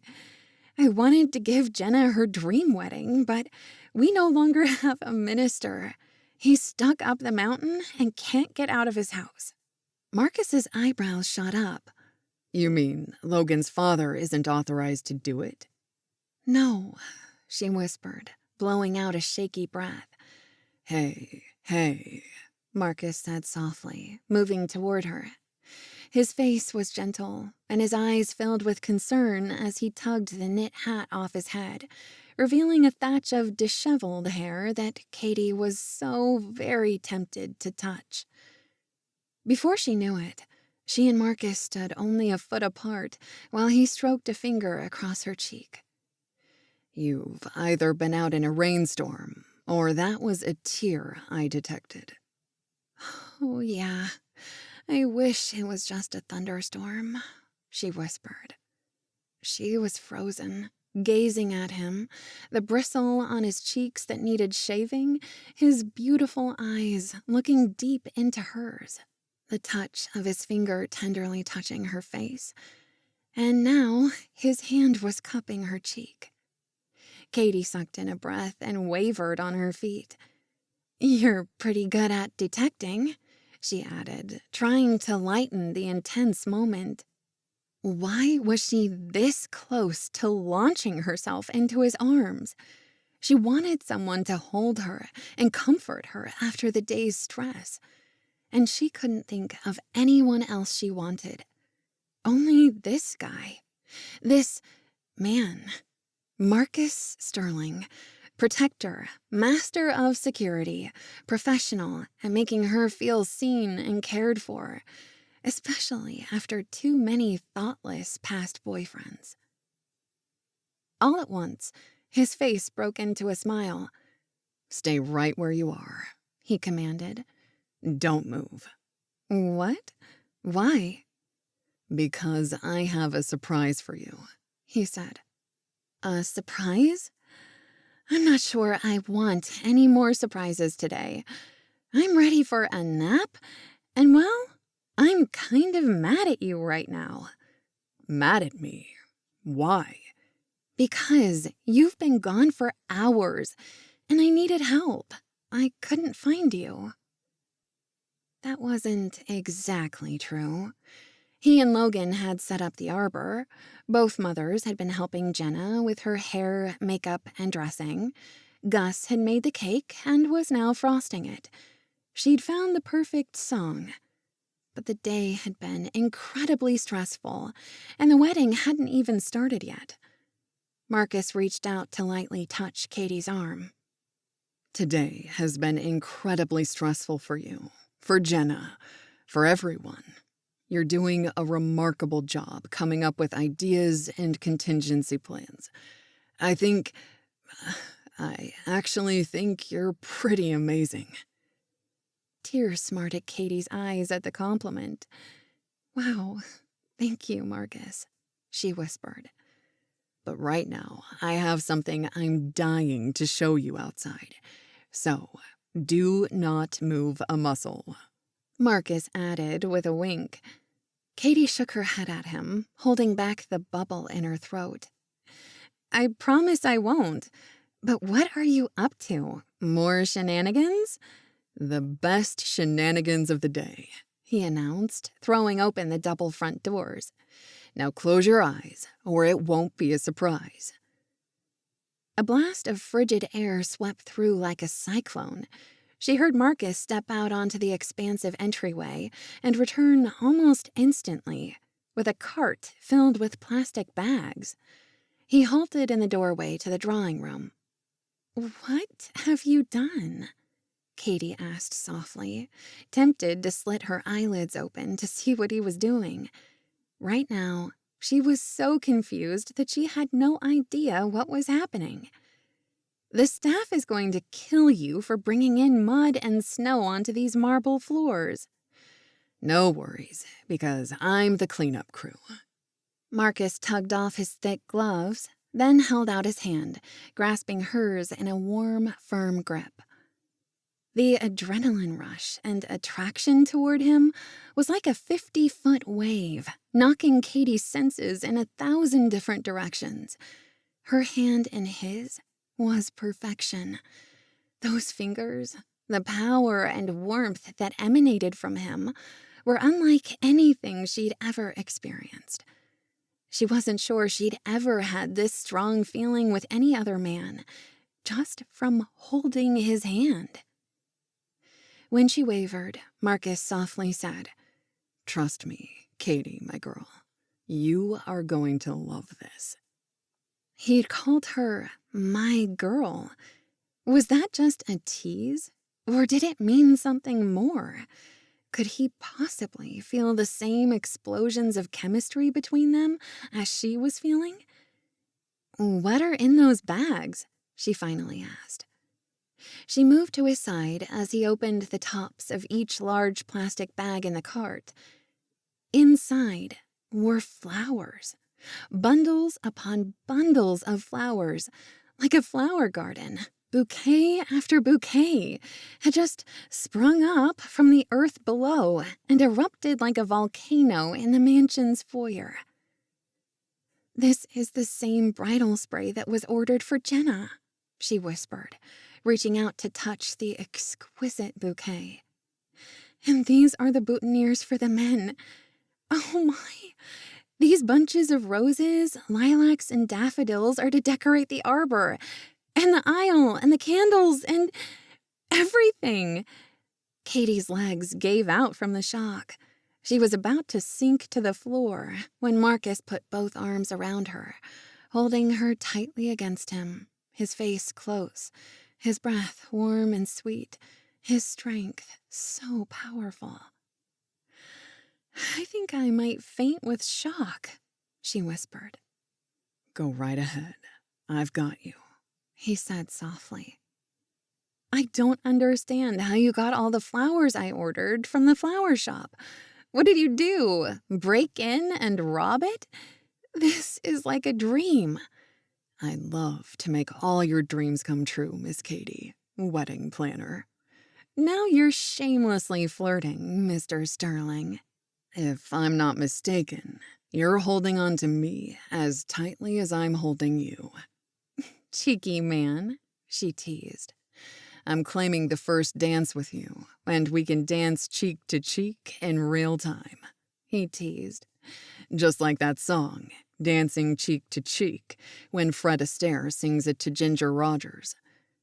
She pulled back and stared at him, a smile quivering her lips. How do you know old songs like that? My grandparents helped raise me while my mom worked full-time. We watched a lot of old movies. So, how about it? Can I sign your dance card? She shrugged. I'll save the first slot for you, but the rest of it I can't promise. So many men are here, you might have to fight them all off. You're not wrong there.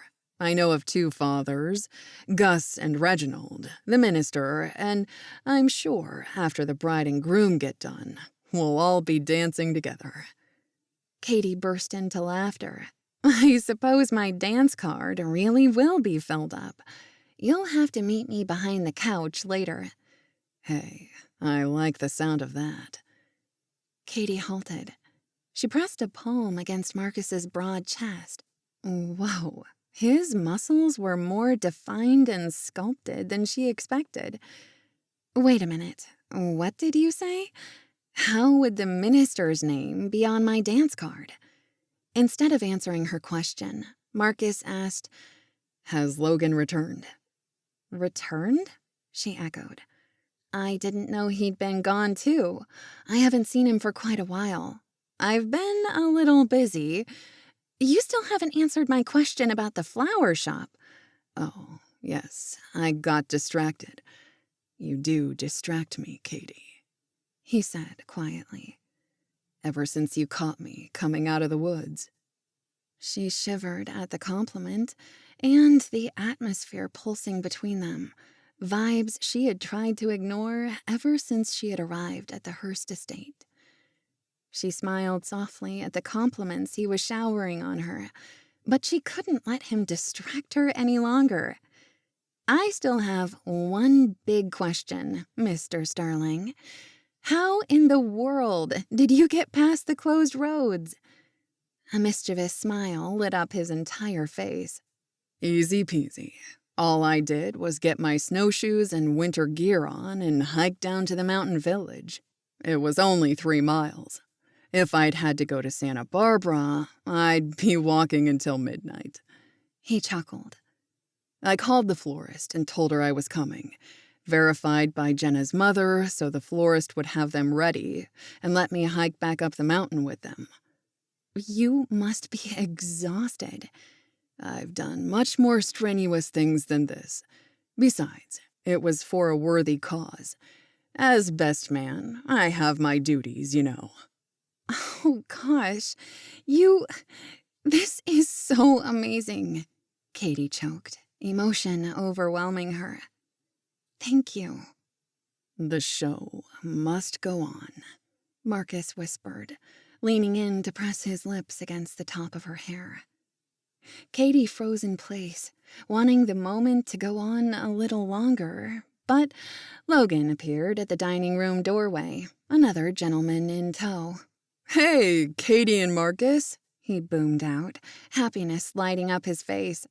Allow me to introduce Reverend Cecil Callahan. He's the man we've all been waiting for. I think we're having a wedding after all. A burst of laughter escaped Caitey's throat.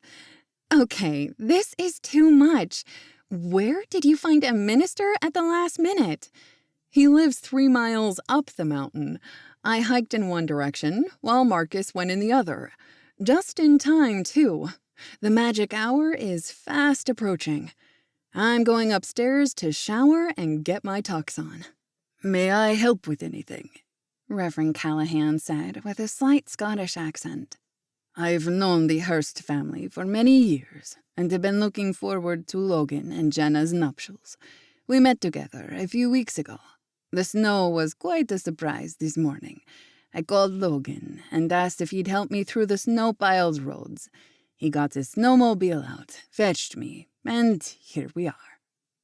That's absolutely perfect, Caitey said with a sigh. She turned to Marcus. Thanks to you and Logan, we are having a wedding. Chapter 18. Marcus. After taking off his heavy coat and hat, then picking up his boots from the front door and putting them away, Marcus watched Caitey move about the room, finishing the last touches on the arbor, now filled with the fresh, colorful fall flowers. She was good at this, and she had a special knack for all the details. For example, she wound the gold, red, and mauve ribbon and tied the flowers so that the petals and blooms fell precisely right. Last, they lit the tall, slender candles with long matches until the entire room glowed a soft yellow. The aura of romance was breathtaking. And right in the middle of it, Caitey smiled and bounced with delight. She was in her element. Marcus wanted to gather her in his arms and twirl her around the room. He wanted to know what she felt like in his arms, what it might be like to kiss those beautiful, luscious lips finally. Inwardly, he groaned with attraction to her. It was a strange sensation after so many years, to finally meet a woman he wanted to get to know better, a woman who made him feel again, hope again.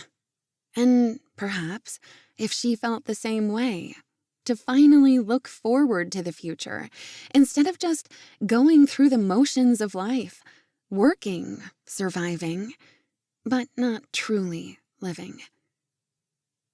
When she was finished twirling around the piano with delight at her handiwork, he slipped his hand into hers. I have a surprise for you, he said softly. A surprise? For me? You've already surprised me so much today.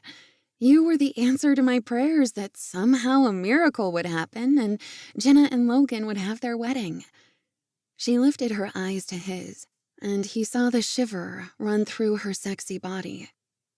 Right now, we both need to go get dressed, and I need to tell Jenna everything is ready. Oh, where did the Reverend get to? I think he's in the study with Mr. Hearst. But quit changing the subject, you charming, beautiful woman. Who, me? Don't tease me, please. Don't lie to make me feel better. Hey, I'm an Eagle Scout, and I do not lie. Nor do I say something to a woman without meaning it. But it's not something I've said for an exceptionally long time, and only to one other woman in my life. What? She burst out. Marcus watched Caitey blink in astonishment at his words, as if she wasn't quite able to accept that his compliments and attraction for her were not only rare, but true feelings. She stammered, as if working up her courage. I'm sorry, she finally said. Jenna told me a little bit about what happened to you a few years ago. It's horrible and must have been so very painful.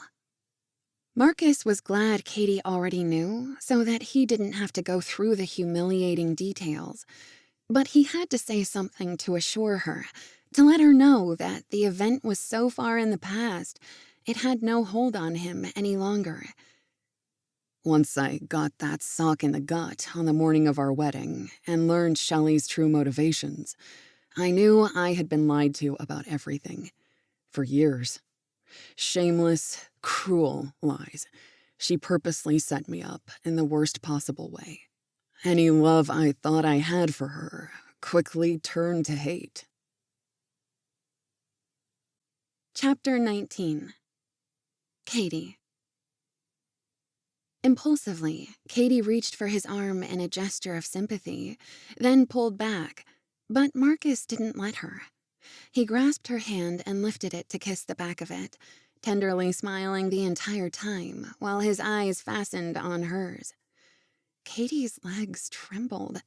Wow, this man was romantic. Was he for real?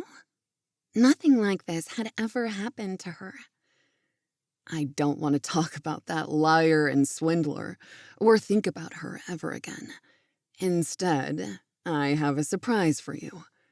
A surprise, she echoed. You've already given me the best surprise of my life. I'm still reeling in shock. Not to mention the feeling of his warm skin along her fingers, the moment they had just shared, his generosity in saving the wedding. Come with me. Marcus grasped her fingers in his, laced them with his own, and led her into the shadowy kitchen. It's kind of dark in here, Caitey said. Where's Gus? I came in the back door before I surprised you at the front. Gus is taking a break before dinner, but everything is ready, as you can see. Caitey peeked at the wedding cake displayed in all its glory on a large work table. It was frosted, and you brought the flowers I needed for the cake, too. The beautiful glass wedding topper had been affixed, and the gorgeous wedding cake was ready for serving. Smells good in here, Marcus murmured, studying the interior of the fridge while Caitey looked over his shoulder. All the salads were prepped and ready for serving. The filet mignon beef was marinating on the kitchen counter and ready for grilling. A chocolate fountain was prepped and ready to be plugged in for melting. Several types of fruit were sliced and wrapped in plastic to hold under the chocolate fountain waterfall.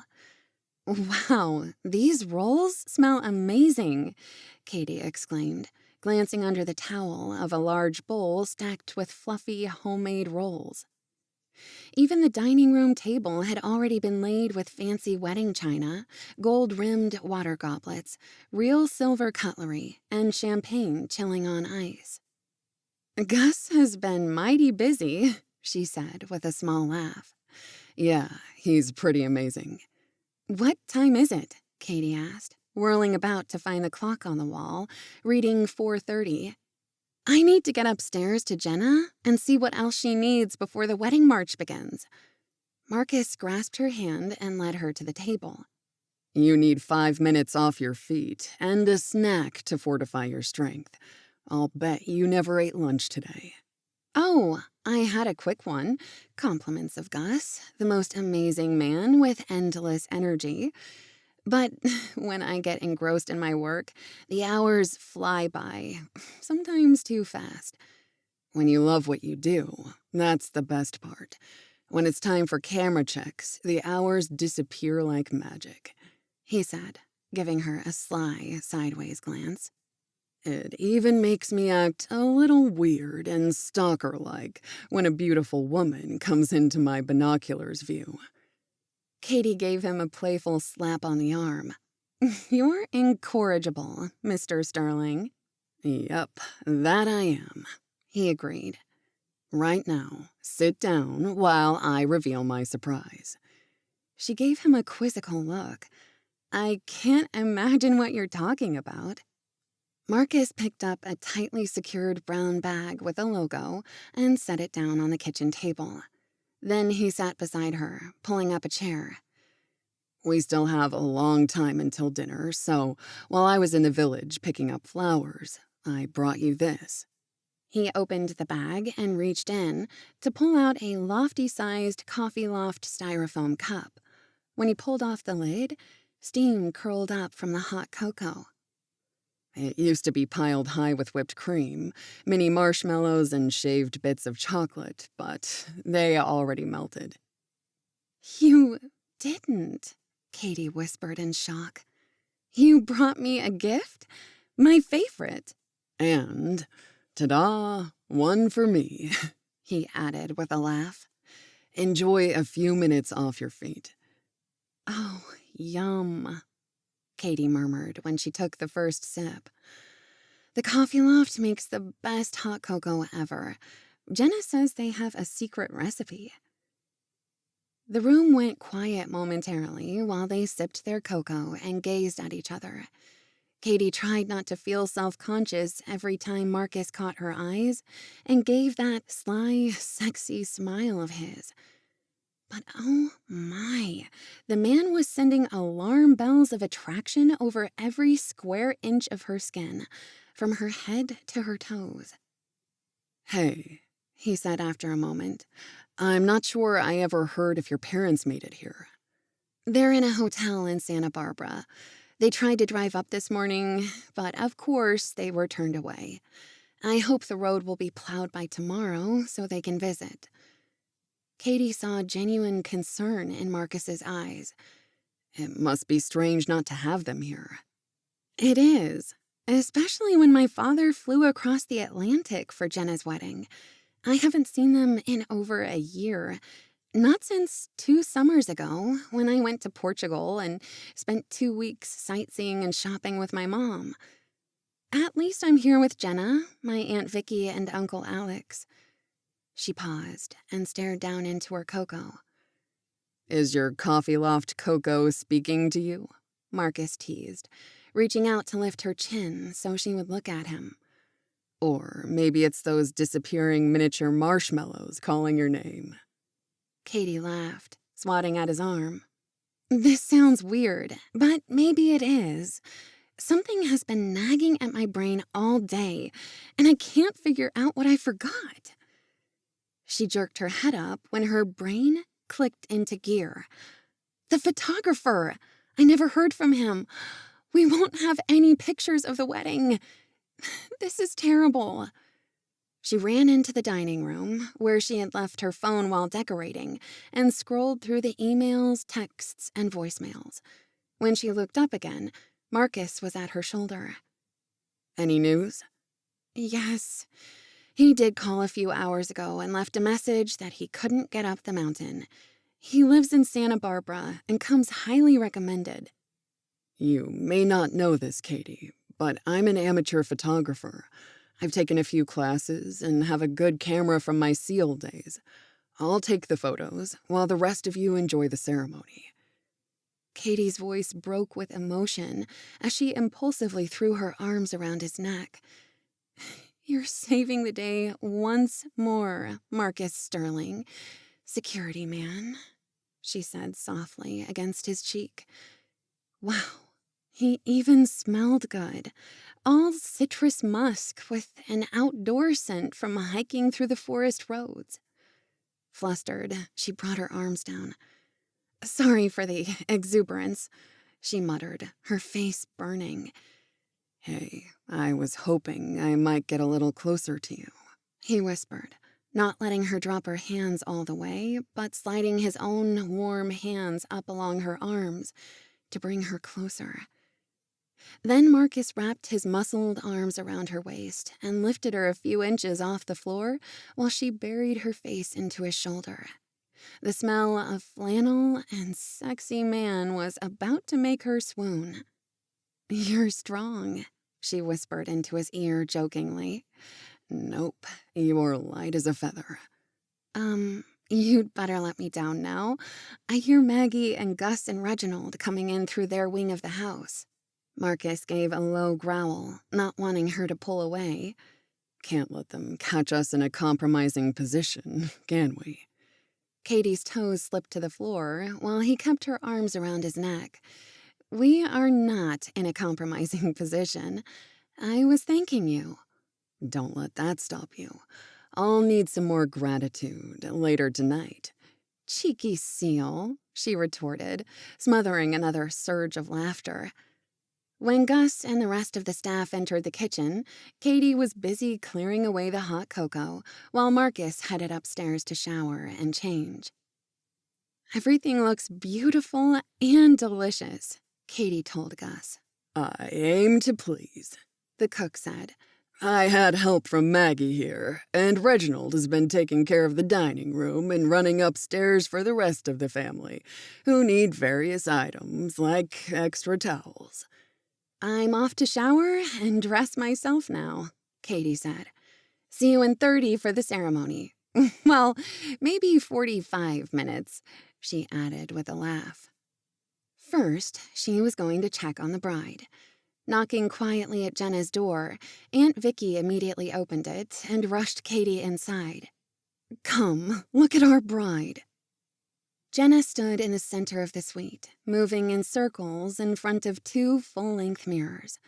Mrs. Hearst clapped her hands together in delight.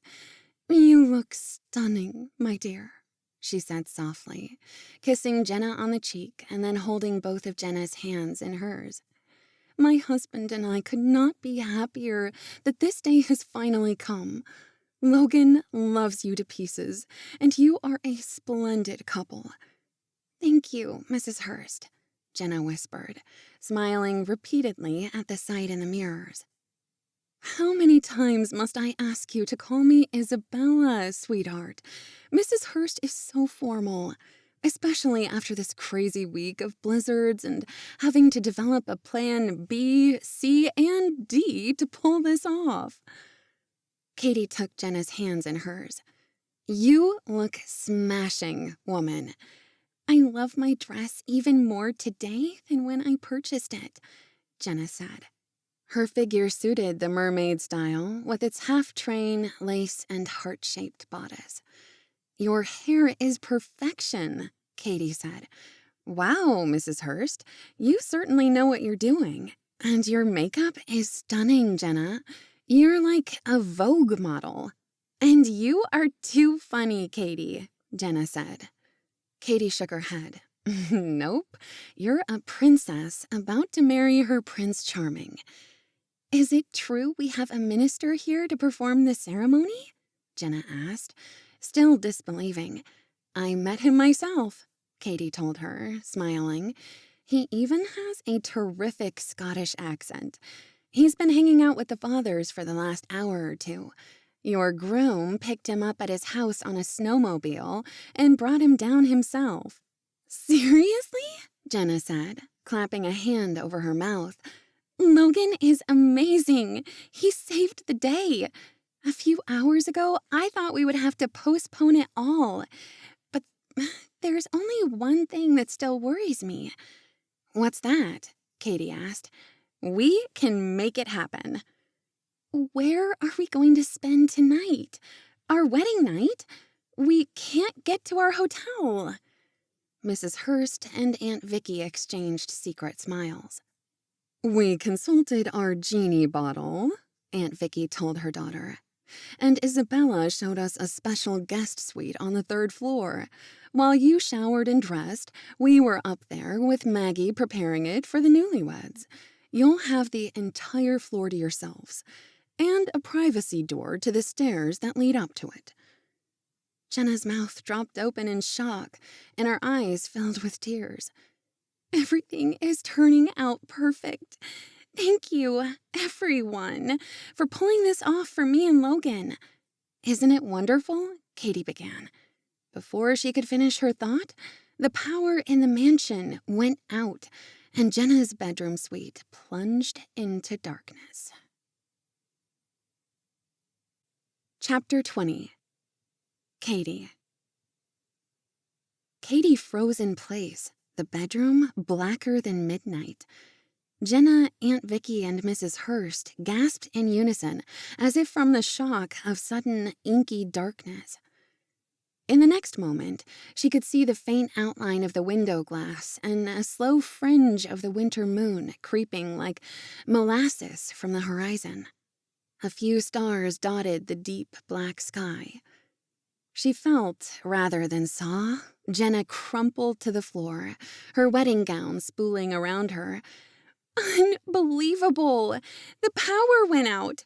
Why does this day keep getting worse? Outside the bedroom door, sudden footsteps pounded on the stairs, not from up the circular staircases, but coming down from a higher floor overhead. Maggie appeared with a glowing lantern in one hand. Is everyone okay? Jenna, sweetheart. So sorry, love. On the happiest, most anticipated day of your life, too. Where did you come from so fast? Mrs. Hearst asked, glancing backward into the pitch-black hallway. I was up in the honeymoon suite, ma'am, putting the final touches to the room before the ceremony begins. What a pity about the power. But I already have a plan. Candles, Caitey burst out, and lanterns. Oh, Jenna, you will have the most romantic wedding of the decade. Oh, I agree, Aunt Vicky said. That is romantic. But do we have enough candles and lanterns, Maggie? Mrs. Hearst asked. Yes, ma'am. I always stock extra in the fall since we get a power outage or two during winter. I texted Gus, asking him to bring several boxes upstairs for the bedrooms, along with lighters and matches. And then we'll go downstairs and place candles all over the drawing room, hallway, and dining room. Caitey hurried over to Jenna and embraced her, brushing away the day's disappointment. She had to step in and be the wedding planner. It's going to be so unique and lovely, a wedding you'll never forget. Think of the stories you can tell your children. Her cousin stuck a hand on her hip. Let's not get ahead of ourselves, dear Caitey. I'm still trying to get through today.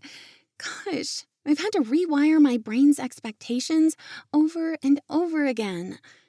But candles will be quite lovely, too, she admitted. Hey, Mom, can we sneak a peek at the honeymoon suite? Of course, Maggie did a gorgeous job, Aunt Vicky exclaimed. But then we need to get downstairs for the wedding before your groom and the father start wondering where we are. True, and I'm too excited to wait any longer. Caitey followed her cousin up to the third floor of the mansion. There were only a couple of suites and a closed-up storage area that Jenna said led to an attic. Jenna swung the doors wide open and halted at the entrance. Caitey gaped, dropping her jaw. This room was the most dramatic in the entire house. Candles of every size and color sat on antique tables and dressers. The carpet was soft and plush, and the roof pitched into a peak with chandeliers hanging from the center over a luxurious king-sized poster bed. Of course, turning on the chandeliers will have to wait until the power comes back, but they are so pretty. The draperies that fell from the scrolled wooden slats were a pretty shade of maroon and edged in silver. A pile of plump pillows sat on top of an exquisitely embroidered bedspread. Come, look at this bathroom, Jenna said next, tugging at Caitey's hand. The shower is huge, and there's a bathtub deep enough to sit in with bubbles. I noticed the fireplace in the bedroom, too. That will be useful tonight, since the house is without power. We no longer have any heaters running without power. I can feel a chill starting to run down my arms. I feel it, too, Jenna admitted. Goosebumps. Maybe I need to ask Reginald to light the fireplace now instead of waiting until later. I'll get him on it. Now go freshen your makeup and spritz your hair while I go downstairs and start the entrance music. Caitey slapped a hand to her mouth. No! I can't begin the music for your bridal entrance with no power to run the stereo and speaker system. Jenna's face began to crumple again. Good grief! Will the bad news never end? Caitey rushed forward. Please don't cry. Not today. It's been a super stressful, horrible, no good day. And I wanted everything to be so perfect for you. That's not your fault, Jenna interjected, wiping her eyes. I'm just weepy about all of it. Everything I dreamed of for today has been turned upside down.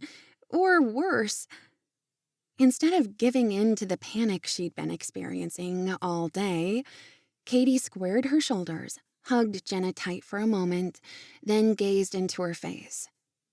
The most important part of this wedding is that you are marrying the good man you love.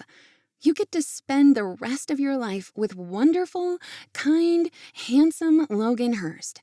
We'll look back on all of this craziness and laugh, and we'll think it was the coolest wedding ever.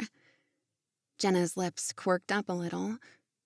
Cool as in blizzard conditions, that's for sure. Caitey laughed. I will figure something out. Come down in 15 minutes, she ordered. This wedding is on schedule. Well, kind of. She laughed. And in case I forgot, Marcus is your substitute photographer. Wow, Caitey, you think of everything, but you still need to get dressed too. Good grief, I forgot to get into my bridesmaid dress. Up until the snowstorm, I was the backup bridesmaid. Marina is supposed to be here standing next to you. Since I love my cousin, you are the perfect replacement. Get moving, girl. Racing back to her bedroom, Caitey heard the murmur of voices as the dads, the groom, the minister, and the mansion staff gathered in the drawing room. Stopping in her tracks, a new worry exploded in her mind. How in the world is Gus going to cook the filet mignon? Once in her room, she hurried through a second shower after the day's decorating and worry, the scent of gorgeous Marcus lingering on her skin. This entire weekend had been a series of unexpected and furious events. After dressing, Maggie knocked on the suite door to tell her to meet Mrs. Hearst, who was waiting to do her face and hair in Jenna's room. The elegant bridesmaid gown was a sweeping satin burgundy shade with lace accents. She twirled in front of the full-length mirror, loving how it looked on her. 2 minutes later, Mrs. Hearst got to work on her hair. Soon, she had a chignon hairstyle with delicate ringlets hanging on either side of her face, along with a sparkly necklace and earrings set. Caitey twirled in front of the mirrors while the older women clapped their hands. Thanks for making me look like a princess next to Queen Jenna. You look lovely, Caitey, Aunt Vicky said softly, squeezing her hand. The entire main floor was suffused with the glow of hundreds of candles when they descended the staircase. Maggie was a miracle worker. It's absolutely beautiful, but I'm worried about the music and the dinner meal. How will it finish getting cooked and baked? Mrs. Hearst brushed a nonchalant hand through the air. I'm very blessed with great staff. Gus got the generators going. He had already stocked the propane tanks for the winter season. Thank goodness. The oven is doing the last baking, and the gas grills are grilling, she added with a little laugh. Our wedding dinner will be delicious.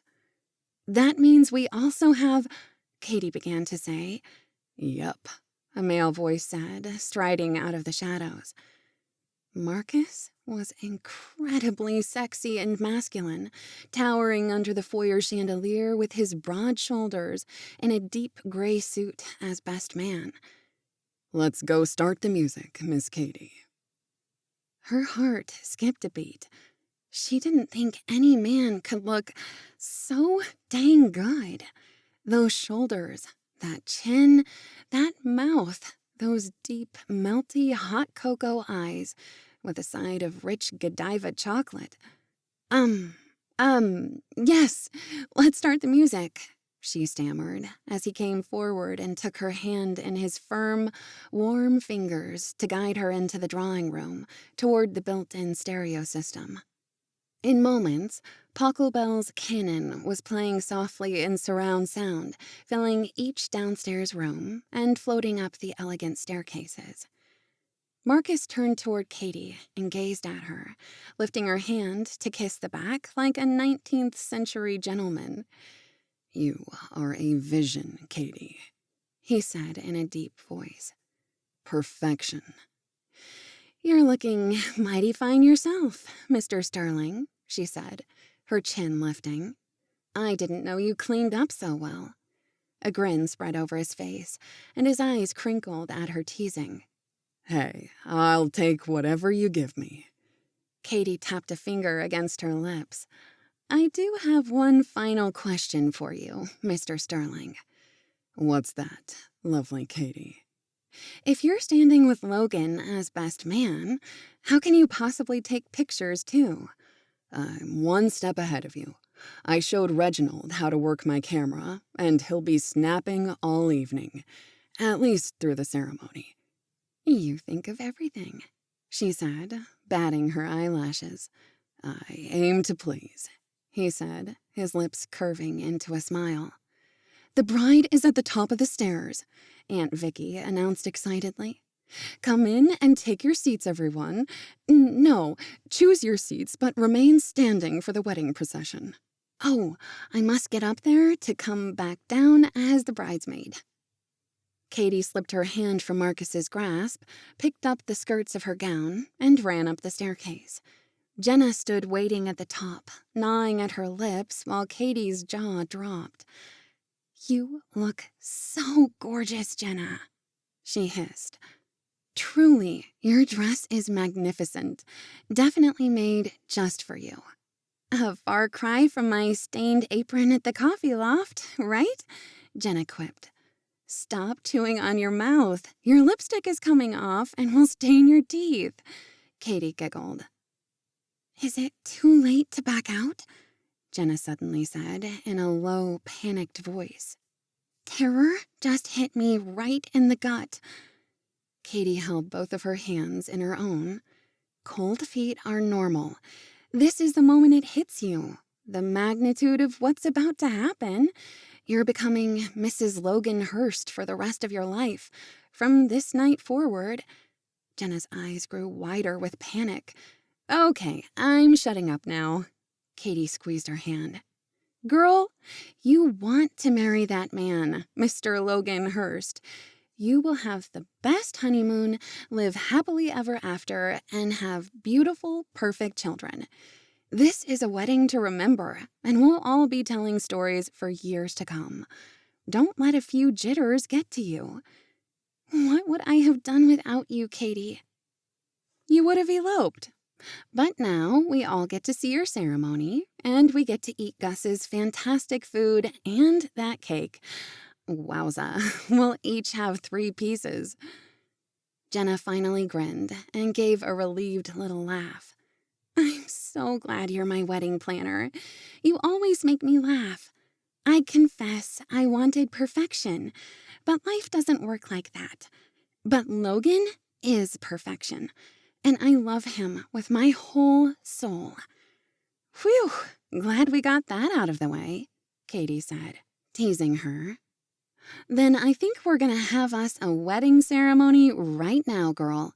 Follow me. If you fall on these stairs, I'll be here to catch you. At that moment, the music downstairs swelled, and Caitey began to descend, followed by Jenna a few steps behind. The music was soothing and beautiful, while Caitey took one slow step at a time. When she arrived at the doors to the drawing room, she gasped in sheer delight. The beautiful flowers scenting the air and the magnificent glowing candles had created a fairy tale. Caitey tried to remain demure as she approached the aisle between the 2 rows of chairs, where everyone stood with huge smiles on their faces, watching the small procession. The music swelled a little louder as Jenna stood in her gorgeous white gown in the doorway. She looked like a queen, with her thick blonde hair piled beautifully on her head, while diamond teardrop earrings dangled against her neck. Her bridal bouquet, filled with blood-red orchids and lilies, was stunning. Bless that exasperating and delicious Marcus Stirling. Chapter 21. Caitey. Instinctively, as soon as Caitey thought of him, her eyes darted toward where he was standing next to Logan in front of the minister. He was gazing at her with that beguiling smile of his. The man had disarmed her over the past few days. He had become her knight in shining armor, saving this wedding single-handedly. She mouthed "thank you" to him as she passed, and his grin grew wider while one eyebrow lifted in a sexy expression. Even after the wedding was over, she felt the night would not end until much later. Caitey's stomach jumped into her throat. Good grief. These peculiar feelings for Logan's best man were so unexpected after their first encounter 2 days ago that she didn't know quite what to make of them. Even so, the tingles running up and down her skin were real. Standing on the opposite side of Jenna and Logan as the minister began the proceedings was a bit surreal. Caitey couldn't stop herself from repeatedly catching Marcus's eyes. It was hard not to when those deep chocolate pools were directly in her line of sight. A slow grin crossed his lips, as if Marcus could read her mind. He smiled gently and slightly nodded, showing her that he was gazing at her just as much. Caitey forced her eyes toward Reverend Callahan after he had spoken a few words of marital advice and began the official ceremony. Do you, Logan Hearst, take Jenna Thornton to be your lawfully wedded wife, to have and to hold from this day forward, in health and sickness, for richer, for poorer, for as long as you both shall live?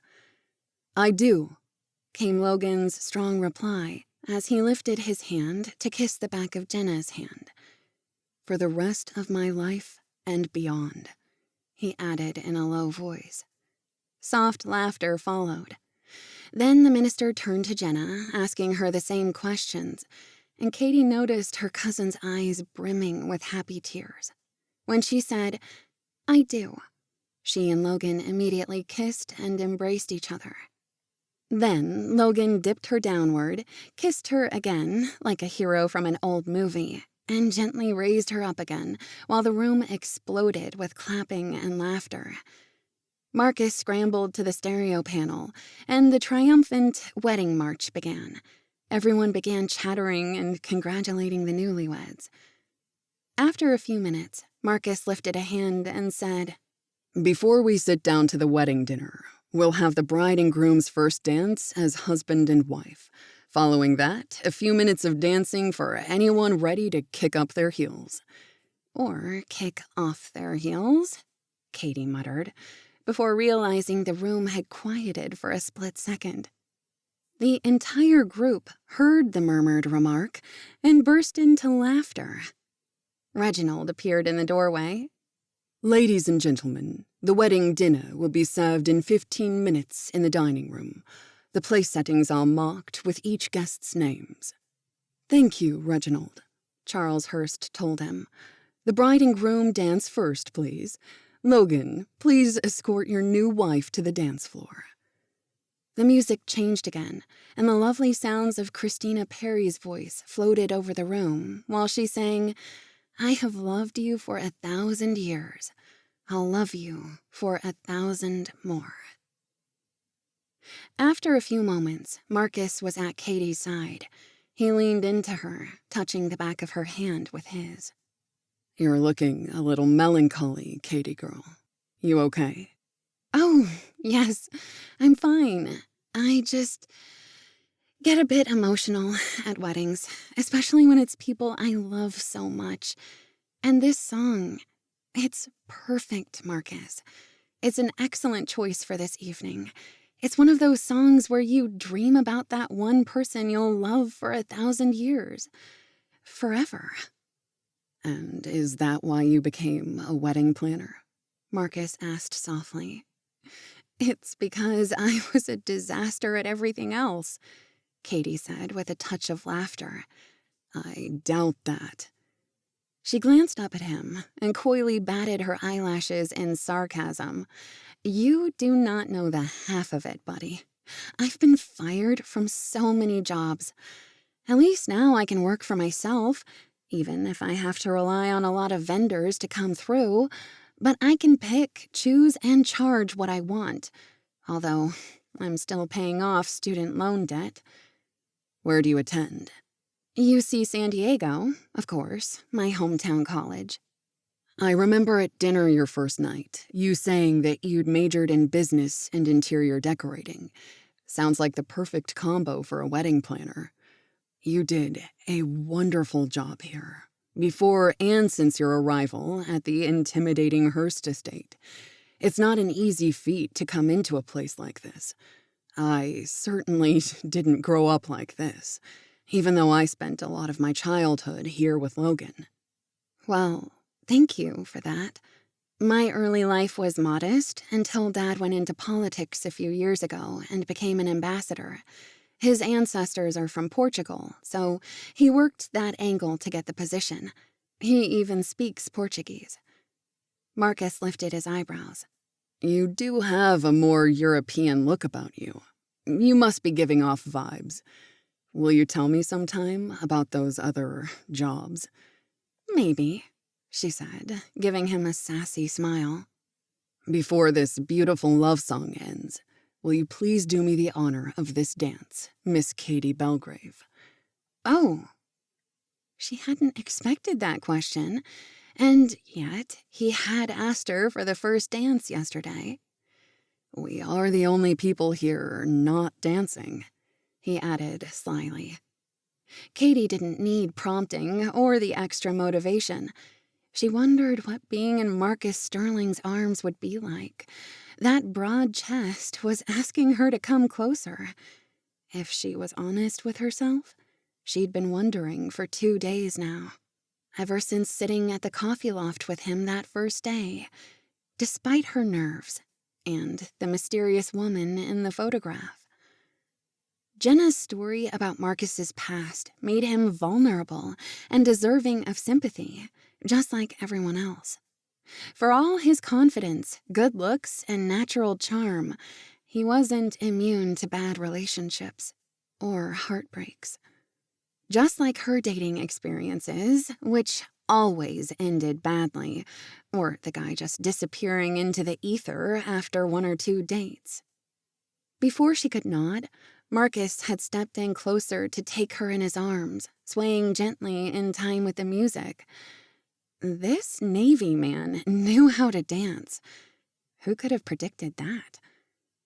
Their hands fit perfectly together, and the moment she was in his arms, his other hand slipped around her waist with a firm, protective grip. In high heels, Caitey could look into his face. She never remembered dancing being this personal, this romantic. Being so close was a little intoxicating, and she stumbled slightly at the decisive moment of his presence. He held her tighter, and the stumble was barely a bobble, as if he'd anticipated it, and within seconds, they were in sync. The song swirled around her, enclosing her with this man like one beat, one heart. All along, I believed I would find you. Time has brought your heart to me. I have loved you for 1,000 years. I'll love you for 1,000 more. The dinner gong sounded, and the chatter crescendoed as everyone worked their way into the dining room and sat at the table.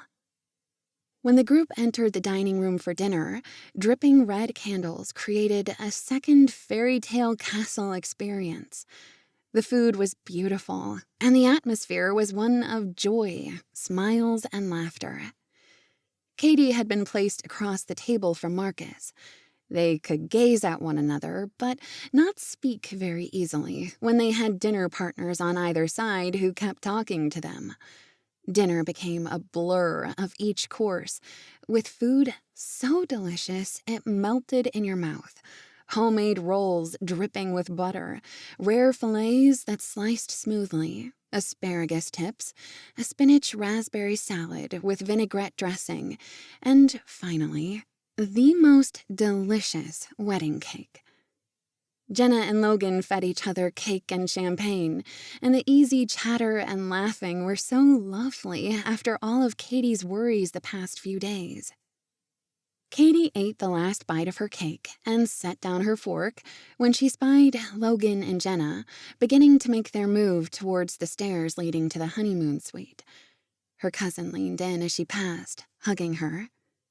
"Thank you for the best wedding ever, Caitey. I hope the snow begins melting tomorrow so you can get home. But of course, you can stay as long as you want. I hope you make your flight to the Caribbean, where your private island awaits, Caitey told her.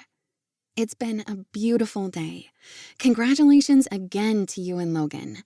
May you live happily ever after as you experience all the ups and downs of your beautiful life together.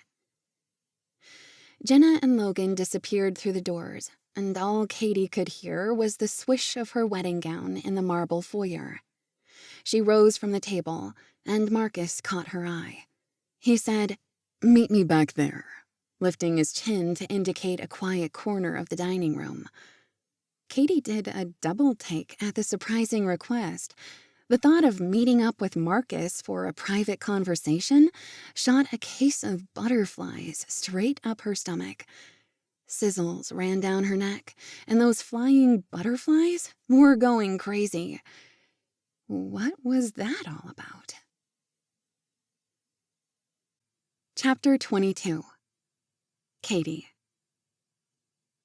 A minute later, when she moved toward him, Marcus was grinning like a teenager. "I think we're letting all that snow go to waste." Caitey laughed. How does snow go to waste? "There are mountains of it, and nobody wants to go out and play. How about you and me? We'll make a snowman, snow angels, walk under the moonlight." Wow, Mr. Navy SEAL man. You appear to have some romantic bones underneath that dinner jacket. But, alas, I didn't bring any snow clothing. I was wearing a short-sleeved dress 2 days ago. Mrs. Hearst passed by, overhearing the conversation, and gave them both a knowing smile. I have snow and ski clothing, and we're about the same height. I'll fetch them and bring them to your room. Shaking her head, Caitey added, "It must be going on 8 o'clock, and already dark outside." A mischievous grin spread across the man's lips. "That means we'll have all the snow to ourselves." Caitey shook her head, stifling a giggle.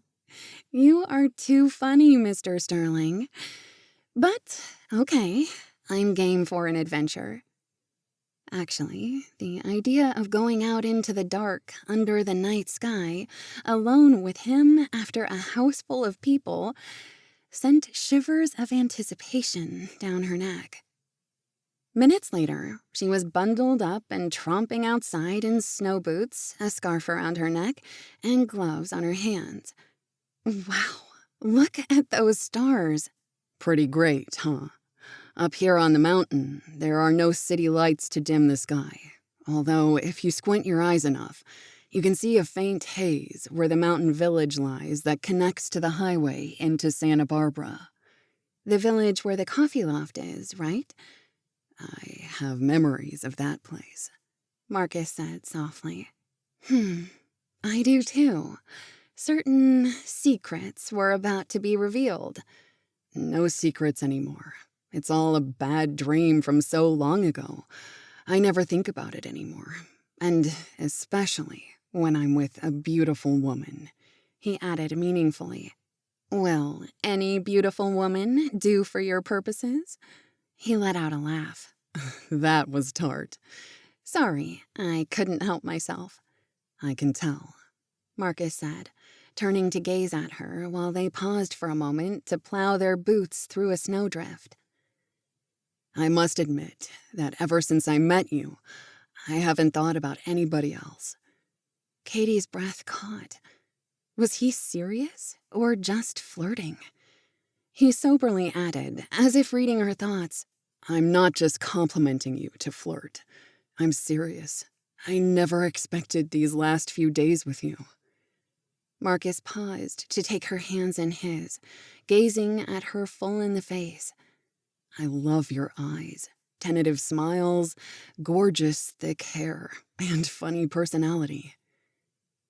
Caitey was so caught off guard by his compliments that she didn't know what to say. Instead, she lifted her chin to the inky black sky, filled with so many stars it was like a tube of glitter had spilled to create the Milky Way. It's a full moon, too. So beautiful, as if I could reach out and touch it, she added in awe. Shall I lasso the moon for you? Marcus asked.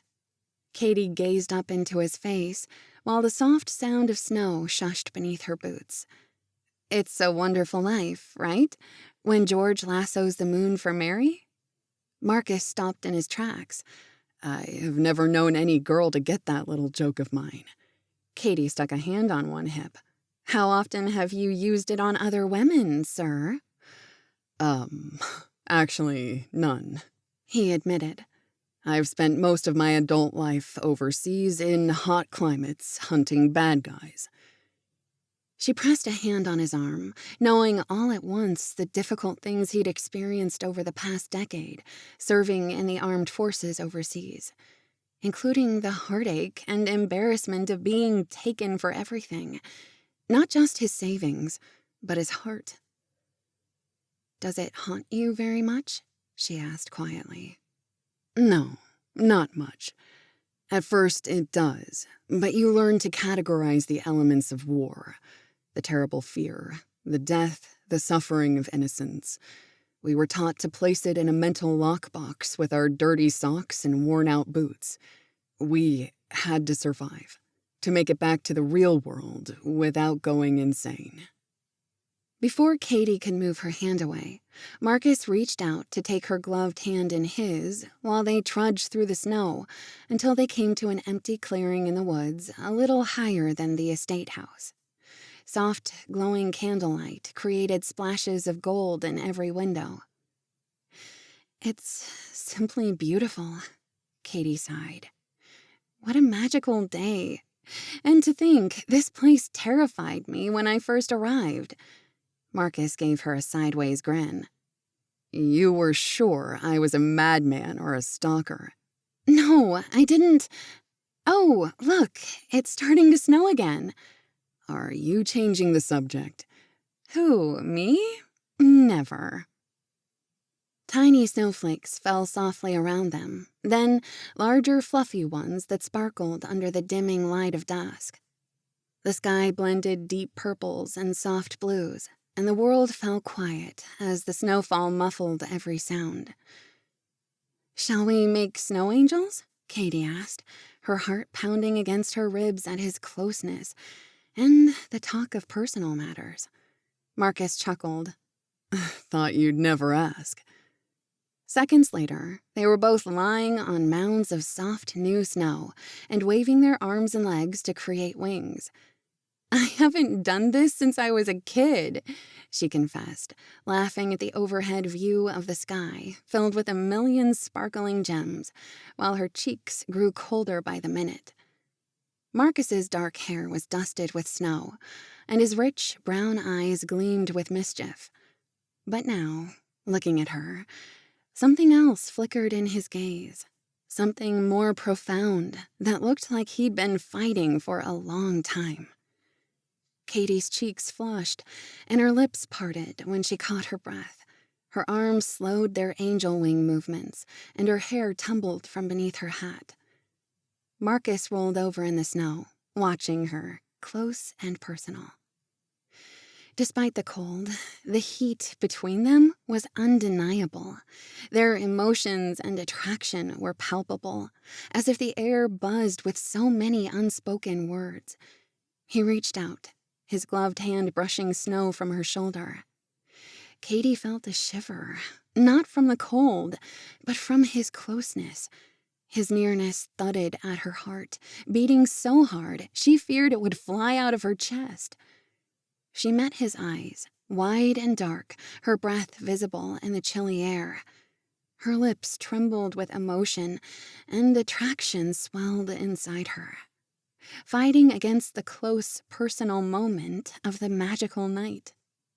Marcus appeared to hesitate, as if fighting against the same feelings and holding on to that last shred of control, before slowly, inevitably, leaning in close. The world shrank around them, the snow, dusk, and cold fading away when he traced a finger down her cheek, gazing into her eyes. His breath was warm, his lips hovering just a whisper away. Caitey's pulse quickened. a thrill racing up her spine as the distance between them disappeared. When Marcus closed the last few inches between them, his warm, soft lips met hers, soft at first, tentative, as though both were testing the waters, feeling the weight of what they'd been avoiding. But then the kiss deepened, the restraint between them snapping as Caitey fully met his kiss, her arms going around his neck. His hand cupped her jaw, his thumb brushing her cheek, sending heat coursing through her despite the freezing air around them. It was intoxicating, the way his lips moved against hers, both gentle and urgent, as if he'd been starving for this, for her. Every sensation was heightened, the way his breath hitched, the snow falling around them like a silent witness. Her heart pounded, but all she could focus on was the feel of him, the taste of him. After several long moments, Caitey tried not to swoon from the sheer power of his mouth tasting her, kissing her over and over again. "You are enchanting," he said in a low, husky voice. "It's like I'm living a dream." "No more nightmares," she whispered, while they lay there breathless. The world around them slowly came back into focus, the snow, the cold, the twilight. But everything had changed. "I feel like I've just been given a second chance at life," he told her softly, his fingers lifting the curls of her hair around his finger. "Not all weddings are a horrible disaster," she said quietly. He gathered her closer, his warm cheek against her icy cold one. "I've been getting a strong premonition," he murmured into her ear, "that this wedding is going to lead to a very big change in my life." Caitey gave him a soft smile as her hands brushed against the rugged, faint bristle of a day-old beard. "I suggest we celebrate with "Another kiss," he interjected, leaning down to press his lips against her neck. "Well, that, of course," Caitey admitted with a little laugh, her throat tingling with the delicious feel of his lips on her skin. She wanted to laugh and then cry with delight at this incredibly romantic and handsome man. He was offering himself to her. To her, of all the women in the world this devastatingly fascinating man could choose from. "And since I can't feel my legs or feet any longer, I propose," his eyes lit up. "Yes?" "Hot chocolate. Pronto. I'm a master at making hot cocoa. I have many memories of sitting up late at night with my mother, talking and drinking hot cocoa. After Jenna bought her Coffee Loft franchise, she taught me more about how the Coffee Loft creates their unique, divine taste." "Shall we shake on it?" "Nope, I can't feel my fingers or toes any longer, but you can carry me back to the house," she said with a wicked grin. "Thought you'd never ask," he chuckled. Marcus helped her to her feet, then effortlessly picked her up and trudged through the snow back to the estate's lights. "You do this amazingly well, Mr. Stirling," she whispered, holding her frozen cheek against his while he walked. "I did a tour during the winter season in Afghanistan. This snow is baby-level powder, nothing like those rugged mountains with multiple layers of ice underneath 5 feet of snow to trip a guy up. I had to carry about 100 pounds of gear and weapons, and that's before rations and water, so you feel light as a feather in comparison." "That's very romantic," she quipped. "But I know I'm heavier than your 100 pounds of gear and guns." "I can state without equivocation that you're much more fun to carry, Caitey, my girl," he said with a chuckle. It was fun to make him laugh, and moments later, they entered the house through the back doors leading to the kitchen. The clock on the wall read just before midnight. The place was empty, quiet, and clean. Not a speck of after-dinner dishes or pots and pans. Gus was thorough and spotless. Nobody was in sight, even as Caitey held on to the back of Marcus's coat while he peeked into the dark dining room and then the dusky drawing room. The wedding flowers still scented the air, but they were the only people still up at this hour. Only a few dim nightlights remained burning in the foyer, which would help them find their way to the staircase when they finally turned in for the night. Back in the kitchen, Caitey found mugs and spoons, chocolate chunks to crush while she filled a copper kettle with milk and lit the stove. While waiting for the milk to boil, she raided the pantry for marshmallows and checked the fridge for cream. Aha, she crowed softly. Whipped cream in a bowl. I think Gus had a hunch. He told me that he keeps the pantry stocked with great hot cocoa fixings. When she laid everything on the table, she caught Marcus gazing at her, arms folded onto the table while his eyes followed her around the room. "You're making me nervous," she accused, as she held a hot pad over the kettle's lid to keep it from spilling while pouring the heated milk into their mugs. Almost instantly, the chocolate chunks melted into the hot milk. "Stir," she commanded. Sinking into her seat next to him, they stared at each other while mixing the milk and dark chocolate. "Now the marshmallows," Caitey said, dropping a mix of miniature and large fluffy white pieces onto the hot creamy milk. "And last but not least, the whipped cream," she said dramatically, picking up a spoon to take a big scoop from the bowl and drop it on top of the steaming cocoa. Immediately, the extra ingredients began to overflow. "That's our cue to drink fast," she said, slurping at the edge of the mug and proceeding to burn the top of her lip. "Oh, ouch!" Hurriedly, she set down her mug while Marcus silently laughed at her antics. Let me blow on yours to cool it. I think my whipped cream has already cooled mine," he told her. Caitey gazed into his face while he cooled her drink, careful not to cause any whipped cream to go flying, then took a simultaneous sip while gazing at one another.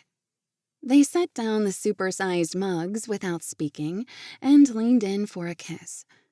The chocolate taste on Marcus's lips, combined with the sweet cream, was sexy and intoxicating. "Right now, I think I have everything I've always wanted," Marcus said in a deep voice. He placed his hand against the back of Caitey's head and tugged her closer while she slowly slid out of her seat to cuddle in his lap. "I'm living inside a dream," she murmured against his mouth. "This is so unreal and yet so magical. I never want to go back to real life." "The truth about magic is creating it one step at a time." "So, which step are we in?" He mused, giving her a sly smile. Was it the first moment we saw each other? Or was it the fantastic kisses in the snow? Or is it drinking hot cocoa with whipped cream mustaches? "Are you saying I have a mustache?" Caitey blurted out with a little cry of horror. "Just a tiny one, right there." He leaned in and kissed it off her upper lip. "There are endless steps to the magic of love and life, and we create it every single day. Will you be my magic?" "Oh, yes," Caitey whispered. "But first, you must promise to help me undecorate this house and load up my car. Then I'll know you really mean it." A burst of laughter came from Marcus's throat. "I never know what you'll say next, but I can do that. I can do anything, as long as you never accuse me of being a stalker ever again. From now on, I'll wave into the hidden cameras and pretend you're my Prince Charming when you suddenly appear out of thin air watching me with your binoculars." "I think we can arrange that, sweetheart. Besides, those binoculars are magic ones. I see lots of beautiful things through them. Especially one certain woman. Caitey shivered when he spoke the endearment. I never thought our first encounter at the coffee loft in the village would end like this. It's a little surreal. It is. But you captivated me from the moment I first saw you driving in crazy circles around the house, trying to find a live person at home. I was not driving in circles, and I'm never crazy. Everyone is a little crazy, but you are a ridiculously cute crazy. I think I'll keep you. And I think I'll keep you, stalker dude. On one condition, she said in a flirtatious tone. He leaned in closer to grin at her. Name it. Anything for you. As long as I'm the only woman you see in your secret hidden cameras. For the rest of our lives.